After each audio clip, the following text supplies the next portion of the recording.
All right, we are live and streaming. So, welcome everyone. My screen will share shortly enough. So, thanks for joining, and appreciate especially those that are coming from around the world. We know we've got everywhere from Africa to Europe to the US and far beyond. Some of them, which is a very early morning, but it's all part of it. So that's the reason why. So I'm just going to get my screen up today, and we'll dive right into it.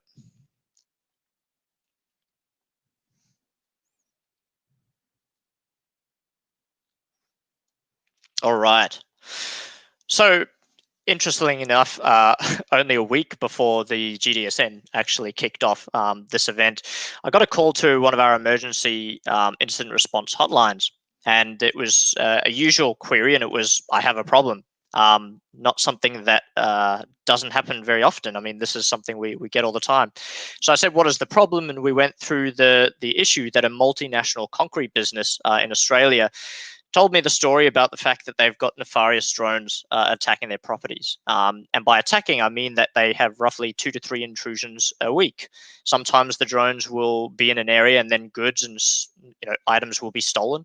Other times they'll simply say that their stockpiles are being assessed and they're trying to see how many trucks they have in the yard. But either way, this concrete company is kind of concerned about what they can do or what they are meant to do. And they're not alone. We have everything from fire stations that are being broken into when no one's around to footballer homes when they're out at, say playing a football match, all the way to the fact that construction sites are rife with being robbed when drones go and survey it. So it's quite interesting, and we almost have to give a scripted response in what we say. And it kind of goes something like this. Well, can we catch the drones or shoot them down? And we then reply and say, well, at the moment, drones are classified as aircraft. So taking one down will affect in a pretty bad way. And you'll have to deal with CASA here in Australia, FAA over there in the US. And so then they'll say something like, can we block their signal or simply just jam them from entering the property?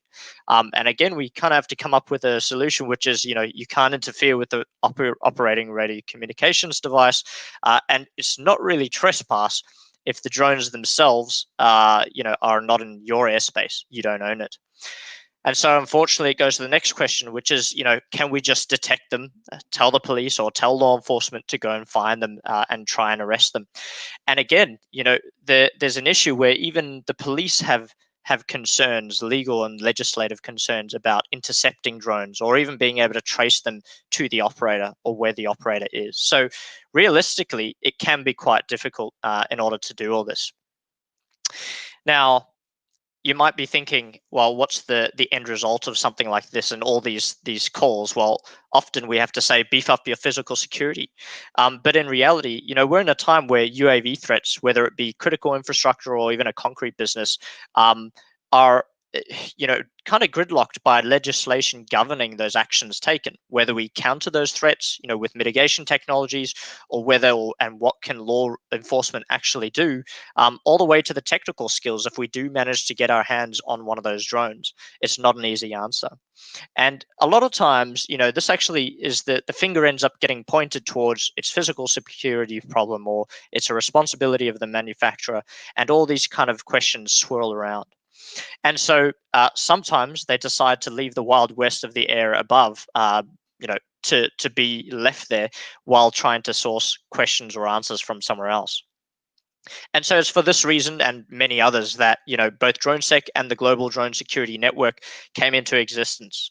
We need to create a really unique and appropriate solution to problems like these and discuss them all as well, to be able to change the landscape for the better. So today, what you're actually hearing about, or the different people that are on board, are the people that are boots on the ground. They are the very people dealing with this in the unmanned industry every single day. And they're going to try and speak to every single one of these issues so that we can kind of try to get some understanding about it all. So they're here for very specific reasons, and they each touch on different topics, which I think you're really, really going to enjoy. That being in mind, we are stretched over many time zones and countries today. I am speaking from Melbourne, Australia.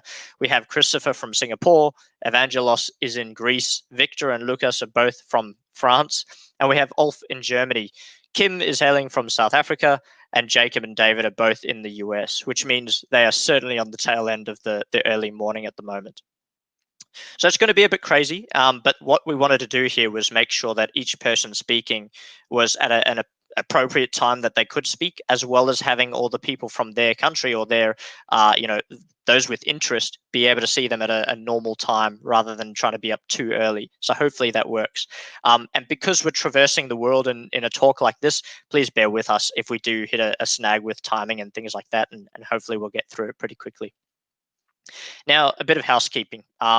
You'll see on your right-hand side or below the screen, there's a question and comment box. Please feel free to make use of that. You can put your questions and comments in there, albeit abiding by the code of conduct, which is placed in the description, along with the place that you can get the presenter slides, as well as the schedule. So all of that will be in there. And if you don't see a presentation by the time you've finished the talk, it'll probably be in there within about 24 hours. So thanks for standing by with that. And just a last kind of real point I want to make on the speaker side of it. We have an hour slot for each speaker. If they finish their presentation early, there will be some Q&A. We're not going to speed up the next speaker. They've each got a section that they're going to talk on. But most of these speakers are leaders in their organizations or head ofs. And so, having a slice of their time to even do this is a real pleasure and an honor. But make use of it. If you have burning questions, go for it and ask them and question them. So yeah, I really implore you to do that. I think it's really important. So the Global Drone Security Network, welcome. And we've often said that our aim here is just to be a source of authority and standards for drone security. It doesn't matter where you are. We had our last one in Singapore, and now this one's completely online. But we're all for drones. And the key thing here that you need to know is that almost all the speakers here are drone hobbyists. We use drones in our commercial operations. And so it really is to enable the future of drones rather than being against it. That being said, there are some crazy scenarios within drone security. And so today I'm going to tell you some things that may seem like we are against drones, but in reality, safe and secure operations mean we can enable innovation and try to prevent restrictions on the industry. So a key thing that you might find unique about this event, there are no sponsors. No one was paid to be here, and no one was able to pay to be here, and we didn't pay anyone to speak here either. Everybody is live, and they're making time for this, so they're all here to be able to talk and discuss your questions. There aren't any pre-recordings, and lastly, for those of you who do miss a talk, we will upload those recordings as well later on, unless the speaker has specifically asked us not to. So here is your tasting menu for the night. There are some just absolutely excellent talks here, and I hope you'll be able to stay with us as long as possible for those who can, and just have a great night. We're going to touch on a lot of good topics here that have been waiting for quite some time. So to kind of cover all that off, my name is Mike Monnik, and I, here on behalf of both DroneSec and the Global Drone Security Network, welcome you in, albeit virtually, and I hope you enjoy the rest of the presentations and have a good time, and drink lots of coffee or stay awake and do stretches while you can to make sure you're not sitting down for a full 8 hours. But anyway, thank you for being here, and I hope you have a good night. And I have the pleasure of actually kicking off the very first talk, so that is up to me. So give me a minute, and we'll kick off on that as well.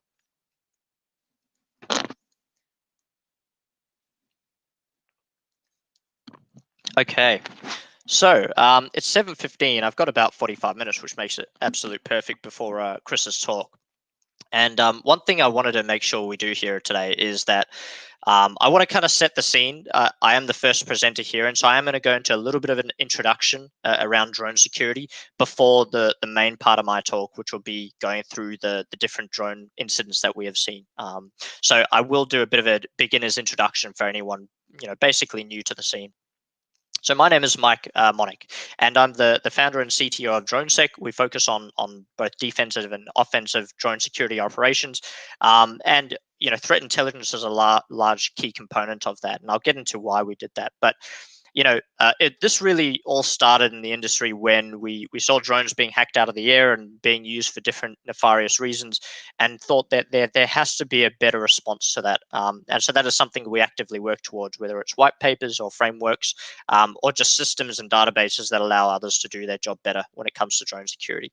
So since about early 2019, we set about hiring people with threat intelligence backgrounds, drone security consultants, people who would be able to help us data catalog and log all of the drone incidents that there was, in order to help our red teams, because red teams really need effective adversary intel in order to use their same tools, their tactics, their procedures, and then use that to replicate against, say, a simulation, whether it's against an airport or a counter-UAS system. So a lot of our focus has been on mapping out all of the incidents to get the right adversary, to take the right adversary and simulate that in a red team. That is basically what we do. So I want to first kind of kick off with a pretty interesting story in the jungles of Guatemala. I don't know how many of you have actually been there, but the jungle is quite rich and thick, and it's hard to move in and out of there. But one thing that law enforcement found recently was that they would cut these very small runways into the jungle, and planes fully loaded with narcotics were able to somehow land in these very narrow areas in the middle of the night in pitch black out planes. No lights on the ground, didn't know how they were doing it. And they slowly kind of started to discover that some of these drones with lights kind of pointing upwards and on these drones down the runway were able to enable a plane to land in the forest, in the jungle, and drop down their contraband, their narcotics. And this isn't necessarily a drone that is doing anything bad. It's simply being used to enable something or enable a larger vehicle to drop that. But it's quite innovative, and I think this goes for the whole drone security industry, is that people will use nefarious reasons to come up with really innovative solutions. We see that in Syria and Iraq as well, Ukraine, and we're going to cover some of that today. But it's not just Guatemala where they use drones in innovative ways. Even here in Melbourne, nefarious individuals have uploaded or sent a drone up into the sky to do counter surveillance and try to look for where police might be hiding, in order to combat that. So it's a worldwide problem, and we catalog a lot of it, all the way from the cartels in near Mexico, where they adopt improvised explosives to small drones. They can fly them against enemy cartel members, all the way to attaching some hacking firmware or Raspberry Pis to a small drone in order to breach Wi-Fi networks and hide hard to reach towers and things like that. So it can be quite an interesting, innovative industry, and it's all enabled by these small, computer-like systems that can go anywhere and are very cheap to try and buy. But the innovation is also on the good side, right? In Mexico City, Uber used these drones to drive down the road and basically tell all the vehicles that there's an alternative option. Get into Uber Pool and you can beat all the morning traffic, and be able to get past that. And so I don't think we'd be allowed to do that over here in Australia, but they certainly make use of it over there in Mexico City. And there's countless operations where we see the uses of drones, from doing 3D models of crash scenes so that law enforcement can get to the next accident, to saving people who are drowning in the water, to cleaning, rubbish off power lines. There are just so many applications. And so our mission here is to make sure that the innovative ingenuity of the good applications continues to increase, and that these, key nefarious actions by guys with bad drones are controlled in a way that is risk controlled, and we remove that potential element. So when considering the security in the context of drones, and most of this falls under that, you want to know first the protection of friendly drones against attackers. You want to know that there's the protection of the systems that support, control, and manage drones as well. And of course, we want to protect against rogue drones or countering them. And that's where the counter-UAS stuff comes in. But essentially, if we embed security into all of these operations, hopefully we can have a much more safer, landscape, being able to utilize drones in this way. So when we talk about different types of drones, and again, this is just a quick recap for anyone really new to the industry or kind of getting a gauge for it. There are different types of drones. Each have their own kind of characteristics. A hobby drone might cost less, but it can fly for 30 minutes, but it can only go in a range of 3 to 5 kilometers. If you have a larger drone like a farming drone, it actually flies for less time, but it can carry a heavier payload, which, if you're thinking security, gives you a different matrix to work by. And of course, you have your racing drones and other things like that, where they can go extremely fast, but they're limited in range. So again, your risk scenario changes. And all through this presentation, and I'm sure all the other speakers tonight, they're going to call them UAS, UAV, RPAS, drone. It's really different in different places. In South Africa, I've recognized RPAS a lot. Same here in Australia. In the US, I see a lot of UAS or UAV. We at DroneSec usually call them drones. So let's keep that interchangeable terminology today. And just a quick kind of summary over how drones really work as we go into the next few presentations and conversations. Basically, you get control from a controller and an app on that controller, and it sends those commands to a drone, which then makes the movement happen and controls where it goes. And a lot of that feedback is then sent back to the video of the controller itself. It's using GPS, and nowadays, a lot of these drones are connected to the internet. So it means you might have to unlock where you're flying. It might be sending who you are, or if you're allowed to be in that area, and all these kind of tricky parts that go back to some of that vendor server, depending on the drone and the company as well. And when you have something like an autonomous drone, you're kind of removing that controller out of the equation. So you've got a single computer or a server that makes those commands happen. Sometimes that can happen by radio networks, sometimes by custom networks, and that drone just does the commands that you want it to do, without any person or controller sitting there. So you start to realize that drones are very similar to computer networks. In fact, if you were to line them up side by side like this, you'll notice that drones and their applications all have different IP addresses. They communicate just like computers, and they have computer systems involved. They have communication devices, wireless devices, and so you start to realize that a lot of the attack vectors that affect drones are very much transferred from the digital or cyberspace industry. And this is important to note. It's something that David Kovar, who's speaking a little bit later, came up with a lot of the forensics to do with drones. And Chris Church as well from Interpol will talk on that a little bit.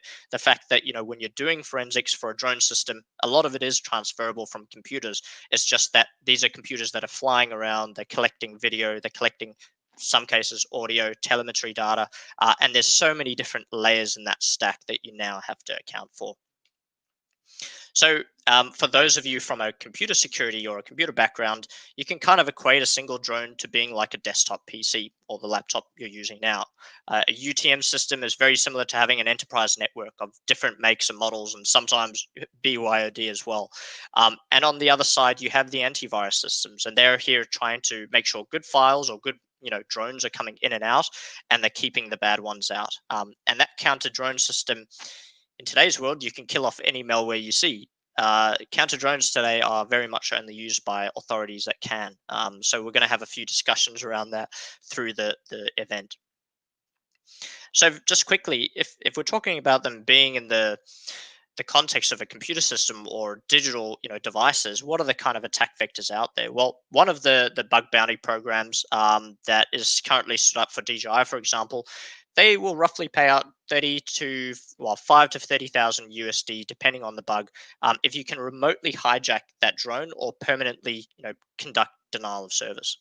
And this is because if you have a drone in the air and you manage to hack into it, you can cause it to fall down, you can cause it to lose its contents or extract its contents, exfil that out. It's really important that they protect that kind of stuff. But it also goes to note that they will also pay if you are able to circumnavigate the infrastructure that actually supports drone operations. And we're finding that more and more, that a UTM system or a system that is doing drone analytics, all of that is interconnected. And if you're able to breach one of those, the potential is that you can then have control of other drone systems that are out there. And so it's quite important to note that companies are now taking this quite seriously in the side of trying to put money there to ensure that security researchers are looking at their stuff. And we'll talk a little bit about that and how much that occurs.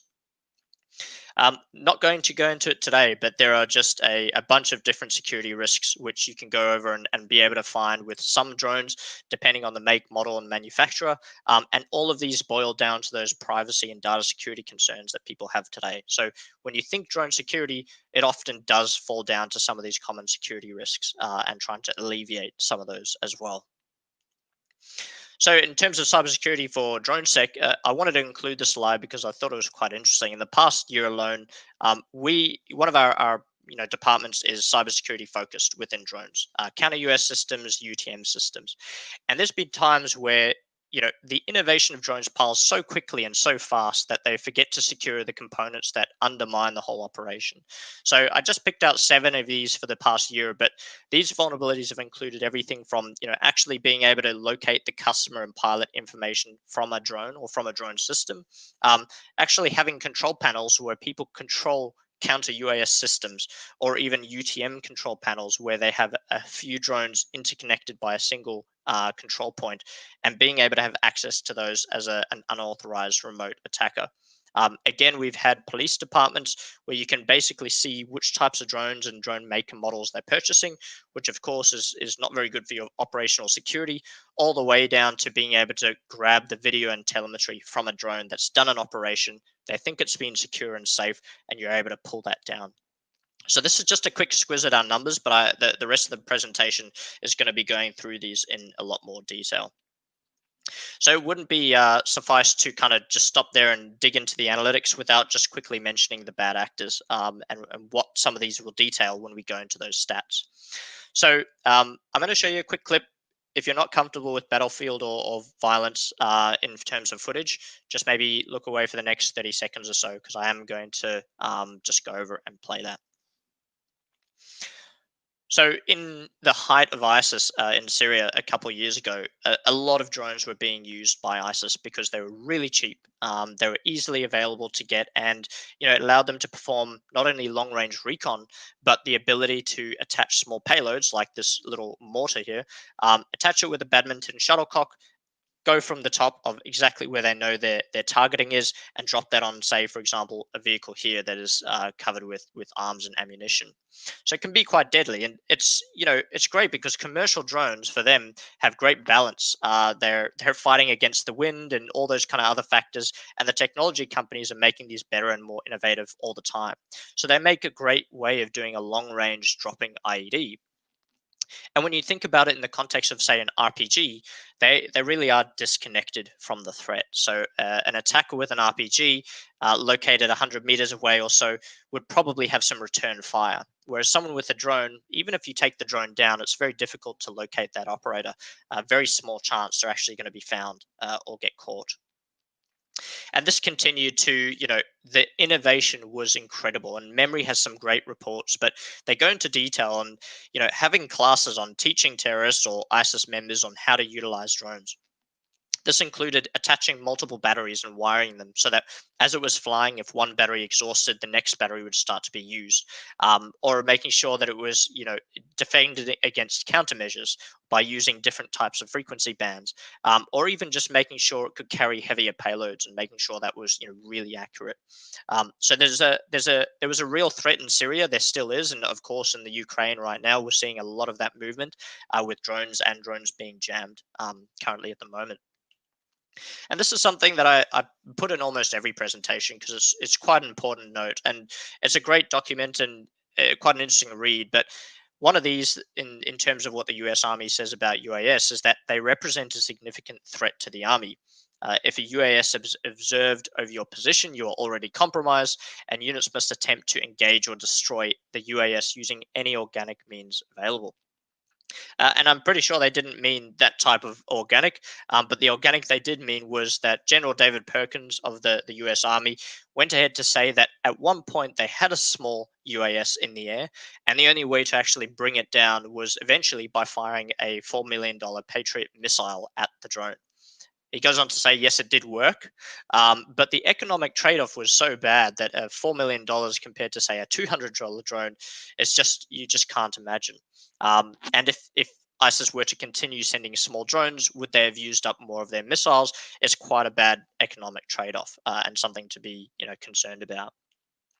And we've seen, issues with drones near airports all the time. Drones don't have to be necessarily carrying a weapon to be the weapon. In some cases, they could simply be in the airspace to cause a lot of frustration. And a really good author and friend of mine, David Hambling, once mentioned that drones are sometimes referred to as giant mechanical geese from hell. And the reason why he goes into say this is because drones are not like birds or geese, that often collide with planes in the air. They really are made up of little metal pieces, and they have plastic. They also have lipo batteries in them, which do explode on impact. So there's been a few studies done, and there's a lot of agreement that drones cause damage to airplanes and helicopters. And so much so that when you're thinking about risk modeling for drones, what would shut down an airport for a few days if it was just a threat? At this point, if you were to call any other claim against an airport, they would probably have to verify it, or try to use a lot of equipment and technology and people to verify that threat exists. Now, when it comes to drones, it is quite an open field. If there is a drone sighting, it could be used as a threat to do something. So it's quite hard to figure that in and think about your risk matrix when a single drone could be potentially so dangerous to an airplane if used in the wrong way. So one of the pinnacle areas of drone security is counter drones, or Counter-UAS, and I am not going to go into them today because we have an excellent speaker who I actually have on the next slide, Jacob Tewes, and he'll be speaking a little bit later. But I've often reflected on his paper, Drone Defense is Still Illegal. One of the reasons why he writes that is because in many countries, only authorities can use it. But he has such a great cadence of saying it, jam, fry, brick, shoot, spoof, grab, hack. And there's so many different countermeasures out there, and a lot of them have been created because of all the different, legal, situations in different countries. One will ban something, so they'll create a different countermeasure, and so forth and so forth.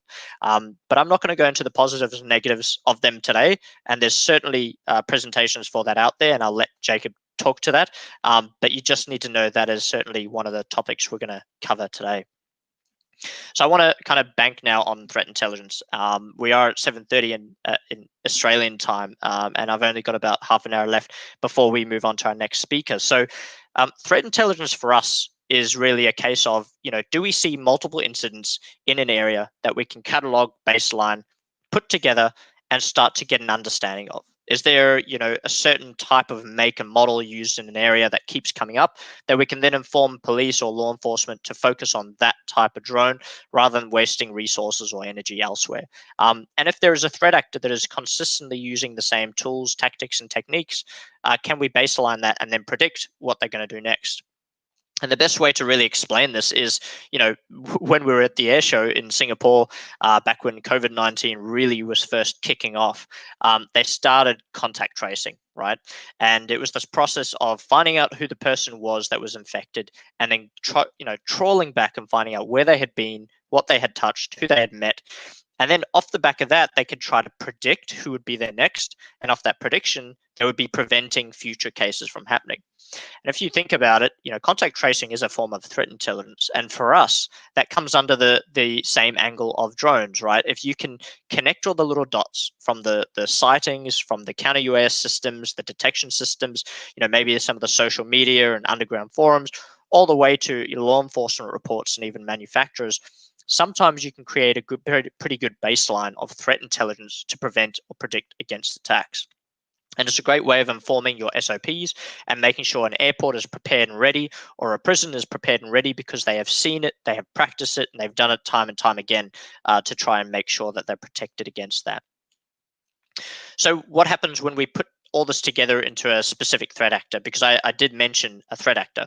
Well, you try to look for, number one, their motivations, their goals, who makes up that threat actor, but then also, yes, they might have a certain environment they operate out of, but what are their tactics and techniques? What are their procedures? And so we do have a document like this, and I encourage you to email us once vetted to get access to that. But we currently track around 11 threat actors in terms of around the world using those same TTPs over and over again. And in this example, one of these groups operates near the Kashmir border, near Pakistan and India. Their motivations are really to supply troops on the other side of the border, or conduct surveillance on some of those troops. And their TTPs include the fact that they recruit local youths to do the dirty job for them. They take off from close border villages. They modify some of those drone parameters to be able to lift heavier weights. We recorded the exact drone types and make and models that they use. Sometimes they use kind of unique things like low noise propellers. and the stuff they carry in terms of payloads. So you start to recognize that we're not worried about the simple stuff that is occurring on a basis that doesn't have an effect on people. When it comes to companies and people, that is certainly a priority. But when it comes to, say, this type of threat actor, they're after violence and extremism, and they're trying to supply weapons and troops. So quite a bad one. So that's something that we would track and make sure we can track their movements and the types of drones they use. So in terms of actually tracking some of the stuff, obviously you have an AI-based neutral language net, which basically catches a bunch of keywords that you're trying to look for and analyze. Anything to do with, say, UAV, UAS, RPAS, drone, spin that through a whole bunch of different language translations, and of course pair it with places you're trying to look after. Maybe it's Tullamarine Airport or Michigan Stadium, the Bison Power Station. All of these things are constantly looked at in real time, and pairing that with all the different sources, we try to create a picture of what's happening. And you may see over the right-hand side there, and obviously we've got social engines and social media, and you might think, how does that apply? Well, I'll give you an example quickly to kind of give you the sense of how it goes. This is an example picture, by the way, but it is a real incident. So we had an image come up on Twitter that tagged one of our keywords. It tagged the German word for drone as well as the airport in question. The time and date was June 1st that we actually saw the artifact happen, and we recognized from the picture and also the airport which airport it was. Now, something else interesting is that if you track which airports, and obviously most of this is public information, which airports or prisons or places are housing what counter drone system, you're able to pair that together and say, well, there should have been a counter drone system at that airport. There's obviously been a picture of a drone above it. What does that mean? Was the drone legally allowed to be there, or did the Counter-UAS system not engage, or was there an issue with the airport? All of these things can be questioned, which can help those SOPs and help them both kind of improve their products and response to something like this. So now I want to really get into the thick of it. I want to go over some of the incidents that have occurred, and that we've been able to see over the past year. And it's interesting because when we talk about incidents, high priority incidents are just that. They're relevant to a number of different parties. And so as we go through this, I want to kind of get into why the drones are present, why all these incidents have occurred. But all you should know is that here we're only tracking the bad stuff that has occurred. So in terms of high priority incidents, we saw around 90 in 2020. We tracked 29 that were direct cybersecurity related towards drones, UTMs, or Counter-UAS systems. We tracked about 293 medium to low priority incidents. A medium to low priority may simply be, for example, a small prison incident that didn't result in a payload being dropped, and no one was apprehended and the drone wasn't seized. A high priority incident might include something that has happened recently. It's to a critical infrastructure piece, or it reflects a great need for our customers to know about it immediately. The good news was that we saw over 266 white papers and publications focused on UAV security just in the last year alone, really. And a lot of these were either legislation, or it was a focus on departments and governments securing their drone systems, or just even enablements in counter drone systems and how all that works. And of course, you had the Interpol drone responders framework come out as well. So those kind of things are all included in that number. So the first thing I want to really focus on is the movement of narcotics using drones, or at least prisons. And by the way, I can see some of these questions coming through, so I will get to some of them as the time ticks on. But going from the top left to the bottom right, drones have been used for narcotics and over prisons for a great reason. They are super cheap. They're really easy to be able to access and fly. Almost anyone can do it, and they're really easy to acquire. And so we've seen everything from a customized spork mechanism which can drop drugs into a prison yard, all the way to string mechanisms, to purchasing an Alibaba dropping mechanism for just a few dollars online, all the way to having the drone be a one-way crash mission, just as long as the object gets in there. And this is something that is increasing a huge amount, and the statistics on drone drops is certainly redacted, and I'll go into that. But when you look at what prisons are reporting to authorities and then actually making public, the figure is actually quite low, lower than it really is. And of course, these are ones that are made public. So we saw roughly 46 kind of major narcotics incidents, I should say major. 23 of these were at prisons, 17 were really cross borders, and 6 of those were kind of major narcotics incidents again, but in suburban areas. So in a bit of a leaderboard on the right-hand side, you can see the countries that were most affected, and I'll really dig into some of that data now. So in terms of what we saw when drones were seized by authorities, so 28% of those drones that were actually seized were when the drone had been crashed. Okay, and it kind of goes into the fact that we can look at how this happened.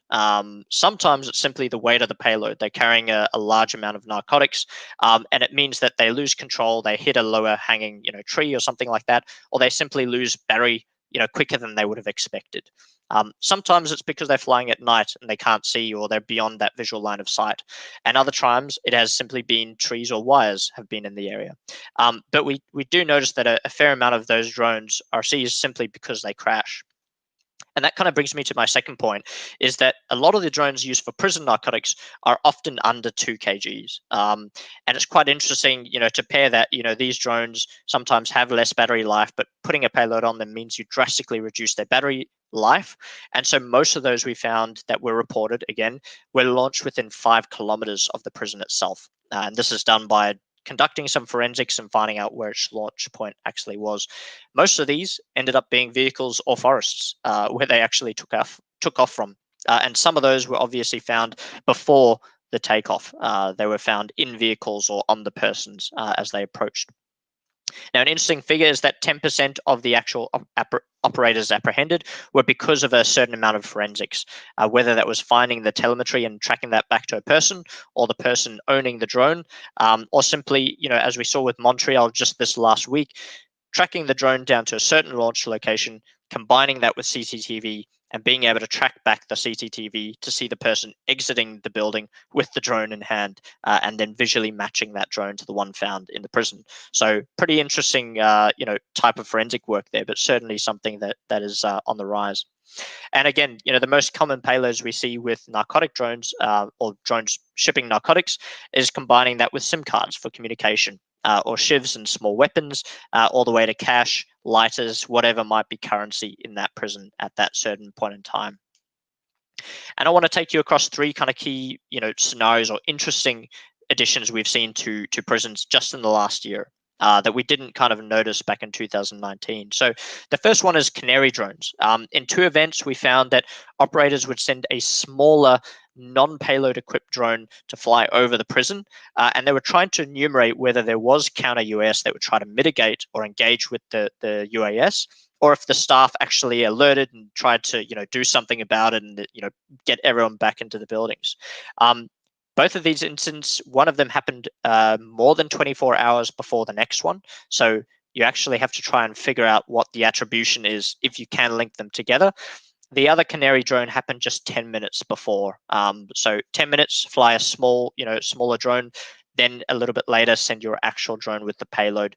So that if your first one gets caught, you were simply flying. If your second ones get caught while you were carrying, a culpable amount of narcotics.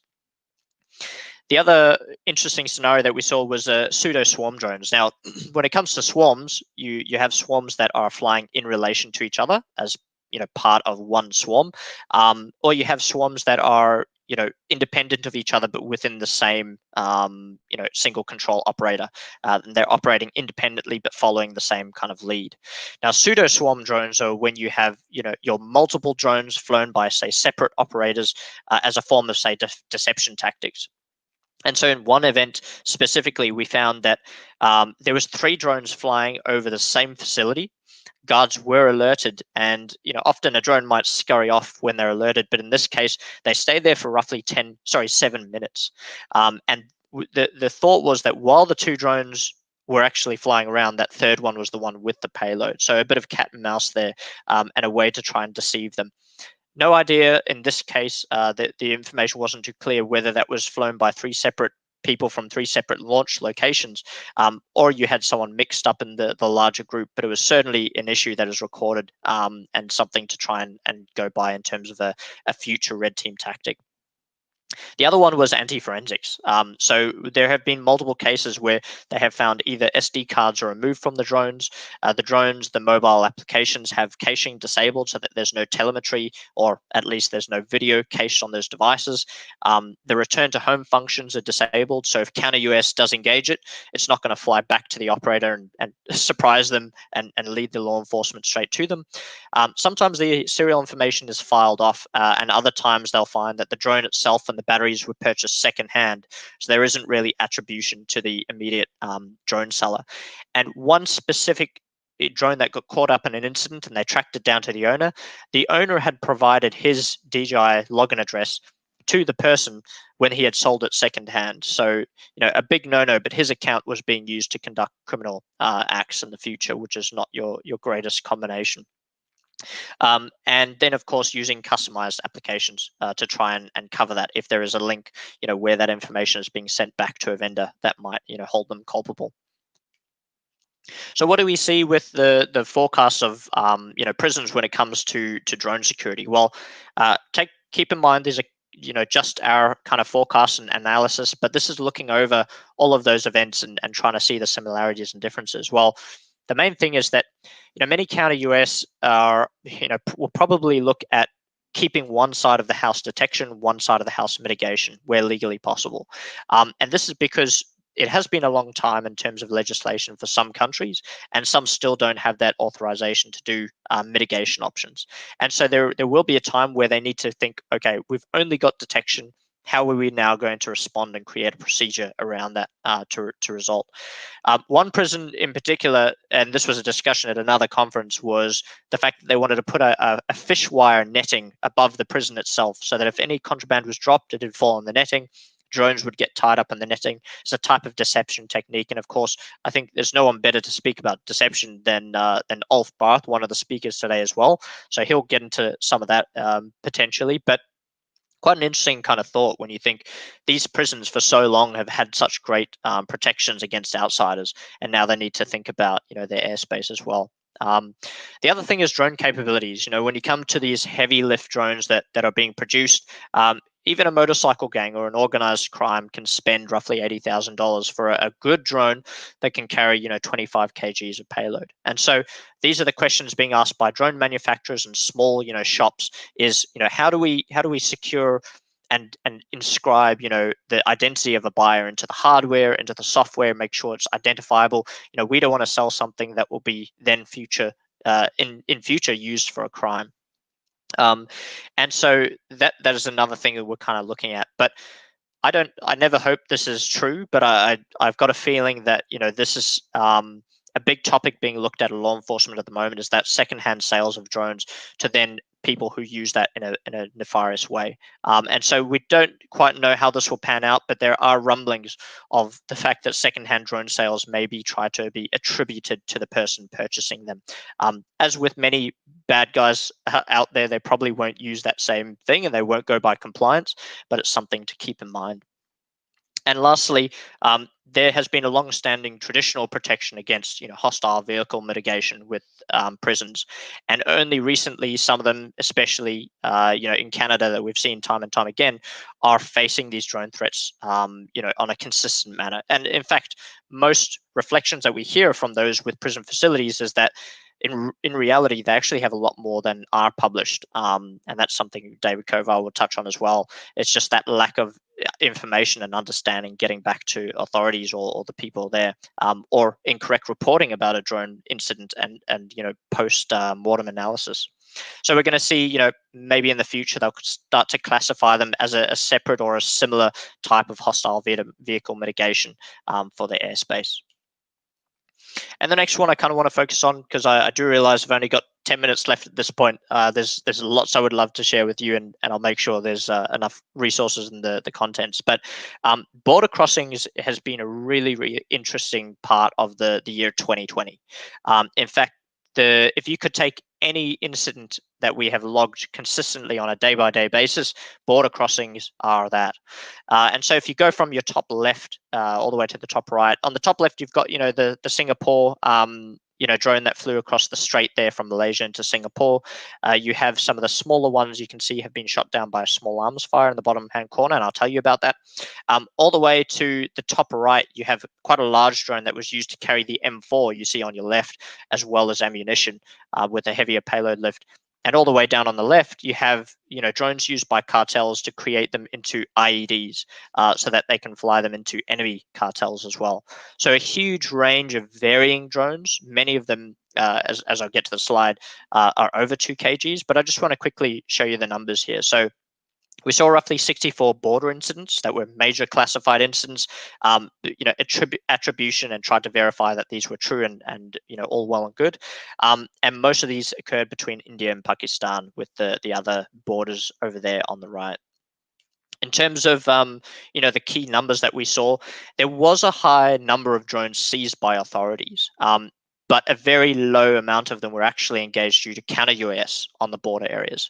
And there's some interesting thoughts about this, but one of them is that most of these are one-way flights. They want to get the payload and deliver it. They've got a lot of money potentially in supplies, and so they don't really care about keeping that drone alive like maybe some of the prison flights. They're also across a border, so attribution becomes a lot harder. And the other thing to remember is that your risk model changes depending on the category and the payload that your drone is carrying, right? And so, for example, if you are carrying heavy weapons and payloads, then your ability to shoot it with small arms fire is going to be a lot easier. I'm just going to check here. I saw someone say the screen is blurry, but hopefully it's all fine. Okay, so getting back to it. Some of them have payloads removed once they've gotten across a border, which means that the perpetrators have already gotten to the content, they've removed the payload, and they've left it there. Simply because if you're smuggling narcotics across a border, your small baggie is going to be worth 10 drones of the type of drone that carried it in. So that cost benefit there is quite interesting. And in terms of the number of operators apprehended, that is extremely low. We barely see any reports about cross-border people arrested. And when it is, it's usually people who have been unsuspectingly recruited by those who are in charge of those criminal operations. So they're not even suspecting that they're going to be involved in a crime when they're hired to do that. I want to put a question to the audience, and I'm not going to really have much time for Q&A after this, but feel free to put your questions in the comments and I'll reply to all of them. Is most of these drones are over 2 kgs, and our wonder is maybe they have more funding, maybe it's because they're trying to ship weapons, which are bigger payloads, but there seems to be a stark contrast towards those within prisons that are generally under that 2 kg limit. And again, we see everything from grenades to M4s to communication devices, GPS, tracking units, all these things being flown across borders at the moment in 2020. In terms of scenarios, drones over borders aren't just being used for the drone themselves. There's a large portion of them which are being used to enable larger operations that are happening. In one case, we heard that drones caused a bit of a commotion in one angle to pull responders away from a key choke point, so they can actually get a vehicle through that choke point, and they were successful. And the first responders then had to return to that choke point as quickly as they can, realizing that the other drone that was causing the commotion just had a tennis ball attached with nothing in it. So a little bit deceiving there. And the same thing for human trafficking. This is attributed back to some first responders who have come to us privately and said that by having eyes on where those border protection areas are, or knowing where those first responders are, human trafficking, albeit less because drones can do some of their job, is now able to occur on a higher percentage of confidence knowing where they are. And then, of course, we talked about using, as a guide to land planes in the cutout jungle areas. It's possible to use drones in ways that are innovative and not really the specific threat. Some more kind of indications around cross-border ones is camouflage and deception. They will use low-profile noise reduction propellers. You can grab a pair off, eBay for $20, and they might reduce it by a small amount. But custom-made propellers can also sometimes do that, and it really depends on the weight and the payload weight of the drone that you're flying. We've seen drones that are painted over sky blue or cloud white to match in with the sky, flying night missions with those lights taped over, or the LEDs taken out of the little sections there. And of course, the key thing here that I want to mention about attribution is that commercial drones can be bought by anyone, even a civilian. They have a very low price point, and so it's very hard to attribute that back to military, although it can be used for weapons of choice similar to military. So military suppliers, remote weaponization, IEDs, all possible by these, $500 items, and very hard to attribute back. And so it's very hard to figure out whether it was actually a nation state, a rebel, or say a hobbyist. So in terms of the forecast, and I realize I don't have too much time left. So, Counter-UAS, they're going to require larger footprints. There's, different talk from telcos in terms of, should we be putting detection systems within telecommunication towers? Should we, be attaching that to physical assets or walls or perimeters? How do we make sure that detection or countermeasure software and systems can protect long areas? And another reason for that is that if you've got a prison, it's probably a built-up area, or many of them are. When it comes to borders, they're long sweeping plains or open periods of water like Singapore, Malaysia Strait. And so your range is extended by the drone. In fact, I love flying near the beach because you get much further range. And so they're going to have to deal with people launching those drones from a much further away section. And of course, when it comes to your side of the border, you need to ensure that you're protecting that side of the border, and your geo positioning or geofenced area is very controlled, not to affect legal or law enforcement drones on the other side. I'm not going to go into remote ID and geofencing, but it's a conversation that's come up certainly a few years away as well.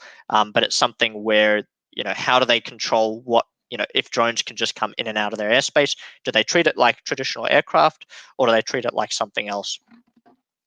Excuse me. And when it comes to comparing something like prisons and borders, hard stop countermeasures is a choice of military. It's not really a choice of civilians, private customers, and commercial entities. But when you have drones that are flying, military weapons, explosives, and ordnance across a border, it does get to that point where you may need to have multi-layered defense, including hard stop. So I don't know how the legislation is going to go with that when it comes to actually, stopping that, but we'll see how it goes. I'm going to quickly go through, and my next speaker is Chris, so I'm going to try and make sure I don't cut into too much of his time. But this is where we saw the most incidents occur in terms of rank. With law enforcement, the COVID-19 really provided a huge increase of using drones, search and rescue, all of that kind of thing. But they're still scraping by with some legislations which make it very hard for them to intercept or trace where drones are. In terms of cybersecurity, I think there's a huge component of, manufacturers are trying to get lots of privacy in there. They're realizing, that there's a lot of, cybersecurity and hacking going on. But at the same time, some of your UTM and counter-UAS vendors are looking at what is the number one way people would try to bypass our systems using a drone. Well, they'd probably go from the cybersecurity angle first. And just skipping through to make sure we have enough time. In terms of counter-UAS systems, as I said, they're probably going to be splitting that detection and response a little bit. More and more UTM systems and smart cities are going to want to have lots of drones flying around. And so if they combine with counter-UAS, there'll probably be like an allow deny list where you can keep the bad ones out while keeping the good ones in. So I think from what we've seen in terms of cataloging different counter drone systems since around 2016, many of them were trying different things, nets and kinetic measures and all this. I think the jamming and signal manipulation is definitely taking the forefront at the moment, in terms of that. And obviously legislation needs to continue to improve on what can we do about the people I spoke about right at the very start of the presentation, when they have a need to stop it from affecting them and their organizations. Threat intelligence informs what Counter-UAS will focus on next. That's why we log, the different threat actors. And really interesting is, Australia, Air Services Australia released their RFI recently for a national drone surveillance program. Will they start combining air traffic management, UAV traffic management, and all those kind of technologies into one? That's something we're starting to just kind of hear little peeps about. So in the end, I hope I've kind of really set the scene for the rest of the talks. We do have a huge caliber of speakers today from different areas, and you need to remember those all make up drones. Drones are something new, right? They're electronic. They have kinetic components to them. They move around. They can, be in close proximity to humans as well as flying up, high with the planes up there. So we need to really focus on making sure we combine all these and create new security adoptions and regulations which don't result in restrictions in the industry. So I want to thank you for attending, and I really appreciate anyone who's joining us for the rest of the presentation, especially those who got up early. I will share the slide at the end and these links, but just on the right-hand side is, some links to our weekly UAS threat intel newsletter, some of our Slack discussion group where you can chat amongst others, and most of the speakers here are on that Slack group too. If you'd like to get a hold of the threat actor glossary, please just message me.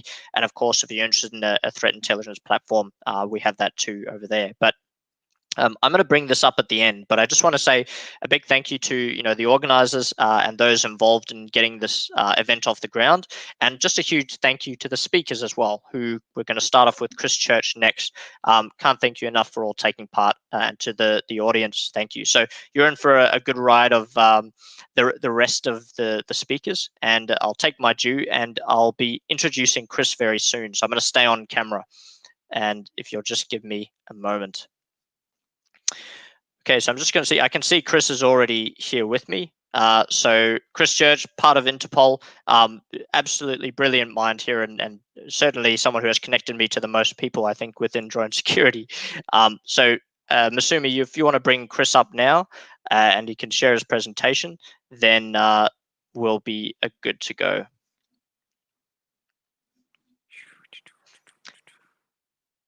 Good to see you, Chris. And have we got a screen share going there? Yeah, sure. Hopefully this will work. Let's try. Okay, let's hope that works. Can you see the presentation yet? Yeah. Yes, it is good. So Masumi, you can take me off the screen, and Chris, it's all yours. So thank you again for taking part. And hold on, let me unshare it a second. I need to put it into PowerPoint mode. Hold on a second. Slideshow. Okay, okay. Hold on. You've held my presentation hostage again. Hold on, let's try again. Sorry about this, guys. Let's try. See if that works. No, hold on. I need to stop again. Sorry, technical difficulty. Hold on a second. Why is that doing that? Okay.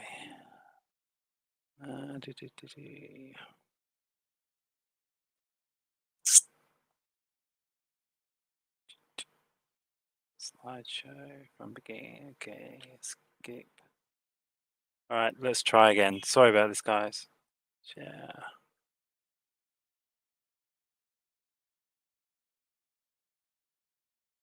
There you go.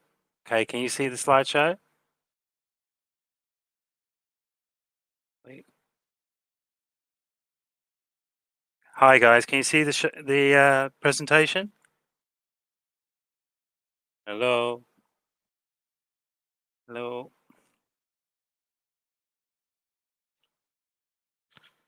Can't hear anyone. Hello. Okay. Can everyone hear me? Okay, great. So let's go from beginning. Okay. Let's go. Share screen. Let's go. Share. Okay, from beginning. Hello, my name's Chris Church. I work for Interpol. I am a senior mobile forensic examiner. I will give you an overview of our view of drones and the issues that we're seeing for both law enforcement and for the world out there. So I hope you enjoyed the presentation. It's going to be very foundational, so it's not going to have too much technical jargon in, so hopefully you'll gain something from this presentation. So let's just start with a quick video.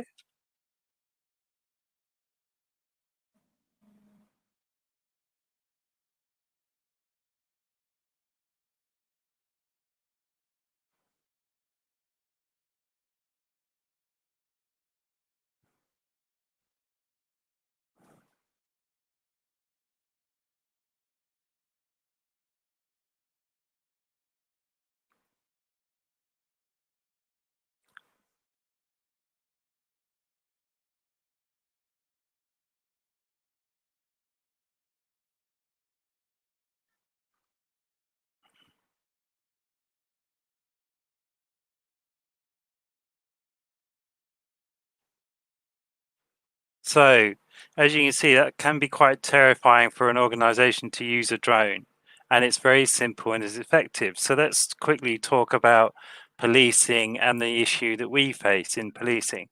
So policing has been around since 1890, and it's always followed the same model. Someone reports a crime, you investigate, you hopefully apprehend the suspect, you then have a conviction, which may be a jail sentence or maybe community service, and then if it becomes a real problem, you create a deterrent and you control the crime.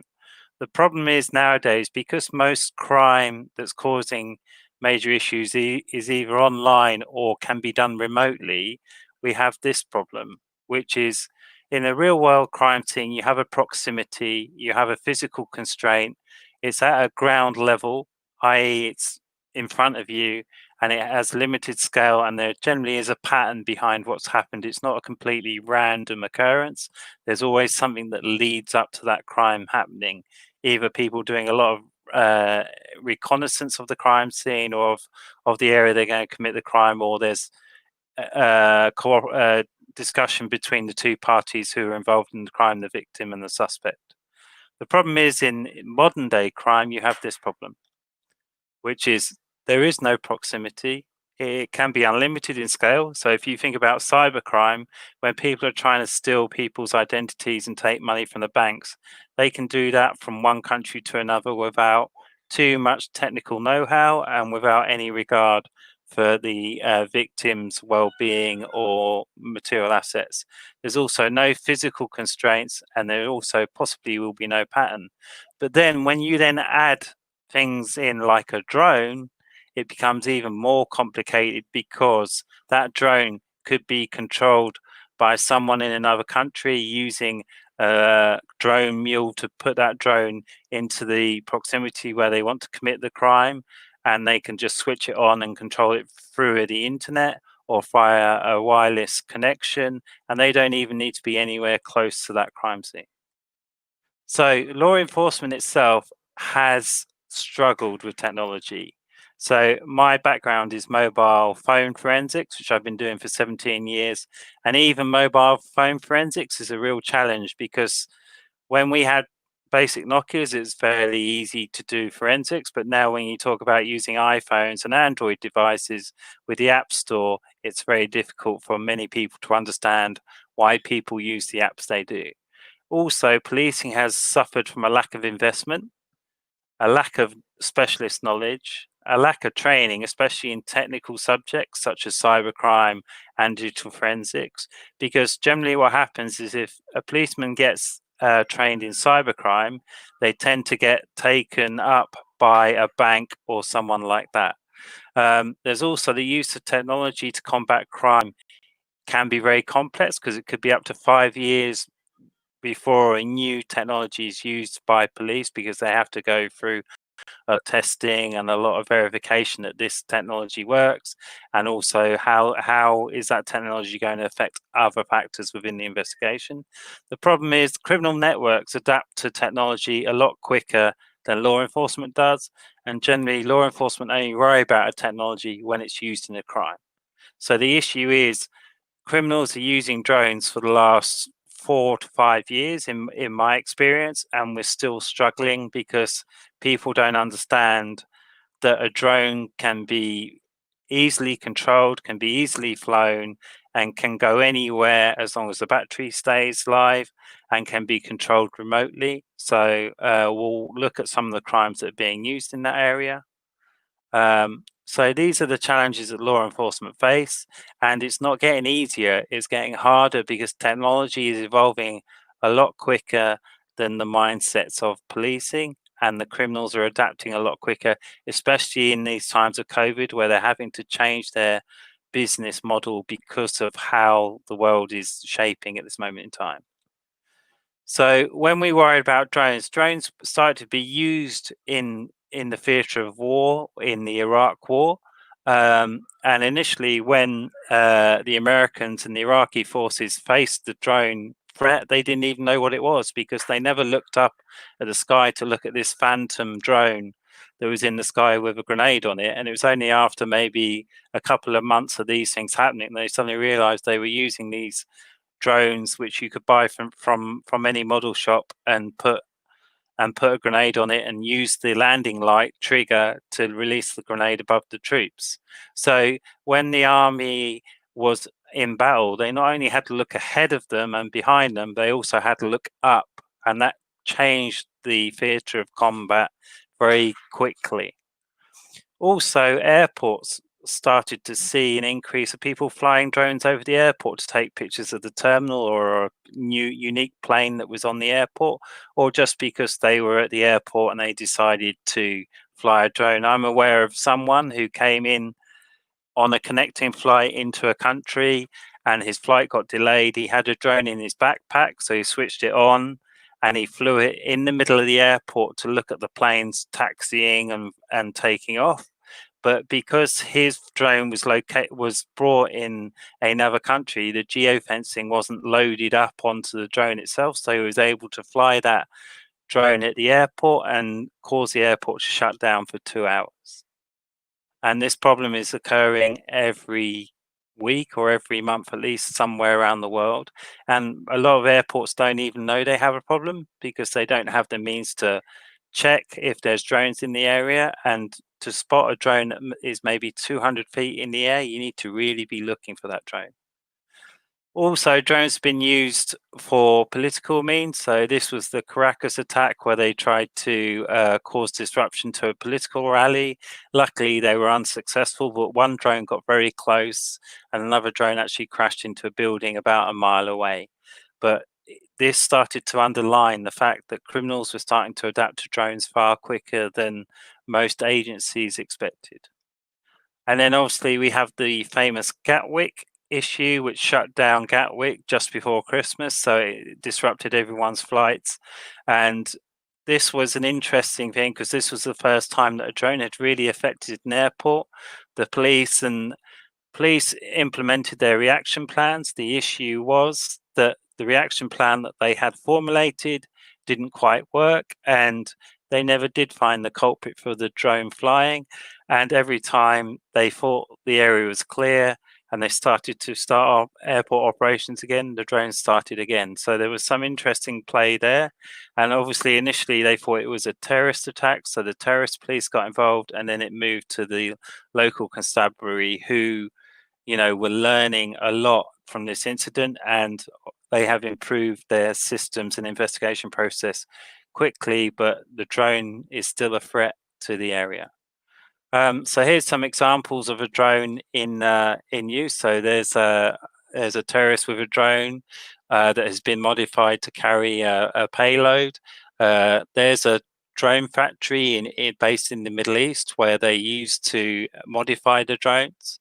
So where do they get the drones from? They generally buy them on eBay and then ship them across either with a foreign fighter or by sending it across, and then they modify it, and then it's either used in the theatre of war for a while, and then it may enter and go back to Europe or go back to America.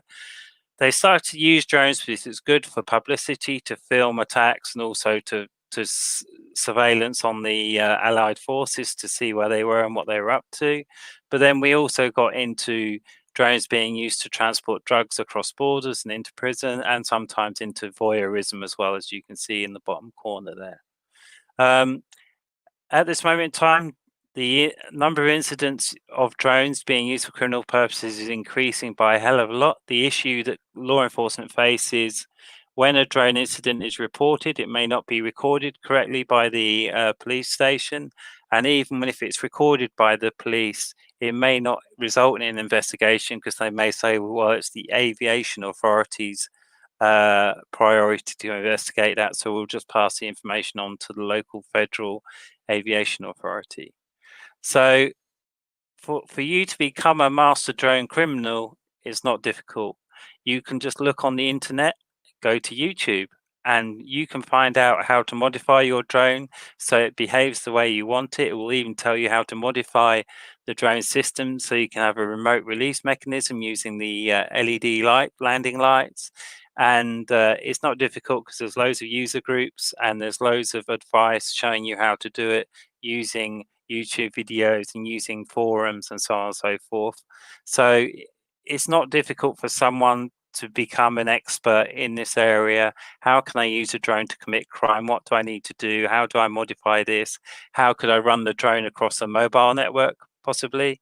And so this is the challenge that we face. Here's some incidences of drones. So this one was in Turkey, the top one, where it was a turtle drone that was being used for the Syrian war. For some reason, it carried flying on from Syria across to Turkey and crashed into Turkey. And then it was found and then collected by the police. And the one in the bottom was in Mexico. Someone strapped some grenades to a drone, flew it to a governor's house, and luckily the grenades didn't detonate, but maybe this was just a warning or something like that, because as you can see, the pins are still in the grenades themselves. So this was a fairly simple attack, and the issue is, you know, it came as a surprise. Someone walked out onto the balcony and there was this drone with the grenades attached to it. So you imagine if someone had come across this and they didn't know what it was, or you know, you imagine if they even pulled the pin on the grenade just out of interest. So this is a huge challenge. And here's examples of drones being used in the prison systems.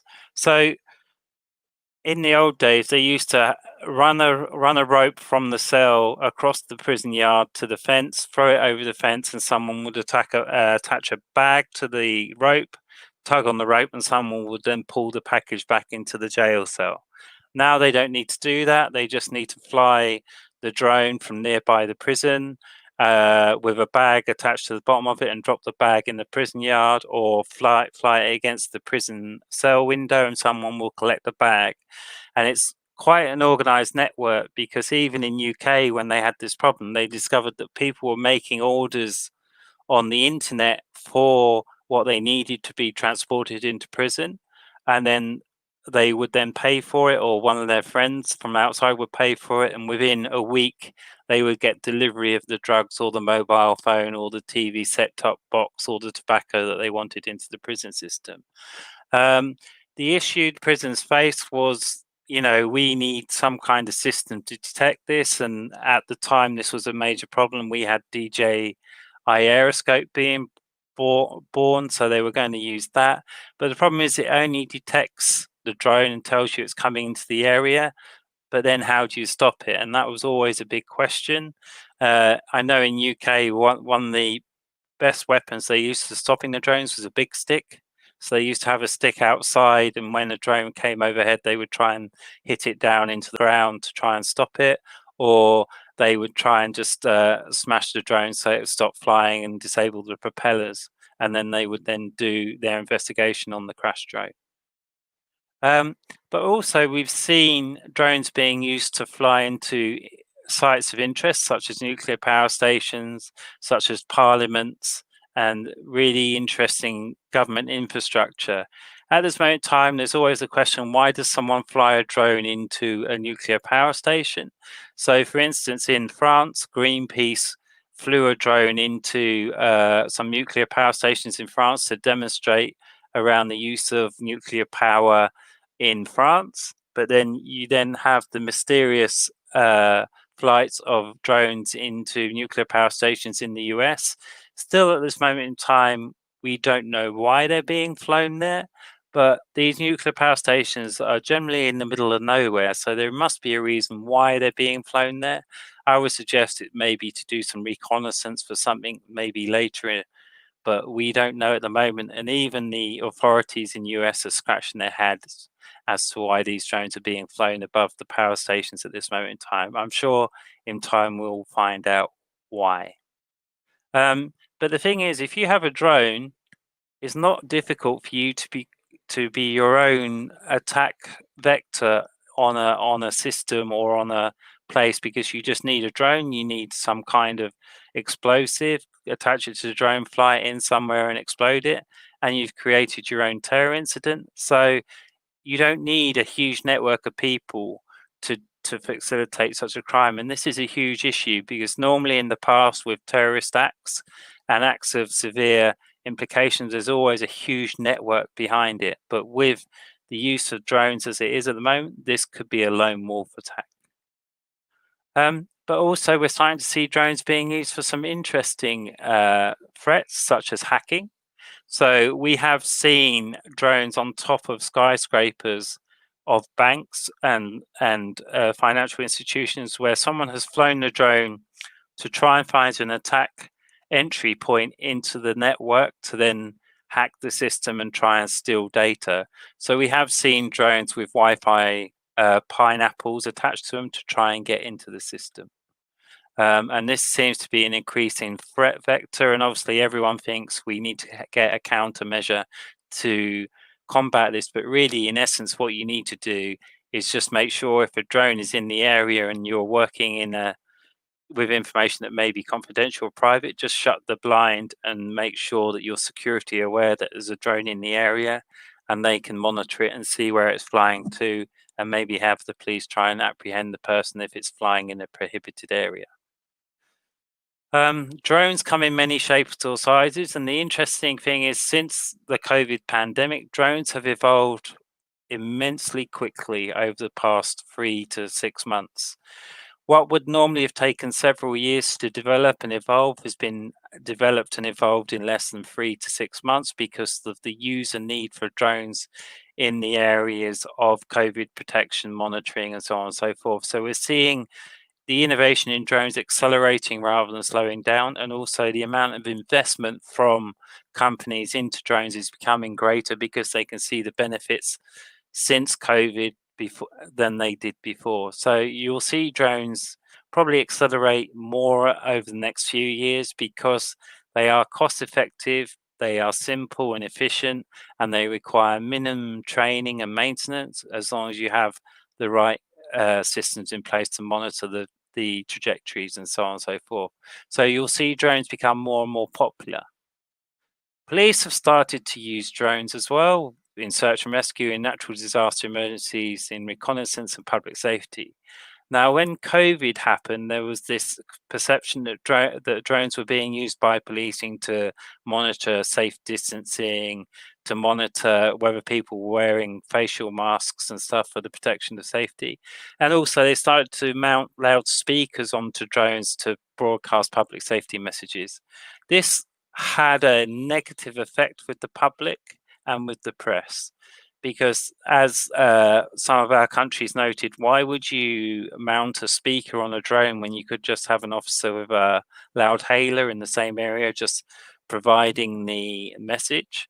And also a lot of the press in US and in Europe started to get very negative against the use of drones by policing, because of your public privacy issue, the intrusion into people's lives, and also, you know, broadcasting safety messages may have seemed a good idea at the time, but I know in one country, the governor of that city actually recorded personalized messages, which was quite quite rude to people. So it became a problem. I know in some countries there was the authorities actually told the police to stop using drones because it was causing a negative effect on the perception of policing within that region. But drones and policing, there's a massive benefit to us because you can have a drone in the back of a police car. As soon as an incident happens, that drone can fly up and give you an overview of the situation, or if you're trying to find someone, such as someone who's lost or an escaped prisoner, you can use it for these systems. The main challenge that we face is training and development of those systems, and also a lot of countries won't allow you to fly beyond line of sight.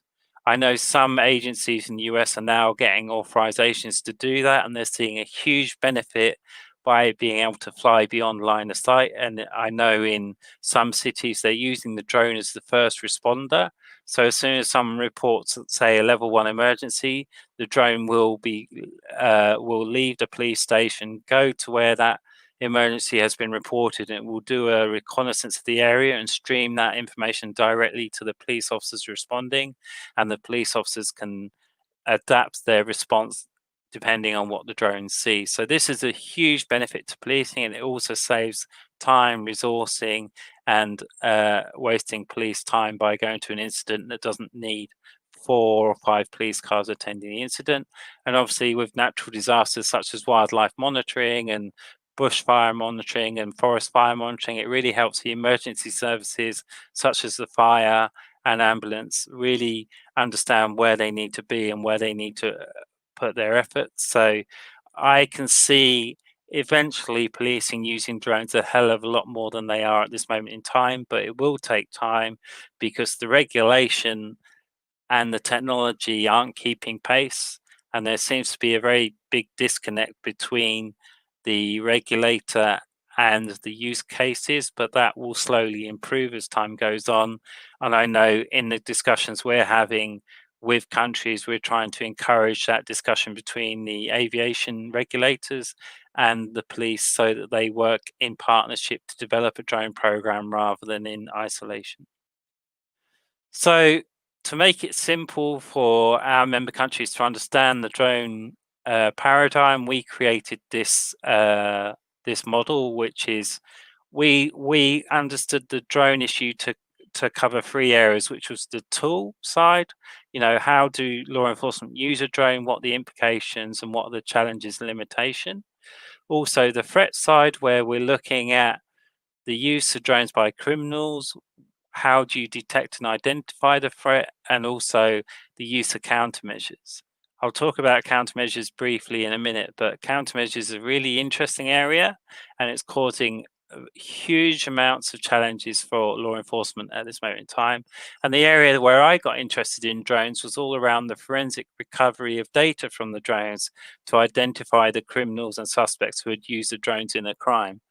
Now, for some reason, everyone who buys a drone decides when they buy it, they're going to take it home, charge the batteries, put it on the ground in front of them in the living room and start to fly it and record pictures and videos, which is really great for when they then go and use it outside and use it to commit a crime, because always the first video or picture is of them, and the GPS coordinates within the flight log file is generally their home.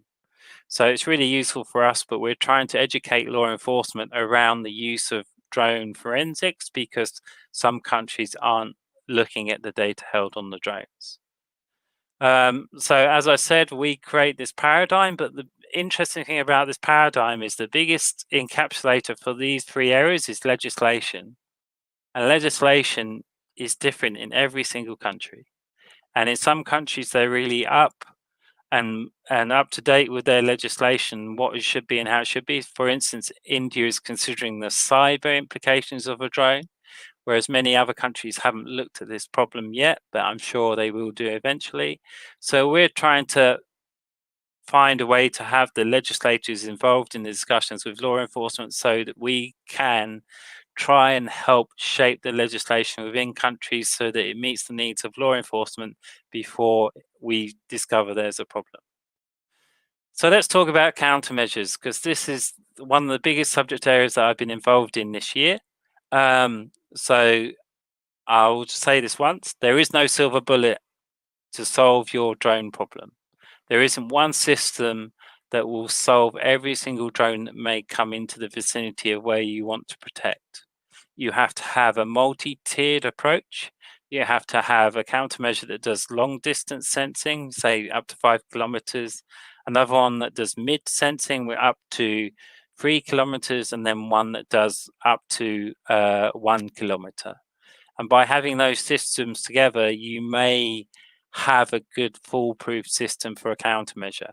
The issue is criminals understand countermeasures as well, and they're starting to adapt their attack methodologies based on how the countermeasures are monitoring and detecting drones. And this is an area of huge interest to us this year. And the interesting thing for me is there doesn't seem to be a generic assessment for countermeasures. Every assessment I've seen is unique. And the problem I've seen is the assessments tend to always point to one solution, which the person who created the assessment is aware of before they create the assessment. So we've all seen the drone guns. We've all seen the drone nets. The Dutch did drone eagles, but that was problematic because of the animal welfare and because the drones eagles were temperamental. So sometimes they would fly, other times they wouldn't, and sometimes they wouldn't fly at all because it wasn't the right kind of weather for them to fly. So that was a 2 to 3 year program. It did prove the point that birds could be used in this, but I don't think they're being used because the other problem they had was who would look after the eagle when it wasn't being used for stopping drones.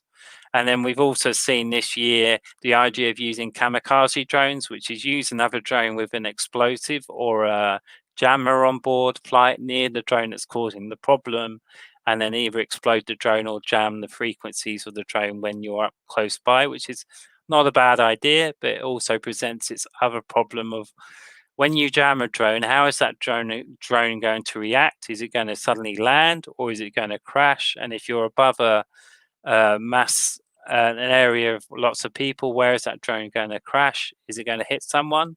Or is it going to crash into a building, and so on and so forth? So there's loads of issues around this. And we're looking at this issue this year because it's of huge interest to our member countries. I was lucky enough to go to Colorado in November 2018, and we had 6 countries with 15 experts spend a couple of weeks testing a variety of drones. This is where I realized I'm not the best drone flyer in the world. I always seem to be able to crash the drone into the ground no matter what, so never give me a drone unless you can afford to repair it. But over those 2 weeks, we developed a framework for law enforcement response to a drone incident, which ended up here. And we worked with the likes of Celebri, Oxygen Forensics, Homeland Security in the US, the anti-terrorist squad from UK, and some other advisory agencies to help us create a framework, which is what you see here. So this framework took about 6 months to create, and then about 2 years to edit and modify to get it right. So this was made available to all member countries in May 2020, and if you search on the internet, you can find a copy. Because the idea behind this was to allow everyone of an interest to understand how to react to a drone incident for first responders and digital forensic practitioners. And it also gave an overview of why drone is such an issue, and it's been very widely well received. If you need a copy, just send me an email and I'll send you a copy. But the interesting thing for us, or for me especially, is the fact around doing forensics of a drone once it's been discovered. Because a drone is like an aircraft, it has a black box, and within that black box, there's loads of information that tells you its flight logs, tells you where it's been, how high it's been, how fast it's been flying, and so on and so forth. And we have seen drones with over 200 flights recorded within the system, and it helps us build a pattern of how that drone has been used in the past, why it's been used, how it's been flown before. So for instance, in the UK, where they had the use of drones in prisons, the drone that they recovered from a prison was actually used over 60 times to fly illegal goods into the prison across the country, and they actually broke the network down, and they actually received up to 5 years imprisonment for their work. So what about the future? The future is bright for drones, but it's also a challenge for us. So drone swarms, I have attended lots of discussions around drone swarms. What is a drone swarm? What is the definition of a drone swarm? Is it a drone just talking to another drone and adapting its flight path, or is it many drones flying at once? A drone swarm is more than one drone, I would say. And at the moment in time, I think this is a real challenge because most drone testing that I've seen only really covers maybe one or two drones being at the same time. But how do you react to 10 drones being flown into the same location, such as an airport? How do you divide up your reaction times and so on and so forth? Also, with the advent of 5G, because obviously signal jamming works if you're jamming GPS and the command and control system of the drone. But what happens if that drone is operating on 5G? You don't want to jam 5G because you'll just knock out everyone in that area. And also, autonomous drones are becoming more popular, and home hobby drones are becoming more popular because components are getting cheaper, and there's lots of tutorials on the internet on how you create your own drones. And I can see drones being built at home that are using frequency hopping. So as soon as a drone gets detected on a frequency and the frequency starts to get jammed, it just hops to another frequency. So I can see that happening. So, and legislation is still way behind the technology, and we keep trying to push the legislation forward, but legislation takes a long time to adapt and create. And then the next issue is UTM, unmanned traffic management. This is going to be huge over the next 5 years because obviously technology is developing drone taxis, drone cargo planes, and flying taxis that want to get you from the airport to the city centre. So instead of you having to board a train, you just leave the airport, get into a drone taxi. That drone taxi will fly you into the city centre within 10 minutes, and it should all be automated. I'm still not convinced I would be comfortable sitting on an autonomous drone flying me into a city centre, but I guess that may be an age thing, but I'm sure the youngsters will love the experience. But with that comes added challenges, and UTM is an interesting area because there's lots of discussions around UTM, but it doesn't seem to be a coordinated discussion. It seems to be the regulator discussing with industry, and then law enforcement are suddenly expected to maintain the security of the airspace. Law enforcement has never really ever police the airspace. It's always been the frequency, the aviation regulator. So I feel this is a huge gap in the discussion because law enforcement need to be involved because they need to develop the tools, the technology, the monitoring, the sensing, and any kind of reactionary technology to such an incident needs to be developed now. So when UTM gets widely adopted, we suddenly don't have an incident that causes mass panic and causes a lot of investment to be thrown at the problem once the issue becomes mainstream. So what are Interpol doing? So we have a working group called the Drone Expert Group. Some of you may have taken part, and I promise you it's an interesting working group because we always try and find the innovation, the new technology to present to law enforcement so it's not the same old presentations.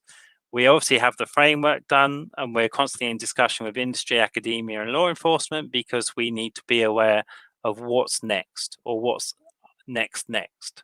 So I'm constantly having discussions with the industry and with law enforcement to understand what law enforcement needs and where does industry see the drone phenomena moving forward. And we will continue to keep talking to experts to keep the discussions open. So if you are a member listening to this presentation, you feel there's something that Interpol should be aware of, or you would like Interpol to be involved in, then just let me know and we will have a discussion for sure. At the moment, we're creating an online working space for drone experts across the world to come and discuss things online. We're also starting to develop reference resources around drones and drone incidents. And I'm also trying to slowly get involved in drone countermeasure evaluations to try and build one evaluation that would meet 80 to 90% of the need of law enforcement to evaluate the issue. maybe next year if COVID passes, and we will host an event in Norway where the Norwegians have given us the pleasure of being able to install some countermeasures at their main airport in Oslo, and we will do some testing of the drone countermeasures with the frequency regulator and the government and the police there, as well as member countries from around the globe, to understand some of the basic methodologies of countermeasures, how they work, and how you can assess if they're successful or effective in their work. So the good thing about Interpol is we have 194 countries, and we are always willing to help. So if you have a specific problem within a specific region, we are happy to help. And I'm currently working on a project in Southeast Asia and the Middle East, looking at the drone threat, which we will work with those member countries to understand the threats they face and how we can help them react to those threats and try and protect those countries from those threats. Interpol is just a piece in the jigsaw. We don't have the answers, but we have a good network of experts who can help find the answers. And if we don't have those experts, we will go out and find those experts and hopefully collaborate with the industry and with law enforcement to help solve the issues. Collaboration is the key. If you don't collaborate, it's going to be very difficult. So, for example, I'm aware of many projects in US and in Europe that are looking at the drone issue, but they're looking at a specific problem of the drone phenomena, but they're not sharing that knowledge and expertise with the industry. They're sharing it with their own little niche. So, example, how do you protect an airport from a drone incident? There's lots of work going on around that, but there seems to be very little discussion and sharing of information on best practice, best methodologies, and what countermeasures are being tested, what are they being tested against, and how are they being tested. So we're trying to bridge those gaps and bring those experts together so that we save time, we save resources, we save even the countermeasure industries from having to ship their countermeasures all around the globe when it could be just shipped to one country where multiple countries take part in the testing. My main message to you is that nothing is ever impossible. There is always a way. No matter what you think, there is always a way. And you just need to sometimes take a step back and think differently or change your thinking, because there is always a way in finding the answer or the solution. It just takes time, and also takes some time to talk with other specialists and experts, because I'm sure the problem you face, someone else has faced in the past and can find the solution for you or tell you who to speak to. Thank you very much for your time. There's my email address. If you ever want to email me, follow me on LinkedIn, because I sometimes post some good stuff on LinkedIn, which may be interest to you. Thank you very much for your time. And obviously, if there's any questions, then I'm happy to answer them either by email or by whatever, but I'm always open to discussing. So please don't be scared to engage and discuss. Thank you very much for your time. I hope you enjoyed the presentation. Thank you so much, Chris. And there certainly are some questions. And for all the listeners, we are certainly virtual, so you may need to give a virtual clap or something like that. But Chris, thanks so much. And you were at our first GDSN, and I guess on behalf of Interpol, you certainly try to just constantly seek to enrich your knowledge and understanding there. So thank you so much for your dedication to the area. Really appreciate that. So I've got a few questions for you. One was a comment from Konstantinos, and it said, no countermeasures exist. The only thing we can achieve is by minimizing the risk. So I guess maybe he's asking a little bit more, how do you minimize risk when it doesn't just come to, say, countermeasures? So how do you minimize risk? Well, that's a difficult question to answer. I will try I mean, it's a very good question, and I would love to say I have the answer, but I don't. But I do have some understanding. In some ways, if you want to protect a military building or a government establishment from a drone threat, you almost have to change the architecture of the building. So you almost have to, instead of having big glass fronted buildings, you may need to, put some brickwork in there so that a drone, if it's flying on the outside of the building, won't get access to everything that it can see on the floor or into the atrium and so on and so forth. And you also have to have strengthened materials. So if a drone is used with an explosive, when that drone gets exploded next to the building, it doesn't shatter all the glass. It just shatters some of it, or the brickwork needs to be reinforced. Because the problem is, policing and security have only ever dealt with the ground level threat and not the air threat. And the problem is, you can't stop a drone if you want. You can't erect a 50-foot net to try and stop it. So it's a completely different attack vector, and it's still an attack vector that we're trying to get our heads around. But I think you have to almost counteract the drone threat by changing the methodology in designing secure areas and secure buildings, so you make it difficult for that person to achieve their objective. I hope that kind of explains, but it's not an area of expertise for me, but I can see we have to kind of change our mindset slowly around how to counteract it. You're not going to get a magic box that's suddenly going to stop every single drone in the sky, because as soon as you do, the threat actor will change the signal transmission medium, so your box will not work. So it's a constant, ever cat and mouse game at this moment in time. And I'm exploring it, and maybe in next year we may publish a report around countermeasures and some suggestions to the wider community. But maybe we'll see. I think there was a pretty good response, considering it was a statement, and I turned it into a bit of a question there. So no, brilliant, Chris. And I've got a few more. I'm collecting some of these from Twitter, LinkedIn, and also the YouTube comments. One question said, how much sharing does Interpol actually do with local agencies and police forces in drone threats? So in regards to drone threats, it's not something that we looked at initially, because that was a counter-terrorism issue. But as the drone threat has started to be seen to be non-counter-terroristic, we are starting to look at it. The problem is, how do we collect that data from member countries? Because at the moment, if someone reports a drone incident to their police, the local police station, we have to understand, how does that local police record that incident? And what we're seeing is a lot of them will record it and then just give it to the local aviation authority to deal with, because they don't want to investigate the incident themselves. And obviously, using your DroneSec platform, looking at the intelligence that you gather there, really helps us understand the evolution of the drone threat. I am in talks with many countries around how can we kind of bring this in line so every country records the same data when a drone incident happens, but it does take time. We're still pushing forward with that, and if you look at the drone framework, we kind of hint at what needs to be recorded in a drone incident. So hopefully, if people read that and they work for a local law enforcement agency, they can adapt that to their need. And obviously, if a law enforcement agency needs any more information from me, then I can share anything that I have with any law enforcement agency, and even sometimes with the industry. It just depends. But at the moment, I'm happy to have conversations with whoever.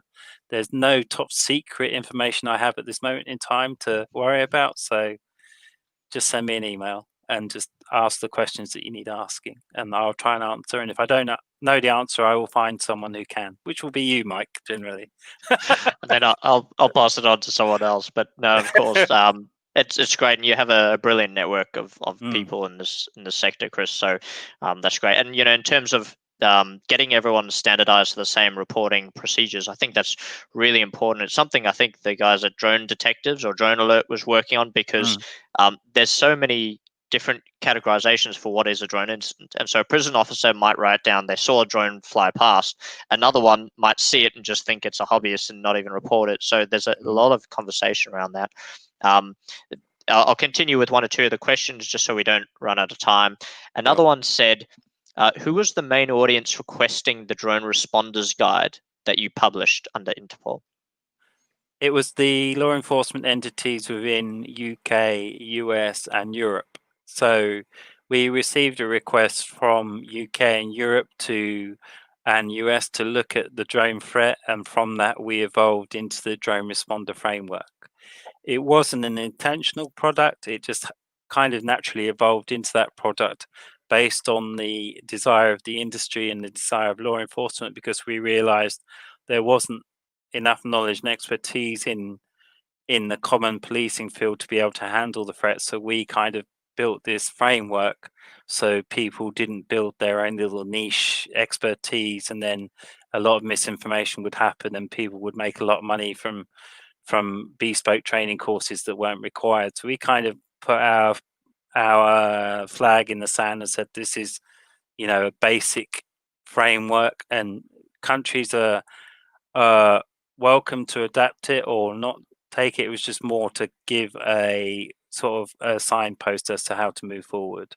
And we are aware that that framework has been adopted by many countries to start to build their foundational understanding around drones and how to respond to them. So we're very proud of the framework. And as I said, it's one of the only Interpol documents that you'll find freely available on the internet for anyone to download and look at. So I'm very proud that we managed to do that as well. Yeah, funnily enough, as you were saying that, there's people linking me to it and requesting it, so I'm sure many of them can go straight to your inbox. But you can even Google it. I believe now it's open, which is a great thing for many law enforcement. Sure, it's available in 4 languages, so you can have it in English, French, Arabic, and Spanish. So if you can't find the language version you need, then just send me an email and I'll find a way of sharing it with you. Because I think the English one is freely available. The other 3 aren't so freely available. So we'll make them available as quick as we can. But generally, send me an email. We'll find a way of sharing it for sure. Great.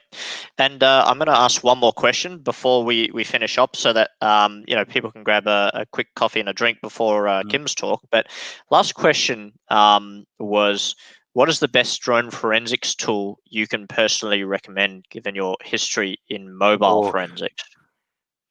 Now, I can't recommend any tool because obviously I can't be seen to endorse products. But you have funnily enough, most of the forensic tools that support drones are the mobile forensic tools, such as Celebrite, XRY, Oxygen. You can even download the free open source tool, which and that will decode the drones. I can't remember the name. Autopsy, that's it. Autopsy is a free open source forensic tool for computers, and that has a plugin for drones. The problem is that the modern drones, which have encrypted data in, are not so easy to do.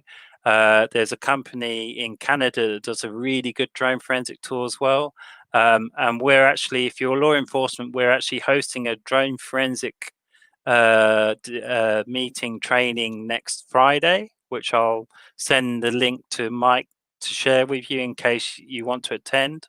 And we're going to actually talk about drone forensics and give an overview of how drone forensics works, so at least you have an understanding. But most forensic tools will support the recovery of data, but they will not recover every single bit of information you need. Every case that I've dealt with, you need to do a lot of data decoding yourself to look at the data and understand what that data means and why it's there. But it's a very useful tool. So if you do have drone incidents in your country, then always do the forensics, because it will always tell you who was the person who flew it, what devices were connected to that drone, what pictures, what videos, and where the location the plane has been flown from, where it was landed from, where it's been. And it will also give you historical locations. And always the first location is the person's house, because they always have to switch it on and test it in their living room while they're in their dressing gown. So it's always good fun. But if you need any more advice, we can just send me an email again, or connect to me on LinkedIn, and let's have the discussion there. Brilliant. Last comment wasn't a question, just said DATCON is also good for forensic analysis of drones. Yeah. But I think that's roughly all. So Chris, again, thank you so much for your time. We really appreciate it. Great presentation, and everyone can contact you personally. We'll make sure your slides are accessible, or your contact details are accessible. So thank you, and to everyone else, we'll be back in about 6 or 7 minutes with Kim's talk. So stick around. Thanks, guys. Thank you, Mike.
We are back, and this time with Kim James, the director of Drone Guards. And Kim, welcome. You'll be speaking on the securing high-value assets from above while grappling with the cost-benefit equation. I do just want to say we're all thankful you're alive and well after that apparent aeroplane incident recently that occurred. But otherwise, thanks very much. Great to have you on, and the floor is yours. So your screen will be shared, and go ahead with your presentation. So thanks again for being here. Thank you so much, Mike and team, and thanks for having me. So my name is Kim James, as Mike said. Today, I'm going to be talking from a completely different perspective to what Mike and Chris spoke about. First of all, we in South Africa refer to RPAS or drones, but for today's talk, I'm going to be referring to drones for the ease of it. And also I'm going to be talking from an operator perspective and also from a position of drones for good. So this is where we use drones to protect people and what we call high value assets. So this is property, mines, or anything that would be deemed a valuable asset. So I'd like to very briefly give you a bit of background on myself. As Mike said, I'm the director of Drone Guards, which is our security brand. Our operating license under Part 101 of South Africa, and I'll get to that in a bit, is UAV aerial works. For my sins, I am the safety and security post holder from a regulatory perspective. I'm very fortunate to be on the COASA EXCO, which is the Commercial Unmanned Aircraft Association of Southern Africa. And if anyone's picked up a copy of Drone Professional 1, I had the privilege of writing a chapter in that book about drone security in South Africa. A very quick background. We also have a company called Sky Robots, where we are betting on the future of fully autonomous security drones, where we're developing a full turnkey drone security solution. And in our Aerial Works brand, we do surveys, inspections, etc. But today I'm going to be talking about the security aspect of our business, and that's where we actually conduct aerial drone security surveillance, and we also do some drone security advisory. So why security? South Africa takes up, unfortunately, 4 spots in the top 10 most dangerous places in the world to live from a crime stats perspective, and that was updated, I believe, in June this year. Socioeconomic issues in South Africa, unemployment, which is estimated to being above 35% by the end of this year, does drive crime. And it's everything from opportunistic crime, where someone is hungry and is going to steal an electric fence that you think is protecting your property here in South Africa, to turn in for scrap metal, to highly sophisticated crime syndicates.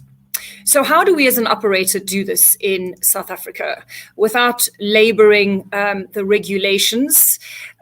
South Africa has the mandate to interpret and implement standards and recommended practices from ICAO, and we consider the local context. And in 2015, the RPAS Part 101 was promulgated, and to date there are only about 70 odd remote operating certificate holders in South Africa. And out of those, I believe there are probably only 3 or 4 that focus on drone security. Needless to say, regulations have been overtaken by technology. And we'll get to that a little bit further on. So drones in South Africa, just as a very brief overview again, from a regulatory perspective, on the bottom right-hand side, the company operating has to be registered under Part 101. The individual flying the drone has to be licensed by the Civil Aviation Authority of South Africa, and the drones have to be insured for third-party liability insurance. So what does my day-to-day job entail when it comes to drone security? So expectation management, basically. I put the slide in, it always gets a few giggles. I can't see anyone, but normally in an audience, before our lovely COVID-19 restrictions, I would actually play a video from The Oblivion, and you can see Tom Cruise there. And the reason we put that in there is because the first conversations that come up when we talk to potential clients around drone security surveillance is, can you weaponize this drone? And unlike Mike and Chris, who talked about shooting drones down in counter-drone measures, what we have to deal with here is individual security companies, etc., having expectations that we can actually shoot criminals from the drone. So the answer is, I guess one could, but we may not yet at this stage, although we are looking into non-lethal weaponized drones for the future, and that would be things like pepper spray or anything non-lethal like that. Needless to say, we may not do that now. This is a very rudimentary explanation of where we are today versus expectations. And the current state is we have security, ground security, protecting our residents in residential areas, as well as small commercial sites, small holdings, farms, mines, etc. What is possible today in 2020, regulatory-wise, is that we have one drone operated by one drone operator. And that drone operator has to be on the site that the drone is being operated from. So we essentially fly from A, wherever we're flying, to landing back at B. And that is where the remote pilot station would be.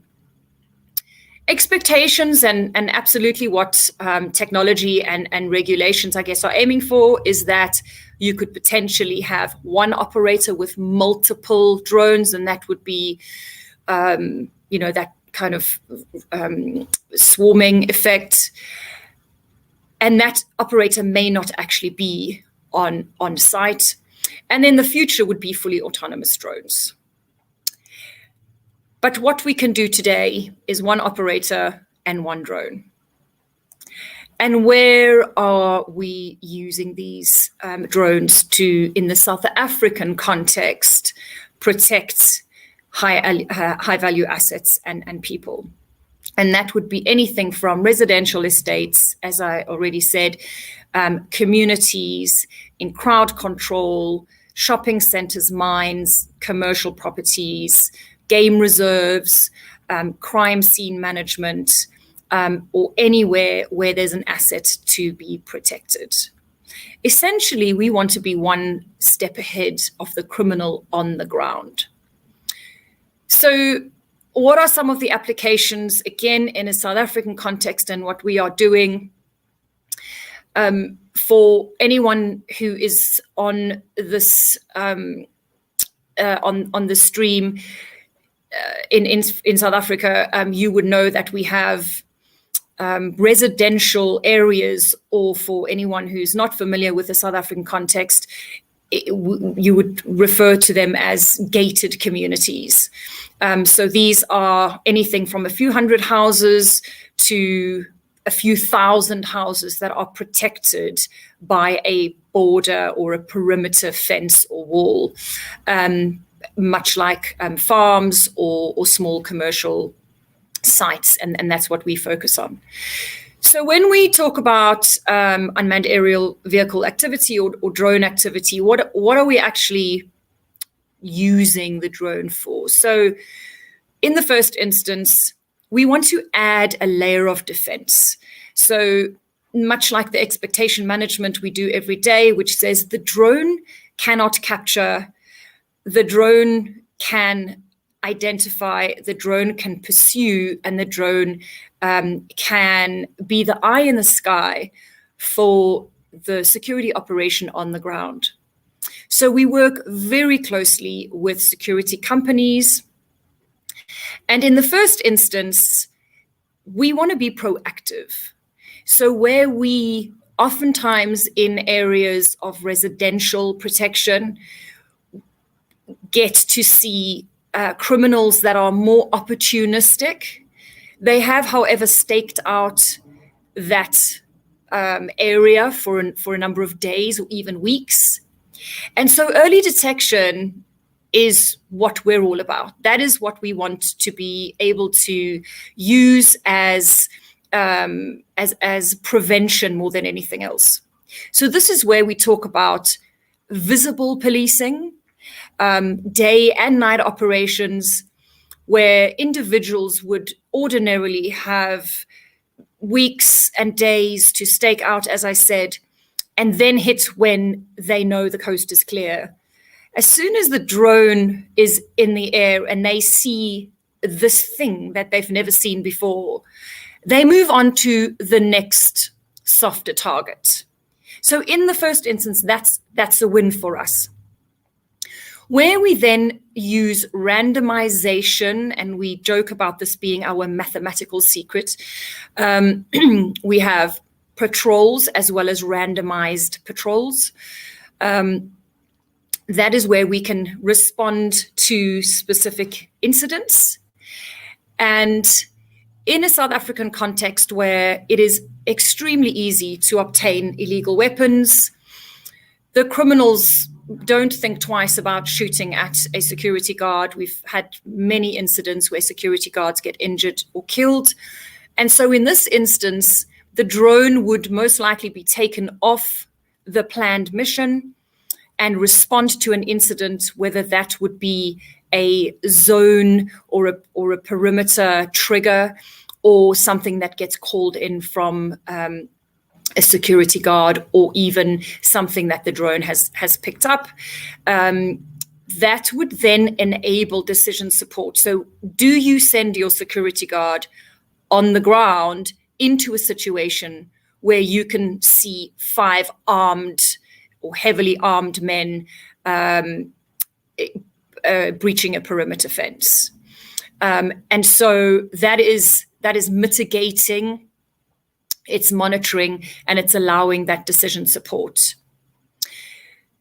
And then lastly, post-incident activity. So if there is an incident, the incident would have been recorded.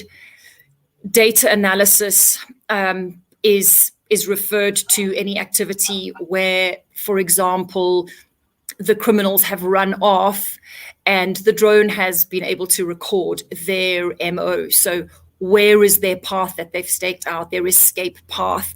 Where have they breached a perimeter fence that's maybe a neighboring property, etc. And we also use that for training purposes. So I'd like to show you a few examples. I would ordinarily play videos, but I haven't taken the chance given the intermittent Wi-Fi signal in this area where I am at the moment. So I've just taken screenshots. But as I said previously, we combine our surveillance with visible and covert operations. This is a very quick example of a residential estate that was affected by cable theft. So in South Africa, copper cable theft, underground cables get stolen on the daily. It's been reported as of last year, I think, that the losses in South Africa of copper cable theft run up to the $400 billion a year. And that leaves residential areas without power, main transport lines without power, et cetera, et cetera. So it's a massive problem. And in the residential estates where the copper cables get stolen, these copper cables run through neighboring properties, under roads, into government land, et cetera, et cetera.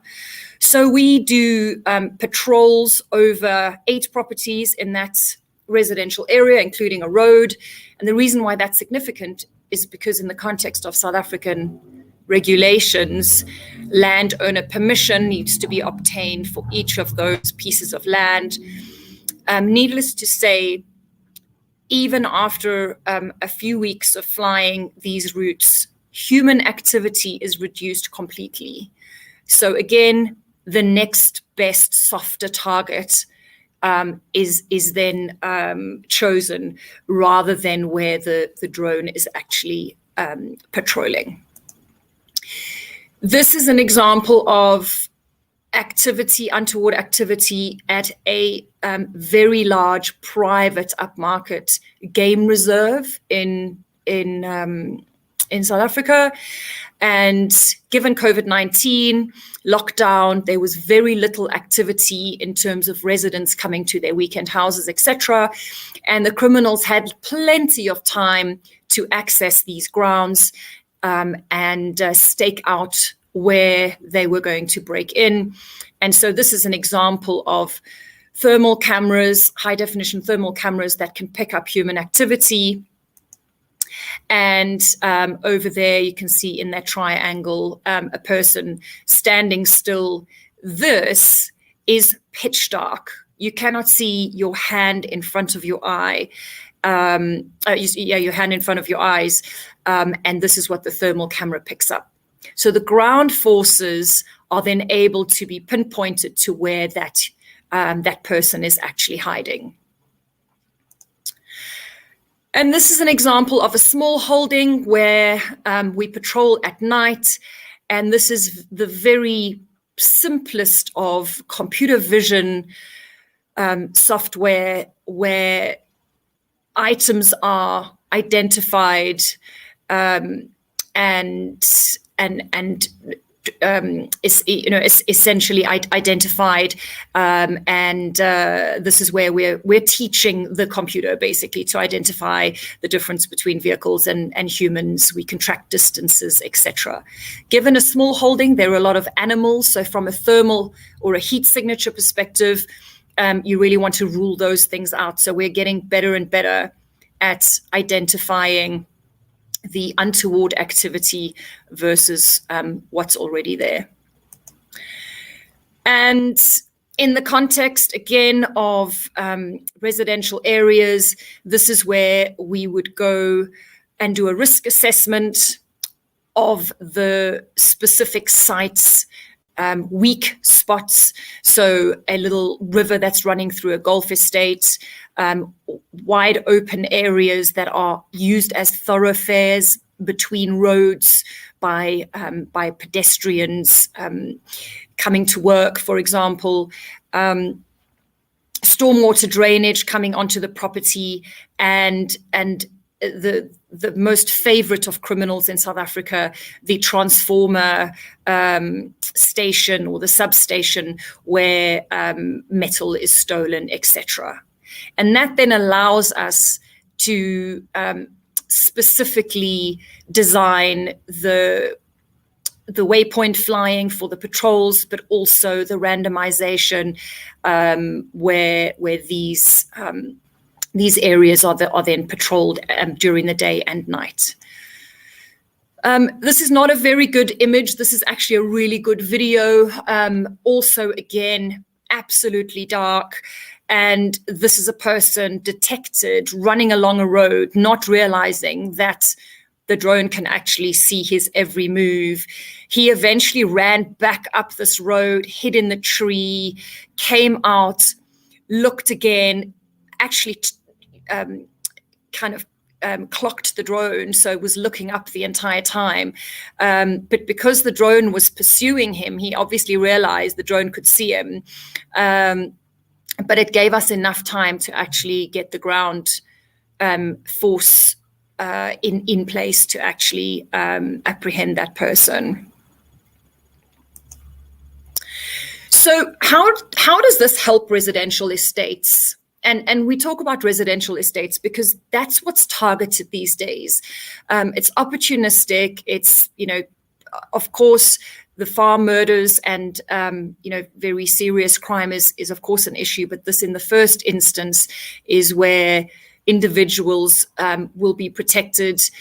They've bought into a residential area that's meant to be keeping them safe. Now, I also want to point out that, of course, it's not a myth that millions of people in South Africa live in poorer areas where crime is just as high. And how do we protect them is another story. And that's where hopefully law enforcement and public safety agencies will hopefully, adopt this technology more. But for now, we're talking about these residential estates. So residents want to feel safe. They know that video footage can be used as evidence. So quite often these criminals, are able to break through a perimeter fence, steal something untoward, but still get away with it. Even if they're caught, what proof is there? So bearing in mind data privacy issues that we're all very familiar with, this footage is legally obtained, it's date stamped, it's geotagged, of course, and so we can use that for legal evidence. The response times are decreased. So, in one incident, for example, there was a trigger alarm along an electric fence. This was before we started our patrols. And the security guards in their vehicle took half an hour to find where that actual fence was cut. So by having eyes in the sky and having a vantage point, we can clearly redirect or direct and pinpoint ground patrols. Again, as I said earlier on, this is an additional layer of defense. It is not something that can be used in isolation. So we can use it as a deterrent, we can use it as a tool to pursue, and we can also guide ground reaction force. I've already talked about having the eyes in the sky with the thermal camera. And of course, in a security context, the human is the weakest link. So again, in the South African context, the security guards are often intimidated and threatened to, perhaps in the most benign reaction, delay a response of a ground crew or give information. And with the drone, it's technology. So they're more effective, they're more reliable. And again, the way we talk about the effectiveness, if a drone can, although we don't fly 30 kilometers an hour during night missions, but it can, by patrol, fly that much and cover way more distance over a perimeter, for example, than a guard patrolling on foot at, say, 5 kilometers an hour. Of course, the guard has a torch, but maybe they're 6 foot tall. And so this clearly gives a higher focus during high cry times from a different vantage point. We've also done some cool security stuff.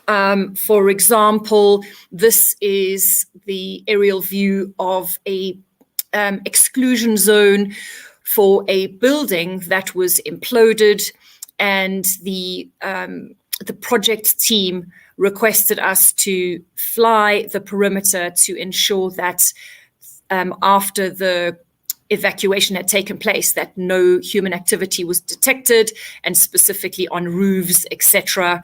So we worked very closely with the integrated security company, the demolition team, the disaster recovery management team, etc.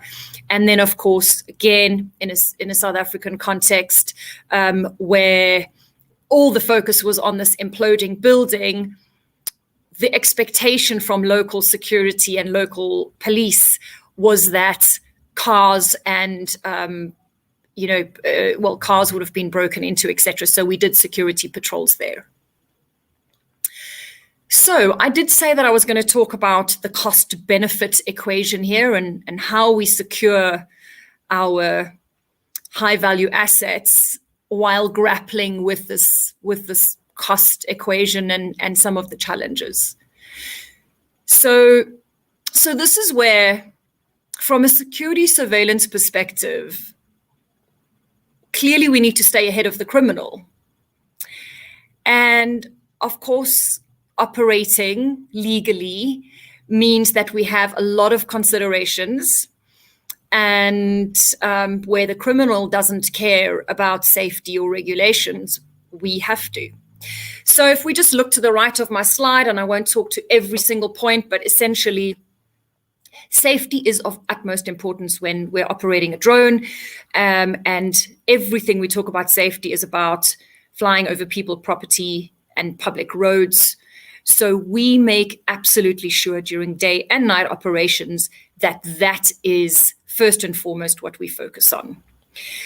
The regulations determine that where we have to operate at short notice in a crime situation, that is not our client, that is not on site, where we've already taken all the permissions into account, where we've already done our risk assessments, where we've already ensured privacy, etc., that there's a time delay. So a good example, a few weeks ago, I got a frantic call from a local municipal councillor that said that in a bike park, or I think it's kind of a game reserve where people can ride mountain bikes, a cyclist was stabbed, I believe, and the bike was stolen. And they wanted us to come straight away to come and see whether we could identify from the air where these criminals were hiding, because they were believed to be hiding under bushes, etc. And so, of course, by procedure, we checked where the site was, and that site was pretty much next door to a military airport, so in controlled airspace. And so there's no way as an operator we could fly in controlled airspace without getting flexible use of airspace approval, filing a flight plan, And that would most likely, in the best possible way, take 24 hours, but many times longer. So we couldn't help them. So from a regulation perspective, there is a time delay to really get response in emergency situations. The privacy is an issue, and we have to work very closely with the homeowners association of these residential estates to ensure that all the residents are on board, that they don't think that we're spying on them, because that's exactly what human nature is. If there's a drone in the air, they think it's spying on them. And then, of course, where we want to pursue a criminal, we have a few challenges, notwithstanding the actual technology. So how far can your drone fly? What's the hang time, i.e. battery time? But also landowner permission. I alluded to it earlier on.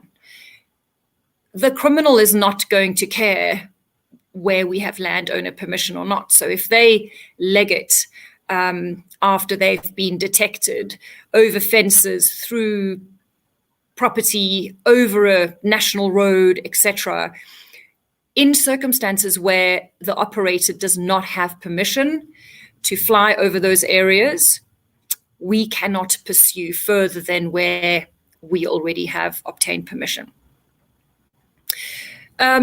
Top over here, so who pays for this? So in the case where we want to secure a motorway, for example, where from a seaport to a land port, there are high value freight issues, we've already designed a safe corridor solution from an aerial surveillance perspective, protecting high value freight. Who pays for that security? So is it the roads agencies? Is it the freight forwarders? Is it the insurance company? So that's a question we haven't answered yet. The cost of delivering this service is still very high. So because it's regulated to have to be manned, so there has to be a drone crew on site. They have to be in control of that drone, even though we have automated flights for a lot of the missions.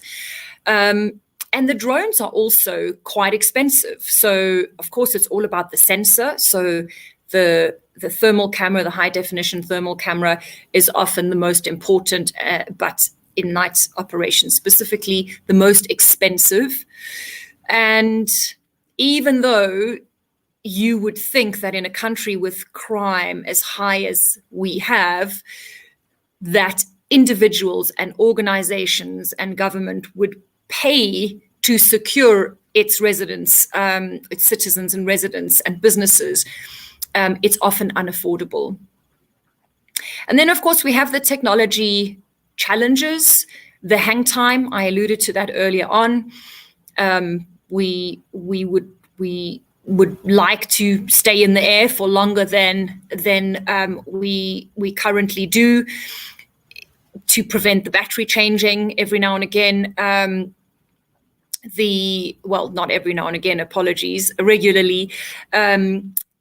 Again, the drones are quite expensive, and also the cost is driven by the fact that in 24-hour operations, the batteries and the drones do need to be replaced regularly. And then inclement weather does stop us flying.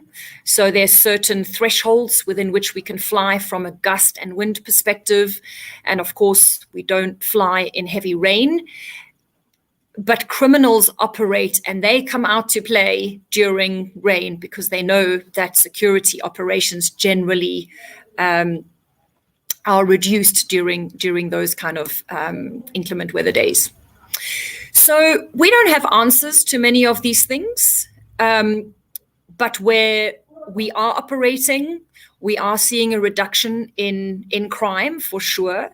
And I will close off by saying that we believe the future is bright. We all know that drone technology is plowing ahead, and when it comes to autonomous flight, when it comes to machine learning, artificial intelligence, we are betting on the fact that the machine will alert the human as opposed to someone sitting in a control room where our drone video is streamed, where a security guard is sitting monitoring a screen. The machine will alert that human when an intervention is required. And of course, that whole cyber physical world that we're moving to. So I could continue talking. I think I've given you a good enough overview. I hope. I am open to questions. And thank you so much for allowing me to share what we do. Thank you so much, Kim. That was eye-opening, to say the least, and honestly, it was probably the first physical drone security talk that I've seen. A lot of them do focus on all the other aspects, but it was just amazing. And I think the fact that, as you said, you had the real pictures of your operations, the fact that people wanted you to fly near the military base, but there was that regulation issue. I'm sure that tore you apart in being there in the moment, having to really kind of balance the risk, but also a bit scary to know that some criminals know that during heavy rain it's probably easier to get past some of those drone guards. So just really, really interesting. And we do have some questions that have come in from some different places, if you're happy to answer some. Absolutely, Mike. Yes. All right, so let's kick him off with the first one. Mark said, do you use thermal or night vision on your drones? And do you ever have adversaries that use drones with those also? So, Mark, yes, we use thermal. We use thermal cameras. Those images that I showed are from the cameras we use, so the sensors we use. We have the one image I showed you. We have dual cameras, so even during the day, you can see the day view and the thermal view. And then the second part of the question on, I guess, from the context of what you're talking about today, using them, we haven't in South Africa, and I've spoken to many people, I've researched this. I don't think we have seen that yet. From everything we've seen, and even one of the other drone operators that has been doing specifically night operations in very hostile territory, where criminal gangs, criminal syndicates have been stealing millions and millions and millions of rands worth of cables and what have you for years. They still don't really know how this drone technology works. They think it's some satellite that's seeing it. They know it's something from above, but they don't really know what it is yet. So I'm sure it will come, but I am not aware of any party that's used it to counter or for negative and criminal reasons. Okay, very interesting. And the next question is very similar to that. I'll just pick it out because it talks about countermeasures. It says, has anyone ever used countermeasures against your drones or the drone guards? For example, trying to get past them in gated communities? Yeah, good question. I do get this asked a lot, and I'm sure I'll eat my words at some point. But we have not had any issues. We really, and I hope it stays that way. We have not. So, yeah, the worst we've seen is the individuals that have been spotted and have been pursued. We have drones with spotlights as well. So, that's kind of the thing where we can then hover over that individual or the group of individuals and wait for the ground crew to arrive, where, they start throwing stones up at the drone. But we have not experienced or heard of any counter drone activity. So yes, I hope that stays that way. I'm sure, looking at the rest of the world, maybe it'll come. But yeah, we haven't seen that. I think that's good. Touch wood, and let's hope it stays that way. Exactly. So, Exactly. brilliant. Yeah. We have a question here from Jacob, who said, I'm in Durban and I'm very, very interested in how much something like this would cost. Is it accessible to everyday homeowners or only large organizations?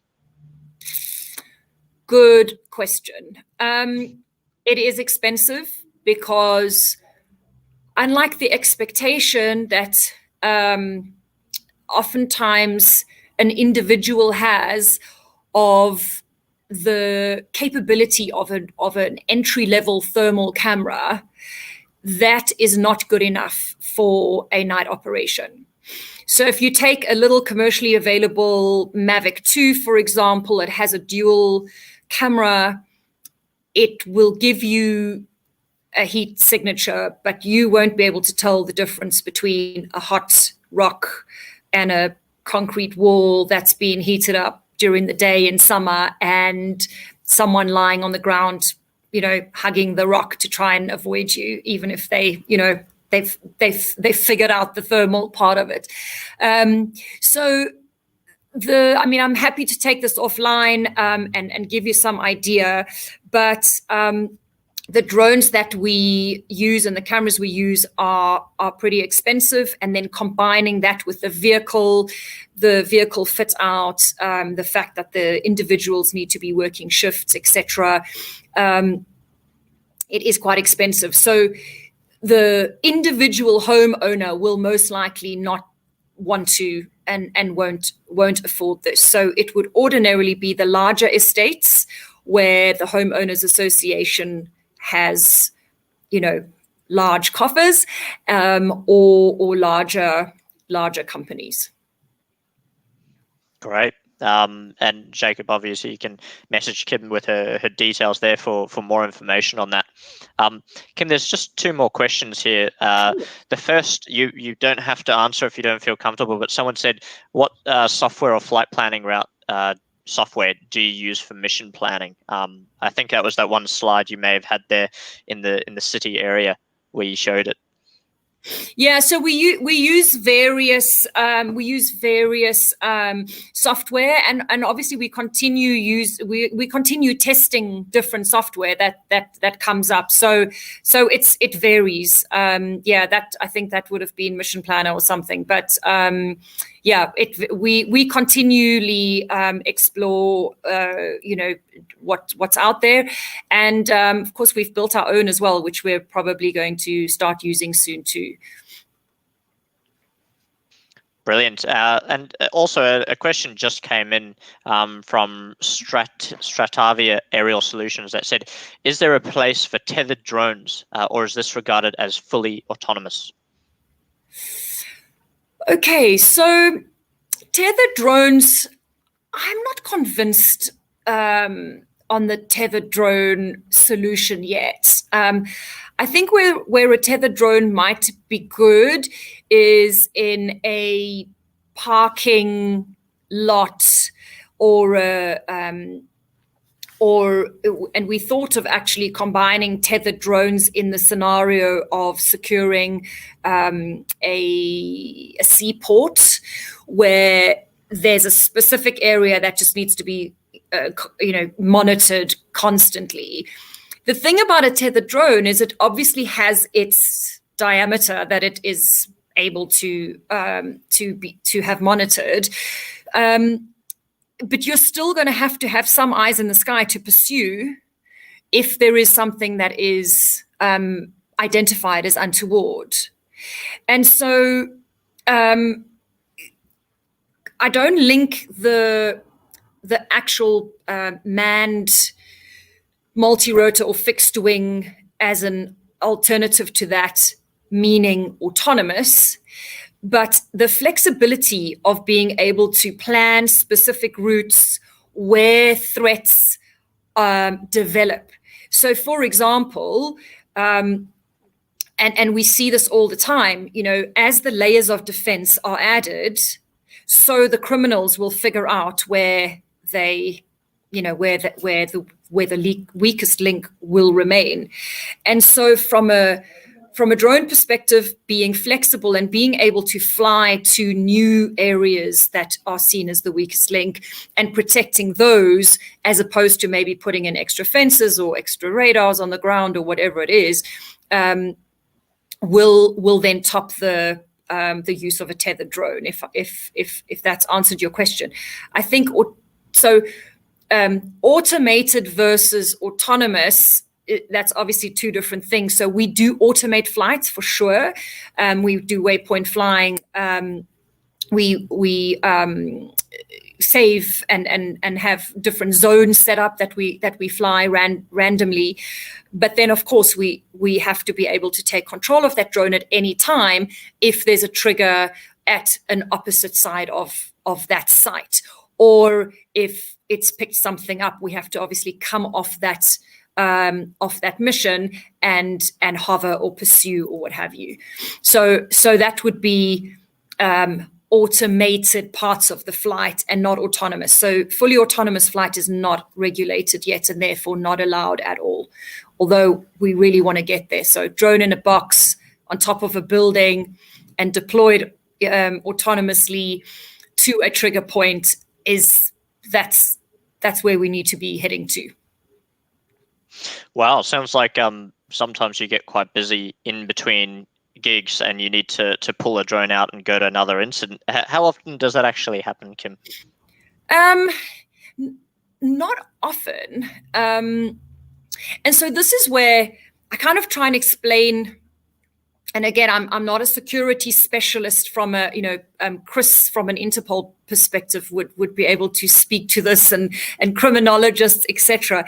But this is where, if you look at police reports, for example, and their reports are focused on arrests, for example, whereas I would much rather be reporting on how few arrests there are, because then policing is working, right?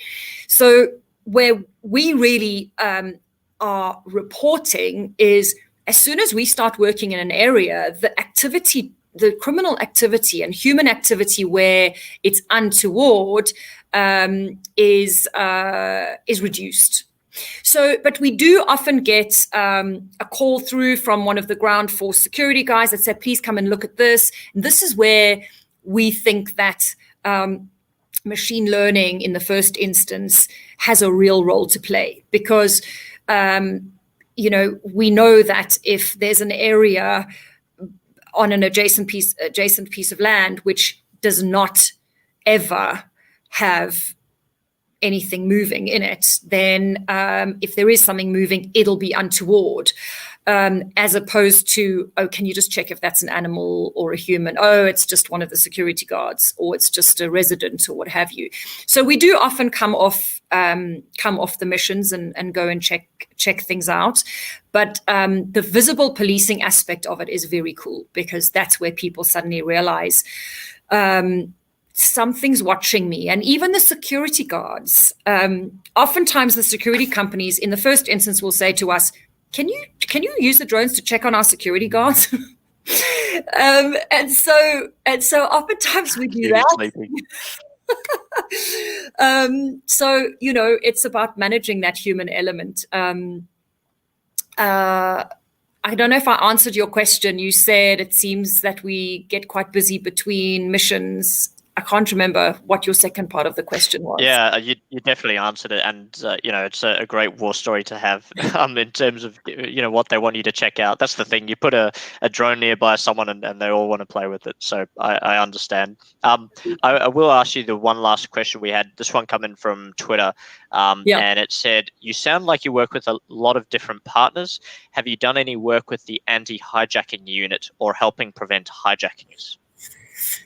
That is a very good question. So there's a lot of, so in the first instance, no, we haven't. There's so much that we can do. There was an article the other day that someone wrote on the back of another cash in transit heist event. And so it's a big issue in South Africa, these cash in transit heists. People, the security guards, the drivers get killed, they blow up vehicles, obviously the money gets stolen, but it's always a massive crime scene. And so the question to me was, posed to me was, why aren't you guys, or why isn't South Africa, or why aren't the security companies using drones to secure a corridor that the cash in transit route or the cash in transit van is going to take?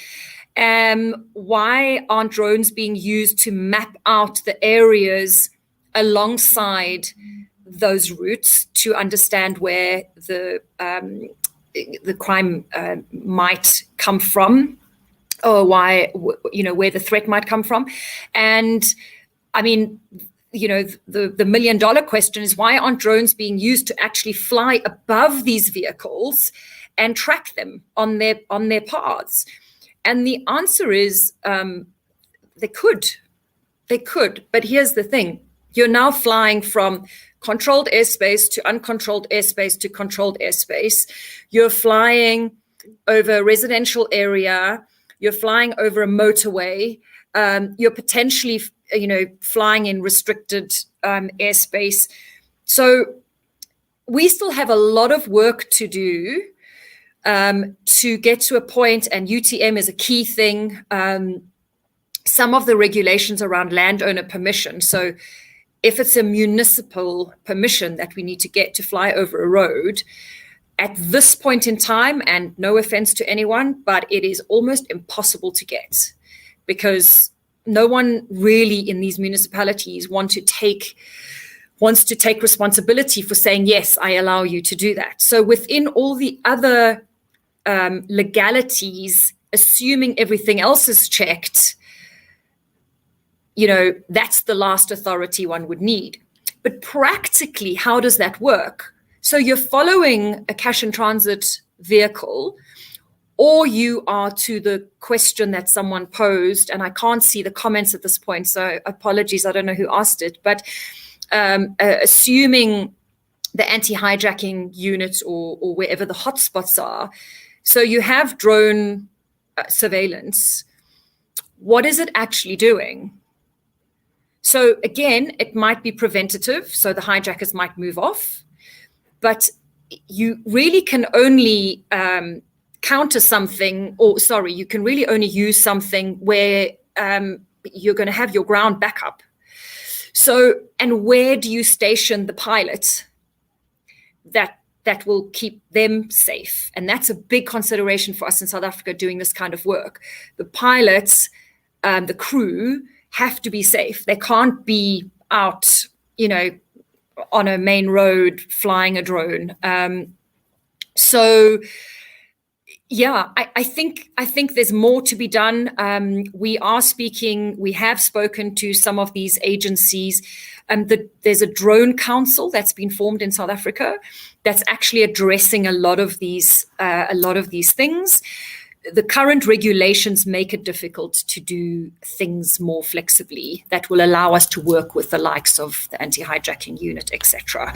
But yeah, the simple answer is we haven't, but notwithstanding some of these considerations, we absolutely should.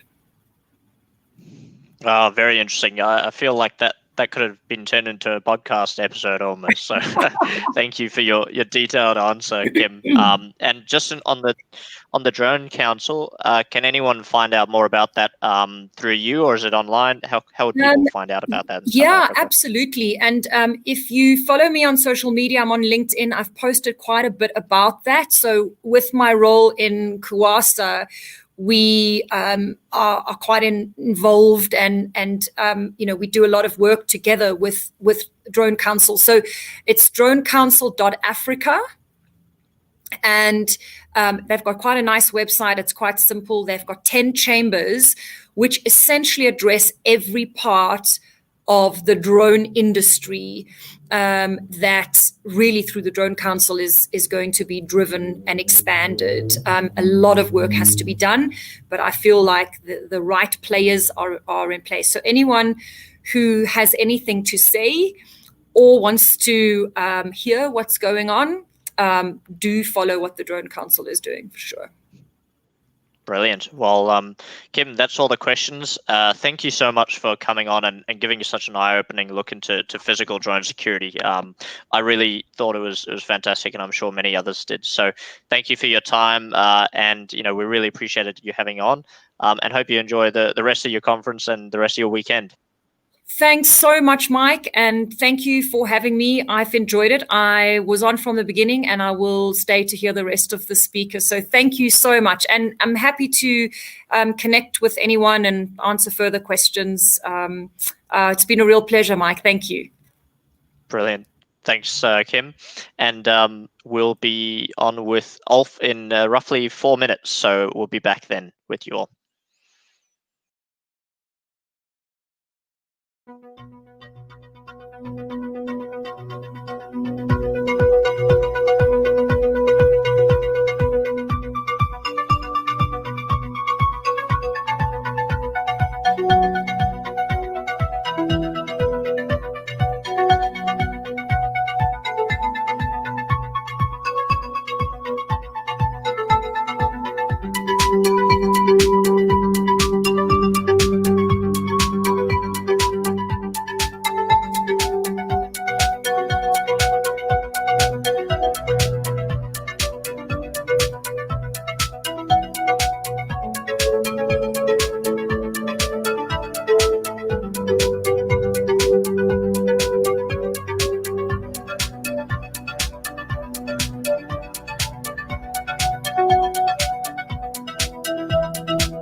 All right, brilliant. Well, welcome, Ulf. Ulf Barth is talking today on Counter-UAS against swarms, and I will say it's a real pleasure to have you on here, and thank you very much.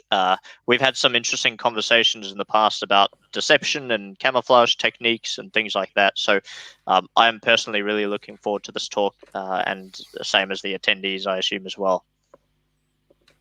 Okay, thank you very much. Brilliant. So your screen will now come up, and you should be able to start your presentation.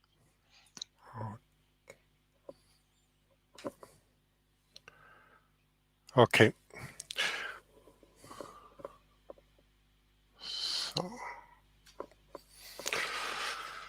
So, ladies and gentlemen, my name is Ulf Barth, and I welcome you to my presentation. Oh, let's see. Okay. Challenges in combating UAID and SUV swarms in civil and military environments.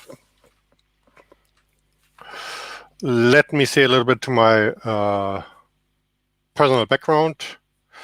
In addition to my civilian work as a freelancer in information technology, I have also learned a lot about security in the real world as a staff officer in the German Armed Forces Reserve. This includes stations in the tanks, reconnaissance and object protection, which in Germany means primarily the protection of its own infrastructure. I have been dealing with threats posed by SUAVs since my work for the Cyber Innovation Hub in 2017. The Cyber Innovation Hub is an institution of the German Armed Forces that promotes the work with startups and dual-use commercial off-the-shelf products. Just at the beginning, a personal statement. This presentation reflects the opinion of the author, that's me, and does not necessarily represent the position of the German Armed Forces or the Federal Republic of Germany. Due to the abundance of material, I will only briefly touch on many topics. For further questions, please do not hesitate to contact me. In principle, this presentation is based on publicly available sources. Use terms. SUAV, a small unmanned aerial vehicle, is small enough to be man-portable. The size is not exactly defined internationally and currently ranges between maybe 2 kilogram and 25 kilogram. However, these values are flexible both upwards and downwards. An UAIED is short term for unmanned aerial improvised explosive device. It's a subset of a SUAV and describes a drone converted with the simplest of means for terrorist purposes. Okay. There has been, in the last 3 years, there have been a number of notable incidents, most of which have taken place in the Middle East and some of them in the Ukraine. The Islamic State in particular has distinguished itself here. The Islamic State was forced without its own air force and without sufficient resources to develop something new in the field of aerial warfare.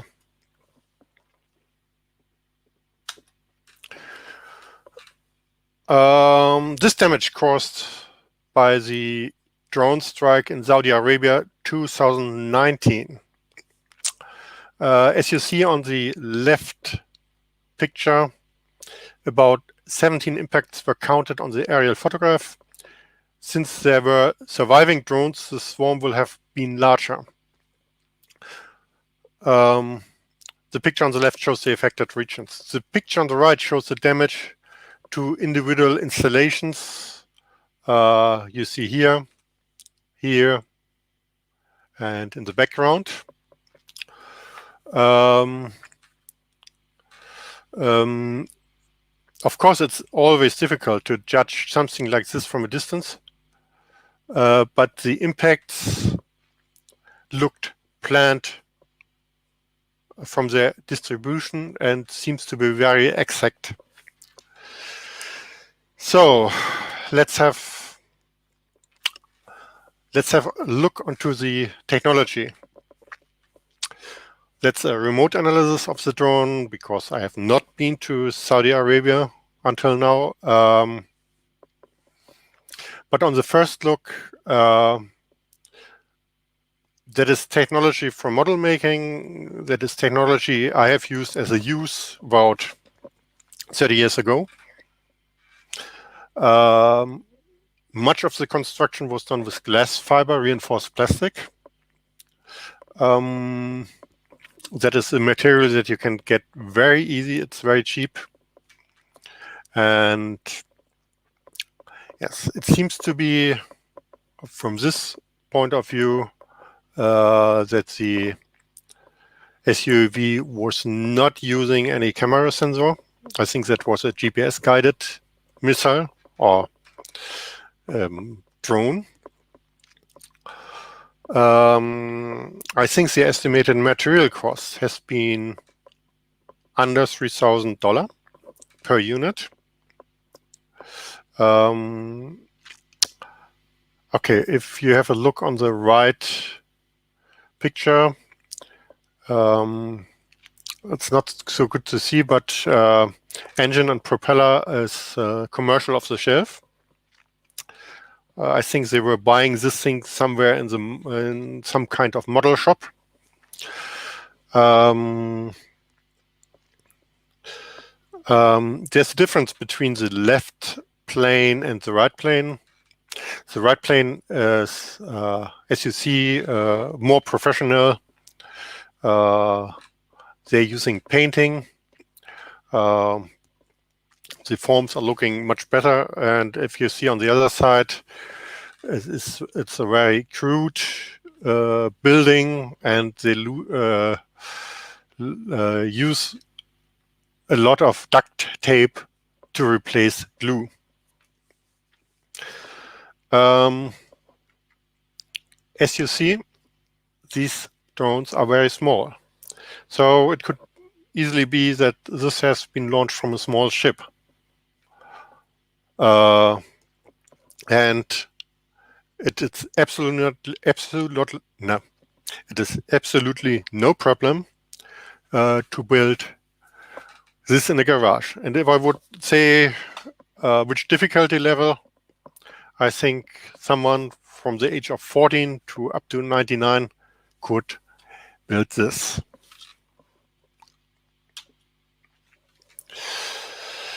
Now let's have a look on it. The brain of the drone. It is not said that it was exactly this autopilot, but this is just an example for this. And you can, this is for a quadrocopter drone. And these components have a cost around 100 US$. And with this, you have a complete flight control system with autopilot, with GPS, with telemetry, radio, and in this case, with power distribution board. But there could be any kind of servo. So what the interesting thing is, you see on the see how small these things are.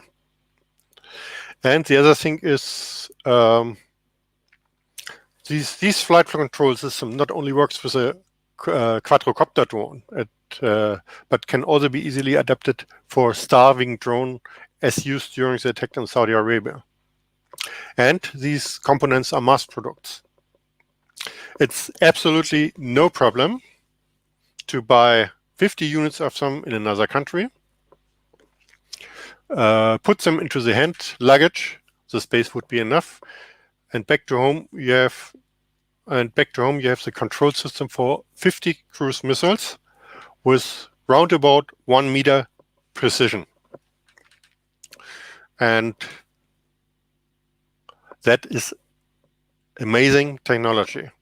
And I can make this cruise missile in any garage. And that's what the quality looks like.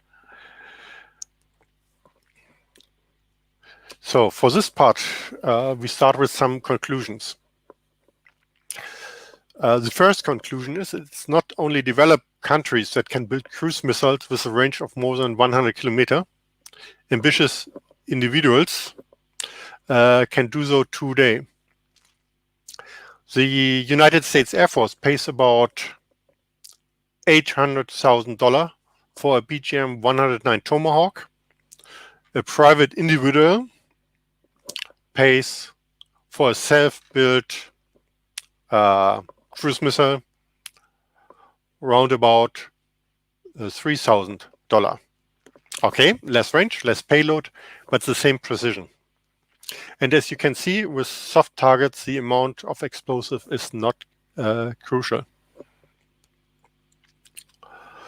Okay, given its size, the drone can be launched from any location. That makes it very difficult for police or for army to detect the launching site. The launch can be done from the hand with a small catapult or a cable winch, for example. That are things that are very easy to get. And the next thing is all previous concepts for airspace defense are facing major problems. You have seen this in Saudi Arabia. There's the information that at this site has been Patriot defense system, and that these systems were not able to fight against this size of a drone. And the other thing is, it is reasonable to fight. Is it reasonable to fight a $3,000 UAIED with a $1 million Patriot missile? And what does the defense system do if 100 SUAV arrive? For that, you must know that a Patriot battery can actually only fight against 9 targets at the same time.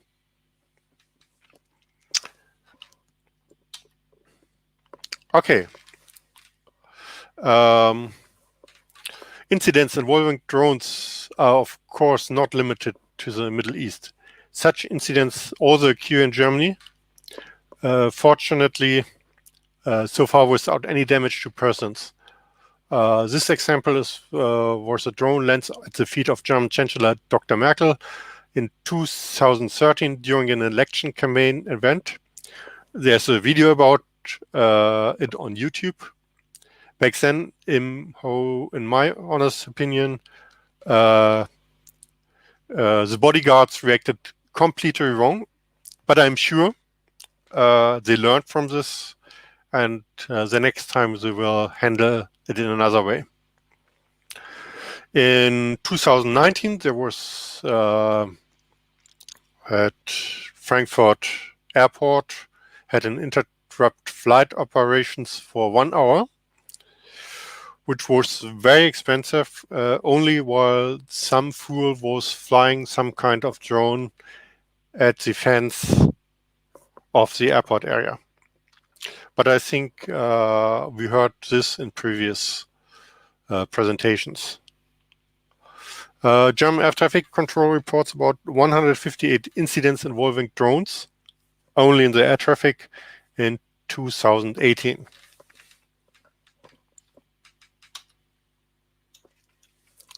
So small drones are dual use, potential soft civilian targets like stadium, airports, demonstrations, or chemical plants, or a lot of other things of a technology civilization. But also military. From my point of view, this is a bad example because no one is, that's in Afghanistan, but no one is looking for any planes or drones or something. It's very open. Good. Weaponized drones. There are already existing prototypes or actually used small mini drones that can be used against soft targets. Used in the role of bomber, reconnaissance vehicle, sniper, anti-tank rocket launcher, flamethrower, or UAID. This is only a small selection, and new variations are created daily. Okay. This is a bomber drone from the Islamic State. These two drones were part of a swarm of about 15 drones that attacked the Russian airbase at Syrian Hamaymim, sorry for the watch, in January 2018. These drones were probably forced to land by electronic countermeasures. Please note the use of conventional mortar ammunition as bombs. And here's the opener. And as you see, they were using a lot of duct tape to make this drone operational.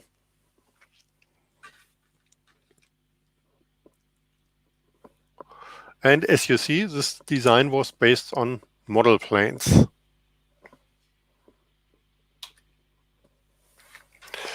There are other multi-copter bombers from the Islamic State. The first picture is a drone based on a DJI Matrice 100 quadrocopter. You see there are two improvised bombs, and at the end you see very improvised the badminton tails to stabilize the flight of the small bomb.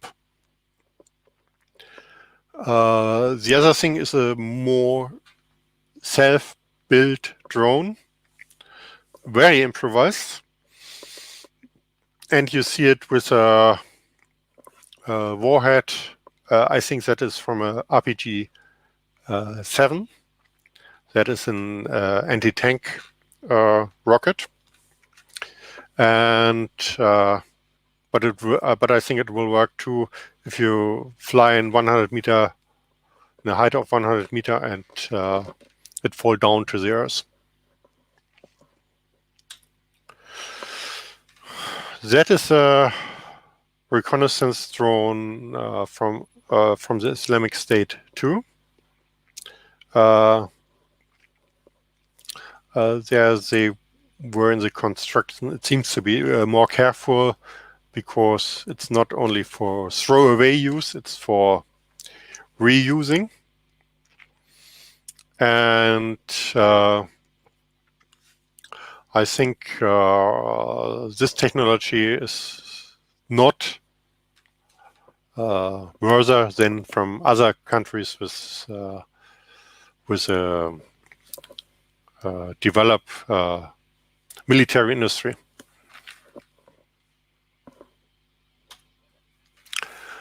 That is one of drone that is built in Israel. That is the TCAT sniper drone.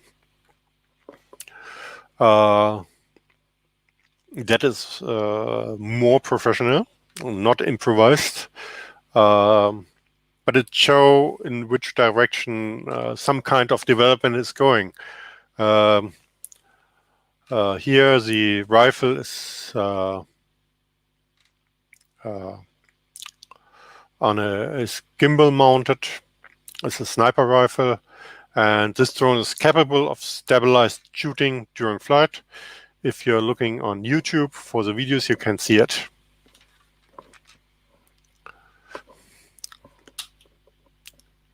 Here we are coming more to the improvised drones. This example shows very typically how civil technology is married to military technology.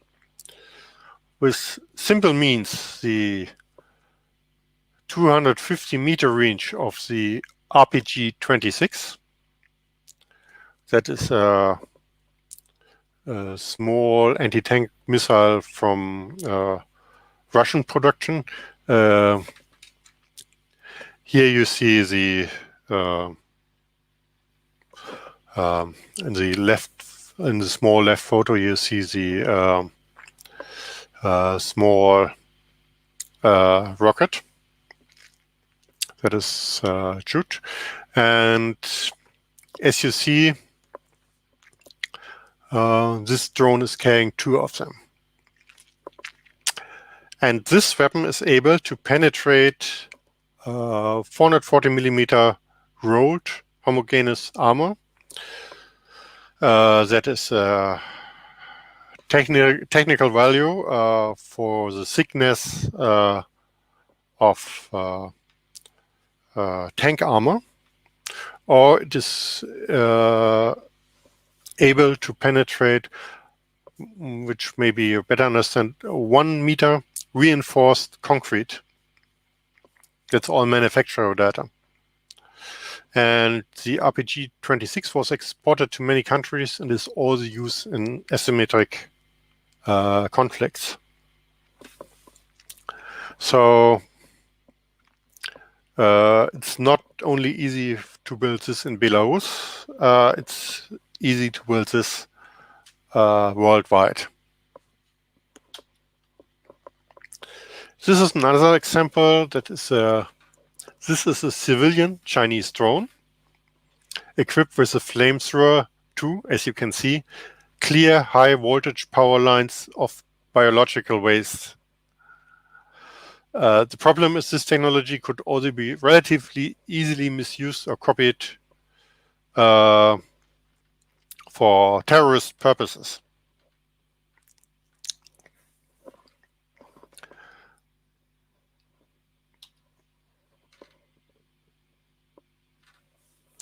Okay.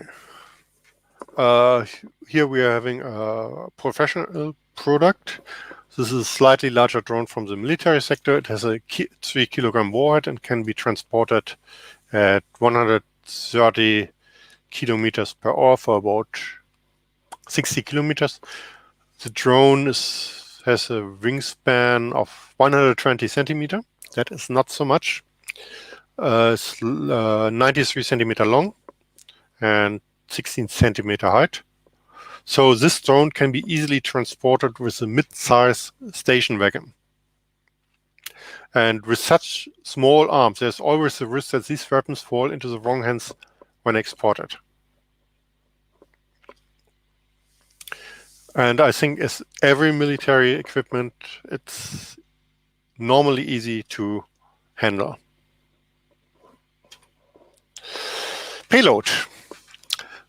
The payload of a drone is difficult to estimate and very dependent on the construction method and the mission profile. For example, the 75 kilogram heavy duty drone Griff 300 from Norway can carry up to 225 kilogram payload. That's approximately 3 times its own weight. The smaller DJI Inspire from the official data can have an official 3.5 kilogram takeoff weight and 0.8 kilogram payload. So that's about 20% of the maximum total weight. But I'm sure that there are still a lot of reserve with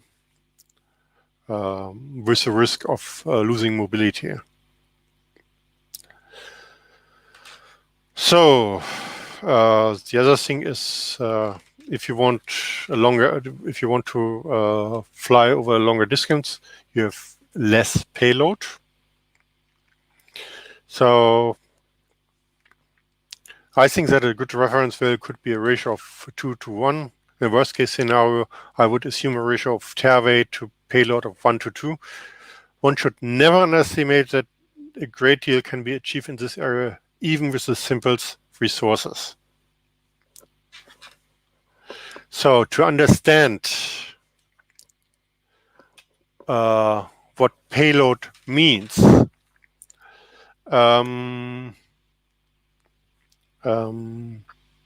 okay, even 1 kilogram payload can cause severe damage to soft targets.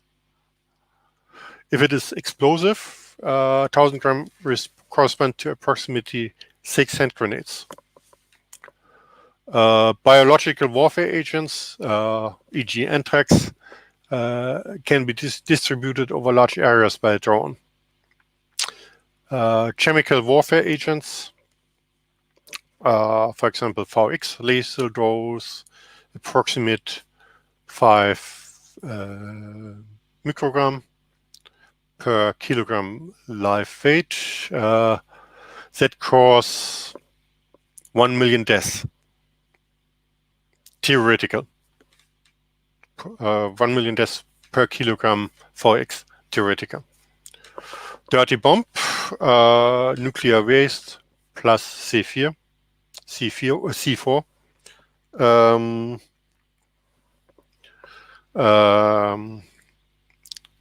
Psychological. What happens in a full stadium and a drone is distributing white powder? Maybe there's a mass panic. Or, as shown, the flamethrower is horrifying as itself. Okay, procurement of drones. The problem is, that's really a problem from a point of view of the security organizations. It's all available. You can get a complete drone off the rack. Commercial off the shelf. Amazon, Alibaba, a lot of other sources. You can get the flying scaffold. You can using a 3D printer. You can build it from balsa wood, carbon fiber composite. You can get it from Amazon, Alibaba. Same to components. Flight control. You have seen Pixhawk 4 with GPS position control for 40 euro. There are some examples and proof of concepts, and that is the future, that people used smartphone as flight control. A smartphone, higher class smartphone, is normally the same sensors as the flight control for a drone. So it's not a big problem. There's some proof of concept of this. And the other thing is, in the meantime, there you can buy professional additions to the flight controller to use 5G or 4G cards. So software, drone code, for example, is open source. You can change all you want, but you can use it on change too and have a full system for many drone templates. Proliferation is also a problem. In the sense of proliferation in the sense of small arms to terrorists by state actors. That happens in the past and it will happen in the future too. Okay, the control of drones can be done with different methods. I've identified 5 types. The classic model aeroplane, all drones that are still controlled by humans, with or without camera. Autonomous drones controlled by GPS, e.g. like the drones in Saudi Arabia. Autonomous drones controlled by inertial navigation in case GPS fails. Drones controlled by artificial intelligence, usually by an image recognition system. All these types already exist. Also, types 4 and 5 are not yet very common.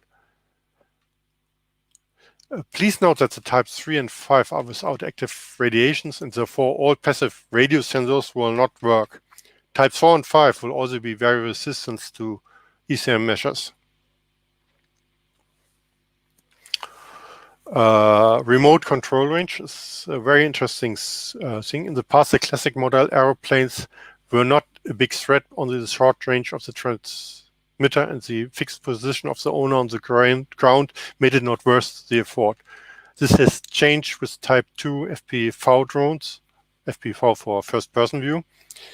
Here the radio stations have a range of between 1 and 50 kilometers, even if this is not permitted in all countries.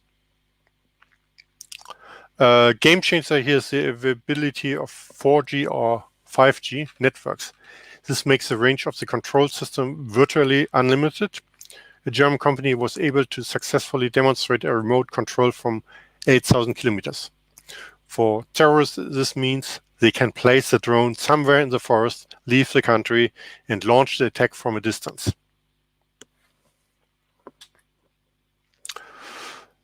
Defensive measures against drones. Okay, detect, identify, tracking, fighting. Detection, radar, camera, noise detection, radio, direction finding, infrared, all the things you know. Identification, you can identify the noise signature, image recognition, frequency signature, radar signature, persecution, radar, camera, motion, image recognition, noise detection, and so on. You have different possibilities to fight against it. Counter-UAS drones, electronic countermeasures, EMP, small arms, air defense systems, passive measures, example net, will I show later, laser. But not everything is suitable for use in urban environments. Please be aware of the collateral damage that happens if you use some of these measures. Okay, problems of individual defensive measures. Let us look at the defense measures in extracts, e.g. a civil airport. ECM, not real safe when aircraft or friendly UAVs are in the air. EMP eliminates any danger of drones because it's makes the electronic barbecue by burning out the electronics. But even most civilian aircrafts are not allowed to be adequately secured. Small arms, normally too short, have a too short range to protect a large area. Air defense systems, deployment against drones flying at a height of only 2 meters. That can cause major collateral damage. Normally, air defense systems are built to fight against planes that are flying maybe higher than 100 meters or 50 meters if you're fighting against helicopters. But if you're flying in 2 meters, you can be sure that your ammunition is going into the next forest, for example, and you have the next forest fire. And laser, same problem. If the laser do not hit the drone, it starts a forest fire with the laser. Or you harm any people. Of course, these are all just individual arguments. For example, the use of lasers on board of ships against drones can be useful. To determine the defense measures for a given location, all circumstances must be taken into account. But the drones can do countermeasures. Speed. Today, hobby model builders can build drones with a speed up to 750 kilometers per hour. This is about 200 meters per second or 1 kilometer in 5 seconds. And here you see it. That's really the worst case for a defense system. It's this is a remote control Type 1 aircraft with a jet turbine. This is commercial. That model plane flies with 744 kilometers per hour. It has a weight of 7.5 kilograms and uses aviation gasoline. The jet turbine costs about 2,500 euro. That's about 2,800 US dollar. If you modified such type with a GPS module of type, so that is a type 3 drone, it could theoretically fly 200 kilometers in about 15 minutes and hits the target with an accuracy of about 10 meters. But don't be too worried. To build such a plane and to fly such a plane, you need a lot of experience that most of the people does not have.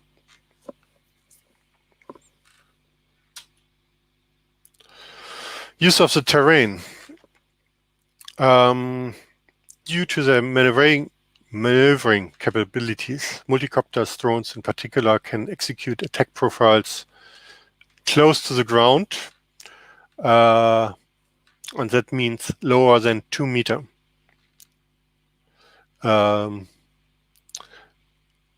are many videos on YouTube where you can look for FPV drones and what they are doing, and you will be astonished what they can.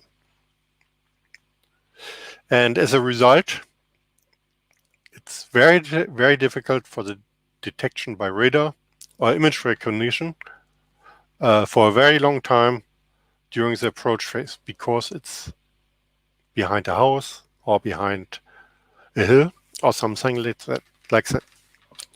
Emission control. Already today there are commercial of the Shell drones that can fly a pre-programmed GPS path as a Type 3 drone without any radio emission. No problem. Camouflage.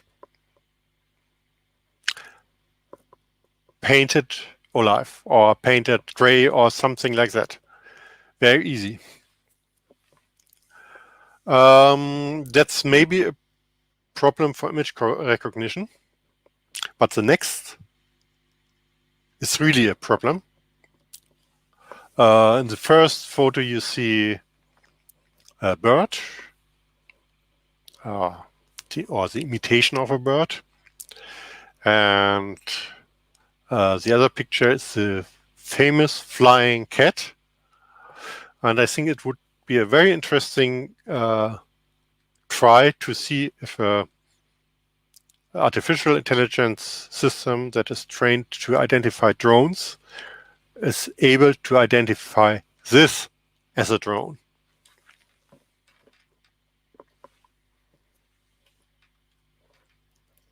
Okay, noise minimization, that was in one of the other presentation tools. Yes, there are some possibilities, and I think there will be pressure on the manufacturers of drones to develop a lot of noise reducing measures, because a lot of people want to use drones in urban environment, like Amazon, like other. And the people are very unlikely with the sound of the drones. So there will be a lot of pressure to develop technologies to make it much more silent. EMP protection.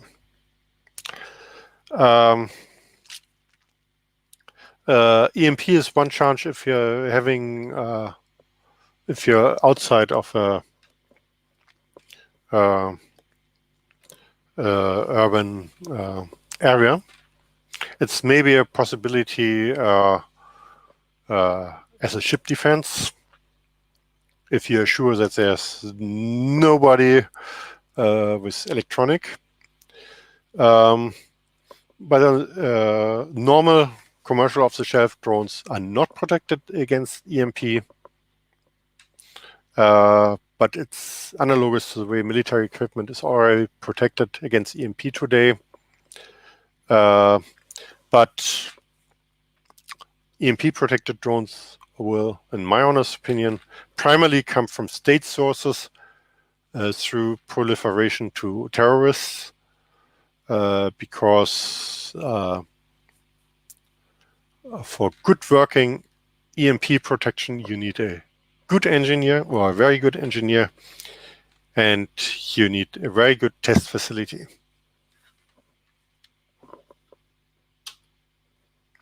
Attack with swarms. Swarms of drones can be used to perform an overload attacks attack against the target. I will show later something to this. But the very important thing is, it is possible that a single person is going to several electronic markets buying drones, maybe 20 or 30, is programming the GPS path, is bringing them to a roof with a timer, is going somewhere else, and then the 2 or 30 autonomous GPS drones are starting and targeting their aim. That is technical possible. The other thing is that's more the military side from attack with swarms. The first point is the usage of the terrain is also a challenge for interception attempts, combined with the high thrust-to-weight ratio and the ability of multicopters to hover. This enables unconventional attack direction and trajectories, especially in urban terrain. So an all-round defense is required. But the most challenging factor of swarms is their number. Just an example. Most SUAVs have a top speed of 50 to 150 kilometers per hour. Assuming a detection range of 3 kilometers in typical landscape, in urban terrain, the detection range is probably much lower. The time frame for interception is between 72 and 216 seconds. Anti-air artillery systems, for example, can only fight one target per gun at a time. And so if you have assuming the required duration of 5 seconds to detect, recognize, aim, and shoot down one target combined with the mentioned time frame, this means that a swarm of 15 or 44 SUVs, depending on the speed, range, and so on, is able to overcome the AA system with an overload attack and eliminate it with a hit. This calculation neglects potential evading maneuvers of the drones and the usage of terrain as a cover. And classical missile air defense systems such as the Patriot can only engage limited number of SUV in parallel. Furthermore, it does not make economic sense to destroy a $3,000 drone with a $1 million missile. Okay, I see I'm a little bit late. I will go a little bit faster. Electronic countermeasure with control frequencies.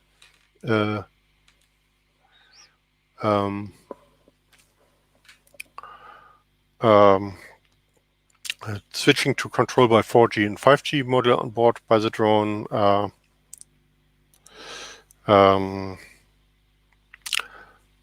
You see 4G, 5G can be disrupted, but this leads to massive collateral damage to the digital infrastructure. And it's currently impossible to identify a drone in a 4G, 5G network because you cannot see if it is a smartphone or a drone. Normally, a drone will return home if the radio connection is lost. However, the autopilot can also be programmed to take full control until the drone has reached its destination. That's something to GPS interference. That's from an Israeli startup that is able to protect against GPS spoofing. It seems they have a lot of experience with this. Okay, protection of stationary installations. Just on the fly, some ideas how you can use old technology to protect a stationary installation. You can use elevated camouflage nets in the camp area, as seen on the photo that it's in Berlin at the Brandenburg Gate in 1940.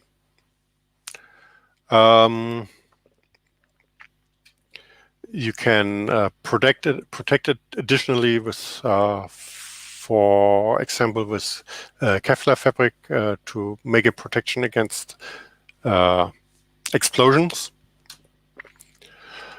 There's a possibility for vertical threats with hooks in the airspace of the protected area, so that the drones have to fly very deep.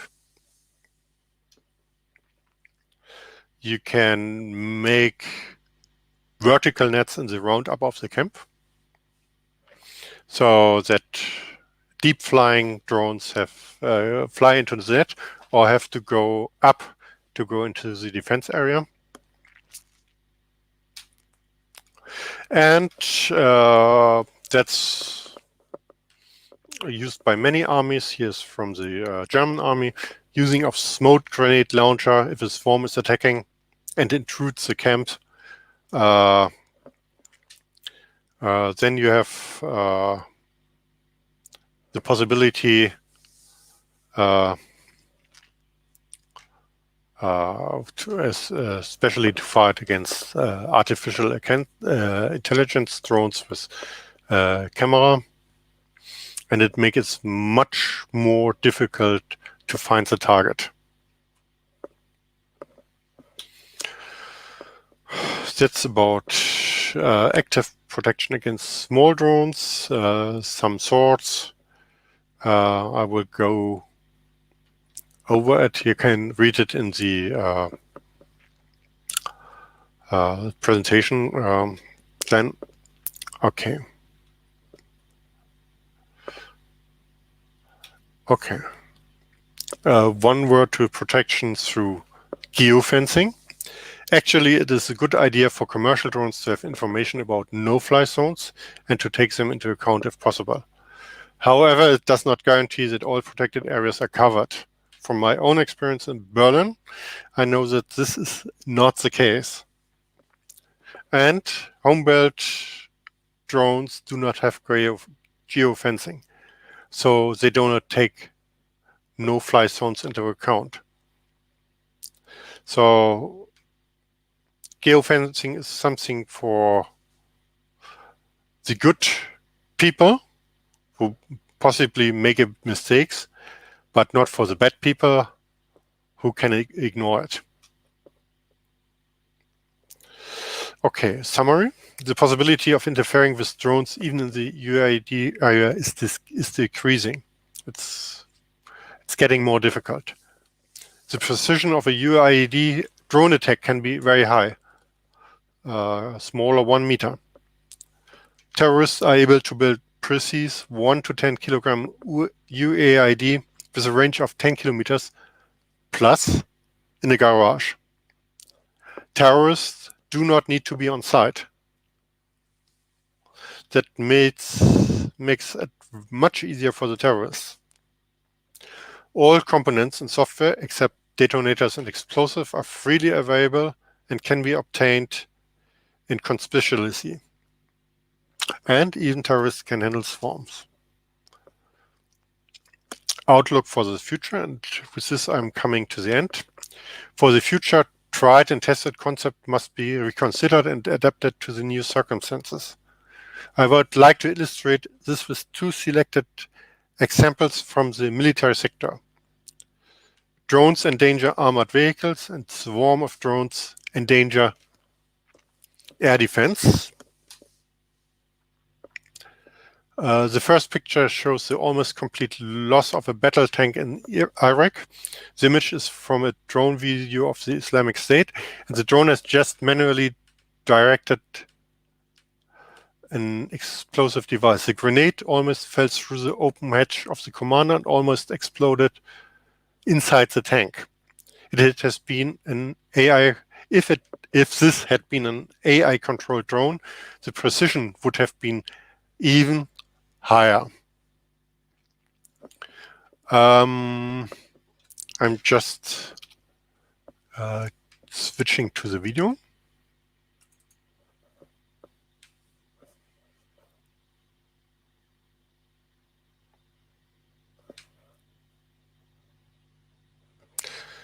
Okay.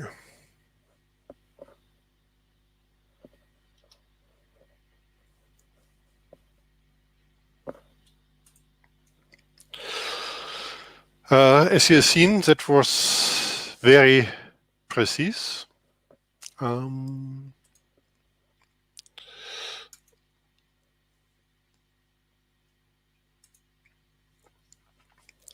The second picture shows the weak points on every modern main battle tank, no matter which nation. The optics I have outlined in red. An artificial drone programmed for these features will in future target and destroy these points with absolute precision. This will put a main battle tank out of action for a long time because it's not so easy to exchange the optics. These capabilities do not only concern the army. Bodyguards will also have to consider them in the future. An AI drone can just as well autonomously approach the weak points of an armored civil vehicle. And as shown, a drone is much more precise as when you are firing, for example, an RPG-7 anti-tank missile to a car. The other thing is a swarm of drones endanger air defense. And here's another example from international drone research where the dual-use characters of drones can be seen quite well. China is not the only country doing research in this direction, but China seems to have realized earlier than others that swarms of SUAVs are game changers. That's the URL from the video. And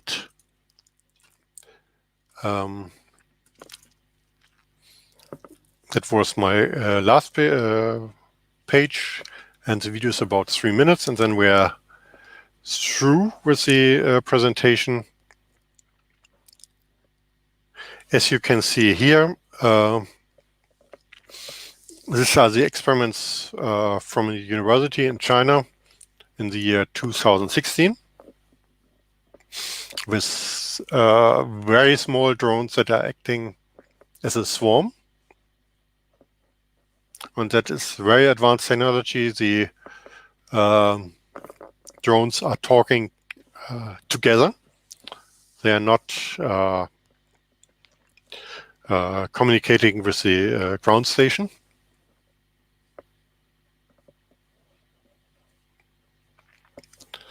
And I think that is very impressive what the guys in China has made there. That is something that I think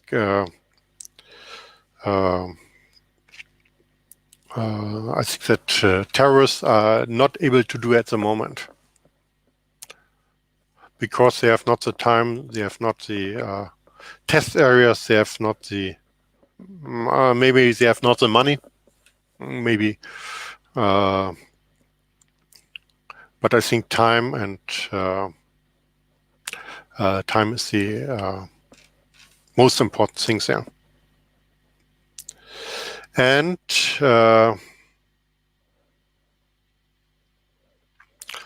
this clip shows at the end that this is maybe in the part military project too,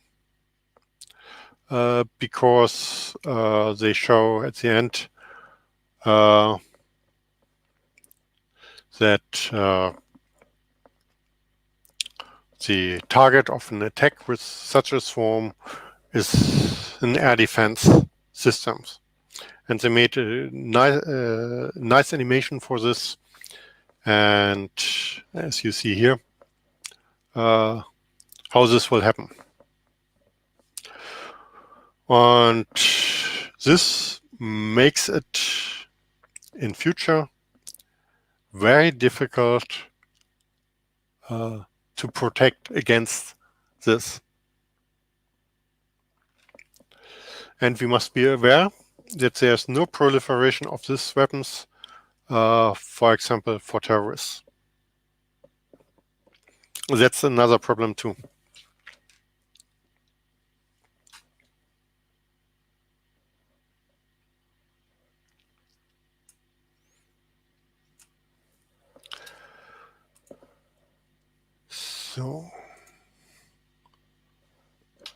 So, any questions? Wonderful. So thanks, Ulf. Really appreciate the talk. And there were a few questions, and I'm going to have to send you some of them because we've only got a few more minutes. So maybe we'll do one question now, and then the rest I'll be able to send to you, or you can answer in the comments and so forth. Yes. So the main one that I think we might have time for was someone said, you mentioned the small components that could be taken across the border in luggage, the brain of the drone. Why is that? Are those components banned by export control? What's the problem? Not at the moment, but I think there are some countries, for example, failed states, which have not a normal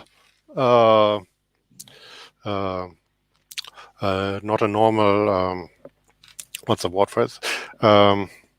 Normal infrastructure, so that you can't buy these components in this country. So you have to buy it maybe in another country and transport it this way. I'm not sure that, for example, Amazon is delivering in every country. Okay, makes sense. Well, that's definitely kind of summarizes the amount of questions we have time for, because we would definitely go over. But Ulf, really appreciate the in-depth presentation. Took a few key kind of really interesting things out of that, and we appreciate your time. So thanks again. And if anyone wants to get in touch with Ulf, you can with his contact details there on the screen. Yes, you're welcome. Brilliant. Well, for everyone else, we're probably going to go straight into the next talk. We've got about 2 minutes to go. So we have Victor, who will come up on screen very shortly, and we'll just make sure we've got everything ready to go before we kick off the next session. So we'll do that in the background now.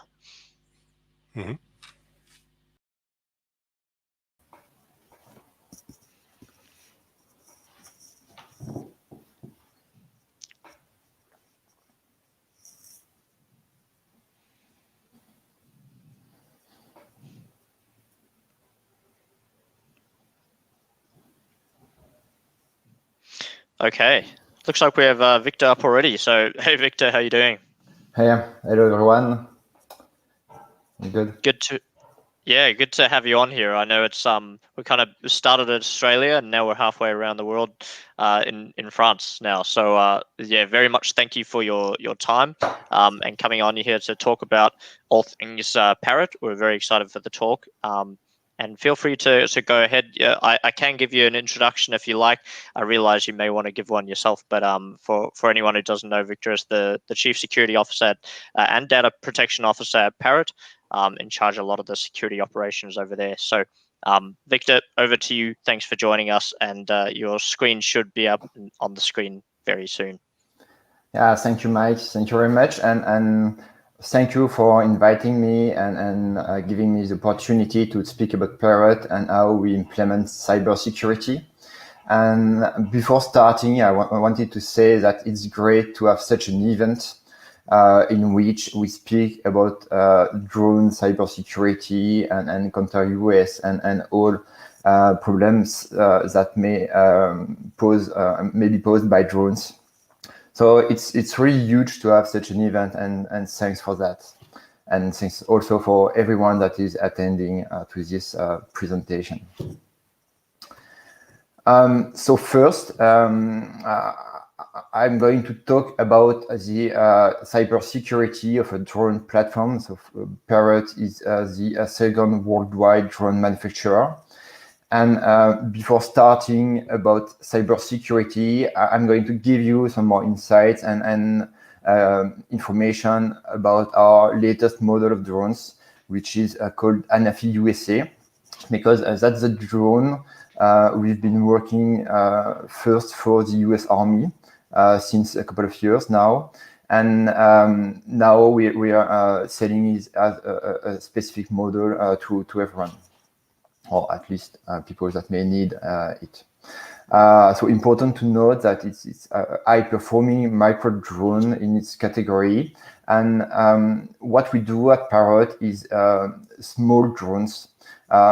We are not focused on drones with we can carry a large payload or anything like that, but we want to have smaller drones that could fit in a backpack of a soldier or a rescue team or a policeman and so on. One strong decision from Parrot was to manufacture this drone in the USA. So of course, this is driven by the fact that we are now working with the Defense Innovation Unit and the US Army, which is great, and it brings a lot to us because it leads us to improve our products and make it even more secure. It's important to note also that we've been working a lot about how we secure the supply chain and where do come the different parts which we need to build a drone. So in the United States, there's a National Defense Authorization Act that gives some constraints and that we need to be compliant with. And basically, this states that we can't include in our drones certain components that may come from adverse countries seen from the United States. So Anafi USA, that's a professional drone. It's not for techies. Of course, you can take great videos and photos, but it's used for both the public sector, for professional, such as inspection or mapping or agriculture. And it's also done for the public safety and the defense. And like I said before, we want it to be pretty small and really quick to deploy. So our target was to deploy it in less than a minute, which means that you've got it in your backpack. And from the moment that you open your backpack to the moment that the drone is flying, there's less than a minute. So you can unfold it quite easily. As you can see in the video, it's pretty small. And then just end launch it so that the drone is flying just every moment you need and pretty quickly. And of course, you can also land it on your hand. And it's important to underline that because for certain jobs, you may be piloting a drone and around you there's snow, sand, or maybe you can be on a boat and you don't want to land your drone on the ground. So our drones, because it's pretty small, because there's some safety features that would, for example, cut off the motors if the propeller touch your hand. This is pretty innocuous. And it's common to do that. It's great for the user experience and still stay safe doing so. So, of course, that's one of the lightest drones of its category. We've got a great vision capability, both for day and night. And for such a capability, it's only a 500-gram drone. so half a kilo, and it flies for more than 30 minutes, which means that with less than a kilo in your backpack, which means a drone and 3 additional batteries, you can fly for 2 hours, which is quite a lot when you're doing surveillance or mapping or whatever. It's pretty stable, both outdoor and indoor. So it's important to know that you can have a GPS denied environment, and the drone will still be stable and fly pretty well. And concerning the environment on which you can fly, we are also IP53 certified, which means that the drone can fly under the rain or even when there's a lot of dust or sand or whatever kind of environment. So it's really robust, and you can use it in pretty every environment. It's important to say that when you're doing surveillance, you really need a quiet drone, because the effectiveness of surveillance is that you will need to see people without them seeing you. So Anafi USA is pretty quiet. That's 79 dBs when it's just close to you, which means that when the drone is 100 feet from you, you hardly hear it. And then if you are in the middle of the desert with absolutely no noise, you have to be a bit further. But still, it's pretty quiet, and then very effective if you want to stay still and that people don't see you.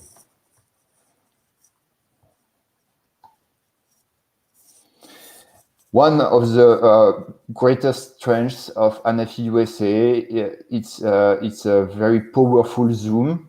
So there's a 32-time zoom, which is great for a drone of this category. Most of the time, 32-time zooms, you would find that in a drone which would weigh something between 5 to 10 kilograms. So here we are 10 to 20 times smaller, which means also that we are more quiet and more still, and less easy to carry on your backpack when you take it on your missions. But still, there's a great zoom, and the main objective of this zoom is that you can detect a person from 2 miles away from you, 2 kilometers away from you. That would be 1 to 2 miles. So on a pretty long distance, you can see things pretty well, and it's important for surveillance. It's also pretty important for the precision of mapping, even if you are not doing surveillance. That's an example of a video that was taken by the drone when flying, and those soldiers jumping with their parachutes, they are more than 8 kilometers away. So 8 kilometers would be something like 6 miles. And you see that thanks to the zoom, you can have a clear vision and count how many of them there's, even if it's pretty far from the point where the drone is. Of course, there's also infrared and night vision. And thanks to a strong partnership with FLIR, we have a great integration of their camera. So we include a FLIR boson, which allows a person to see at 200 meters, which means that at night, when you're flying 200 meters away from someone, you can identify the person. So that's the kind of images you may get when you're flying at night. We have also strong knowledge of all wireless protocols. So on our consumers and some professional drones, our most professional drones, we use Wi-Fi, but on a really optimized version of Wi-Fi. Since a few months, we've included also other wireless chips and other protocols, especially for the defense sector. So important to state that Anafi is real. That's a drone that has been produced and used and by a lot of people. So among armed forces and public safety, we have a long list of users, and that's just a few. But we can mention the FBI, the US Army, the armies in United Kingdom, Switzerland, or France. And there's, of course, many more. It's also used by rescue teams and especially by Krasar, which is doing interventions for rescues. And we've been producing more than 150,000 units of Anafi. So Anafi USA is just a new derivative of Anafi.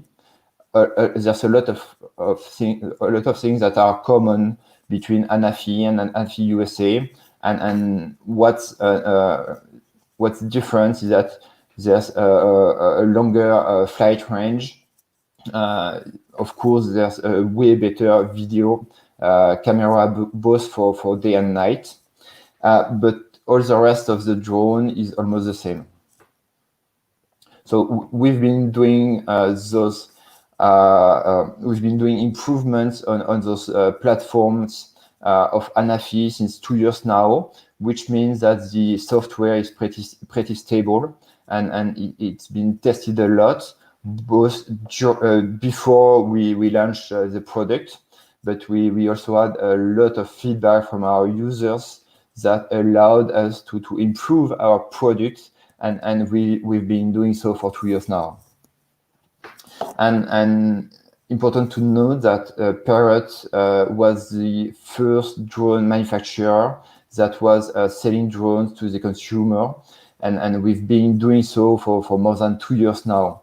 So we've got high production capability, and we've been producing more than 4 million drones right now, which means that we are able to produce really stable drones, and we have a lot of knowledge from those 10 years of activity on drones. And of course, the greatest strength of Parrot, that's the more than 300 engineers working on drones, improving our products. And before we jump to the main subject about cybersecurity, I'd like to highlight that for those engineering, most of them may be working on the video feed, on the embedded system, on many other aspects of the drones, and not specifically on cybersecurity. But most of them are really have learned a lot on cybersecurity. Some of them are good experts, and cybersecurity at Parrot is not the matter of just a few persons. It's really a culture and a way that all those 300 engineers are really dedicated to cybersecurity. They really do understand what problems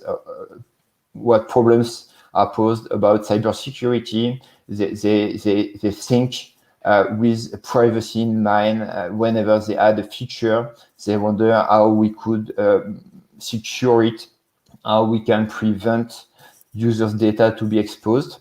And we speak about we speak a lot about technology when we speak about drones.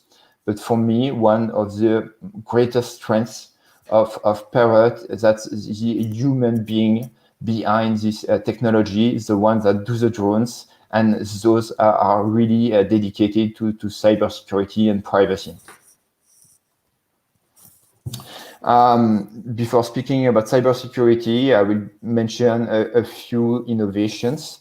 And for example, here you'll see a video of Anafi USA landing on a truck.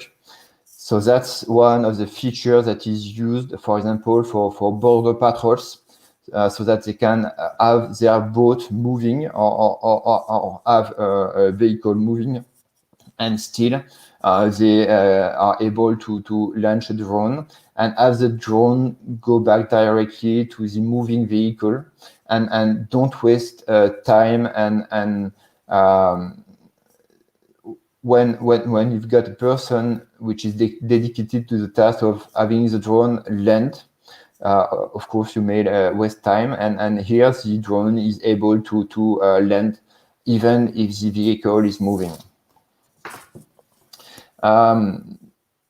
We've got a great subsidiary called Pix4D, and they produce great software for photogrammetry, which are used a lot for tactical mapping and also for damage assessment, be that after a hurricane or after a bombing or whatever. So that's one of the main added value of drones. You can launch it in just a few seconds or minutes, and within a few minutes, you will have a live mapping of the area above the drone or under the drone. And that's great because most of the time when your soldier need a satellite feed, you would need some time before getting that, and maybe that won't be available, or you can have a cloudy weather which would prevent you doing so. And with the drone, you can adapt the way you fly, so you can fly under the cloud and see whatever you need to see. So Pix4D is doing great software, and they are even doing a dedicated software for security, which is called Pix4D React. And the main difference is that you can use it offline. We've got a lot of defense and public safety users that are worried about having an internet connection all the time. And of course, this can be problematic for security reasons. But when they are in the middle of the desert, they may not have those kind of internet connections. So they don't want to be prevented from flying and from having live mapping when they are in that kind of environment. And it's great to have that kind of solution that allows you to do it completely offline. So now we are going to jump on our privacy and cybersecurity concerns. So first, at Parrot, we really have privacy and cybersecurity in mind, and we want to implement privacy by design. It's not just something we do after everything else. That's something that is really deep into all of our processes. And when we develop a new feature, one of the main questions is, how do I secure it? How do I protect the data of my users? And at some point, if we need to share some data or to propose to the user to share some data, we really want that the users has control over everything that is done. So first, I think I said that before, but there's no data transferred by default, which means that we've got web services that allows the user to share data and host flight data on Parrot servers that can be used so that our own users can get the flight data from their computer or from another device or whatever they need. It's also used for customer support to help customers having all the data and being more able to speak about what was done during the flight. But what's important is that even if we implement those features, it's enabled, and we transfer data only if the user opts in, and by default, there's nothing. So of course, we are GDPR compliant. So GDPR is a European regulation, and it's not a question of being a European company, because every company, be that an American or Chinese or Russian company selling to European customers, should be GDPR compliant. But we implemented GDPR features and a lot of processes a long time ago, and that allowed us to improve those and to make sure that we didn't forget anything. So it's really important for us, first, to be compliant to the regulation, but it's also a regulation that drives our own mindset, the way we work, and everything that is done in the company. Important to note that it's not mandatory for GDPR, but we host all of our data in Europe, in European servers. Free Flight 6, that's the application that we provide so that our user flies the drones. So it is the application used to control the drones, to take pictures or videos, and to have a lot more features. And that's also the application that may or may not share data to Parrot servers when the user opts in. So it's important for us that inside this application, there's no obfuscation, there's no hidden features. There's absolutely nothing hidden, and everything is clear to the user. There's no forced update, which is important because most of our users are happy to have the latest update installed on their device, and that helps us. That helps them having everything fixed, everything optimized, and they're happy with that. However, we have a few users, and especially in the defense and public safety sectors, which have been evaluating a specific version of the application. They've been training people on a dedicated version, and for various reasons, be that for security reasons or just practical reasons, they don't want to update. And the way we work is that we propose updates for consumers versions.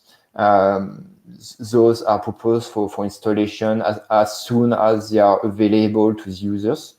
And then for security editions of our drones, that's up to the user to decide whether or not and when they install their updates.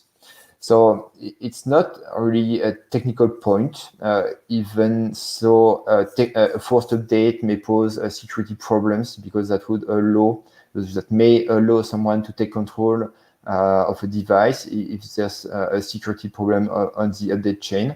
But here we do that so that we have a process that allows the user to decide. That's really up to the user to decide whenever they want to update or not. So I mentioned that there's no data transmitted to Parrot servers by default, and it's pretty easy to opt in, and you have different level of potential data transmission. For example, you can just share anonymous data so that it helps Parrot enhance the products. You can also host all your flight data on Parrot servers, so that you can access it from whatever device you want. And because it's really easy to opt in, we want that it's as easy to opt out. And most projects propose that, but a lot of projects have absolutely no feature that allows the user to ask for the data that was previously sent to a server or another. And what we do is that inside our software, we have specific features for which the user can manage all its options, be that for newsletters or share anonymous data, or just in one click. The user can also ask to get all the data for portability. For example, if someone wants to import data not in a Parrot product but in another software, then it can ask, the user can ask to Parrot all the data and do whatever it is, because that's the user's data, not Parrot's ones. And of course, there's features in which we can just ask deletion of all previous data, which means that when you share data to Parrot, this data can be sent to multiple servers, because first it may be used on the first part for accessing your flight data online. But then if you call the user support and discuss with user support, you can have partial copies of those data in another system. And then if you share data so that Parrot can enhance products, it may be shared to the research and development departments.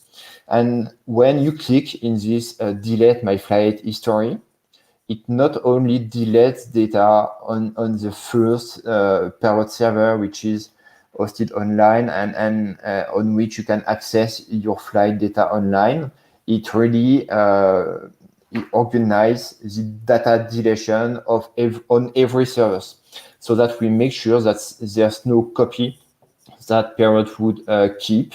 And when you ask for your data to be deleted, when you decide to withdraw consent and not to share data to Parrot anymore, you don't just stop sharing data. You can also ask to delete all previous data that was shared before. So, well, it's really important to know that it's just a one-click option. It's pretty easy for the users, and you won't have to contact the data protection officer. You don't have to go into complex processes and wait for several days or several weeks for that to be deleted. In previous presentations, several speakers spoke about no-fly zones or the problems that flying in dangerous environment may pose. And our way of thinking about it is that we don't want to impose no-flight zone, and especially to our defense and public safety users, but also to professionals, because I will just give you an example, but I was speaking a few weeks ago to an air company that is doing inspection on their planes with drones, which means that inside an airport, they use drones for inspections, but they are allowed to do so, and it's normal, even if having non-authorized drones is dangerous, and we don't want that. We also have professionals and public safety or defense actors who are allowed to fly in those environments, and to allow that, we don't have to have online to have them ask online if they are allowed to fly, because first, that's not the Parrot. We're not the ones that should give permission for everyone to fly, and it also poses a cybersecurity problem, because if we did implement that kind of feature, we would need to get the user's location. And I think that most of the time, a public safety entity or a defense entity should not share this location to anybody. That's up to them to fly responsibly. And as that was said in the previous presentation, the bad guys don't care, because they already have drones with no-fly zones, and they already can do whatever they want. So it's more important to focus on effective measures that would prevent the flight of dangerous drones. And for example, at Parrot, we work a lot with different work groups on remote identification. And I find it really useful to have a policy framework and to have real-life implementations of remote identification. So that's effective. And when you are on a sensitive location, you can see all drones. You can see which drones has remote identification. Among those drones, you can define which one you authorized and which one you did not. And more importantly, you can focus on those drones that are not identified because they don't broadcast any information about those information. So it's important to have that kind of features and to work on how we secure both the integrity and confidentiality of those remote identification, rather than imposing hard to manage features such as no-fly zones. Because we really do care about privacy, we decided privacy and security. We decided to conduct a dedicated security assessment, which would be made public. So, of course, during the previous years, we've been doing a lot of internal audits. We've been improving continuously our products, and on the other end, we also have a lot of users, and especially in the defense sector, that have been conducting security assessment of our product and services. But we wanted to have one of those public, which is most of the time not possible with a defense entity having independent testing of our product. So a few weeks ago, during a few weeks, and we got the results a few weeks ago, we've been working with Bishop Fox. So Bishop Fox is a cybersecurity company based in the US, and they are pretty focused on offensive security. So they do a lot of code review and penetration testing, and they are used to find vulnerabilities in products. So they have been testing our app FreeFlight 6, both Android and iOS version. So just as I said before, FreeFlight 6 is the application that is used to control the drones, and that may or may not share users' data to Parrot web services and servers. So they did both vulnerability scanning and research. They did a code review of both the application and web services, as well as penetration testing. And you can find the results on our website because we decided to make it public. So we provide the letter of assessment, which details all the results. And as I said before, there's no obfuscation, and they checked in which condition the application may or may not share data to our own servers or third parties. And of course, they didn't find any difference between what we state and what we do. And for me, it's quite important to be transparent. It's quite important to say what we want to do and to do what we say. And we've been writing in a privacy policy every information that we may collect, on which circumstances we collect it, so that the user knows what is happening. And just as I said before, whatever the user chooses, whether or not he decides to share something or not. So everything that I mentioned before concerning the first update, opt-in, or whatever, Bishop Fox checked that, and and both with source code reviews and reverse engineering of the application published on the Google Play Store or Apple App Store. And they've been doing penetration testing to check that if you are an authenticated user, you can't have access to the data from another user. And we are quite happy to see that they found no security and privacy issue.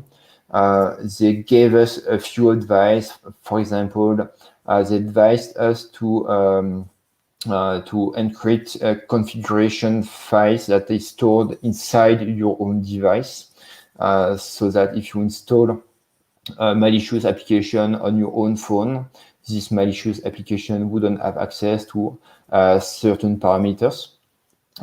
In addition, there was an unused key that was still stored on the application that we removed in the latest version, but that was not it was not possible to do anything with this key. So they gave us a few advices. We discussed also on some cybersecurity features that we may or may not implement. And it's important to discuss those features because it may seem important to cybersecurity professionals to implement certain functions, but when we think about how our users use the drone and the actual security risk that can be pretty low, we also decided not to implement some features. For example, Bishop Fox proposed that we expire the user login and authentication. And to our point of view, when you're flying your drones, you may need to have to do this very quickly. And let's say that you are a policeman and want to purchase a bad person in the street. You're not going to waste 1 minute authenticating, and we preferred to have authentication that is saved into your device. And it's not a security problem because your device has a PIN code, is encrypted, or whatever the security measures are.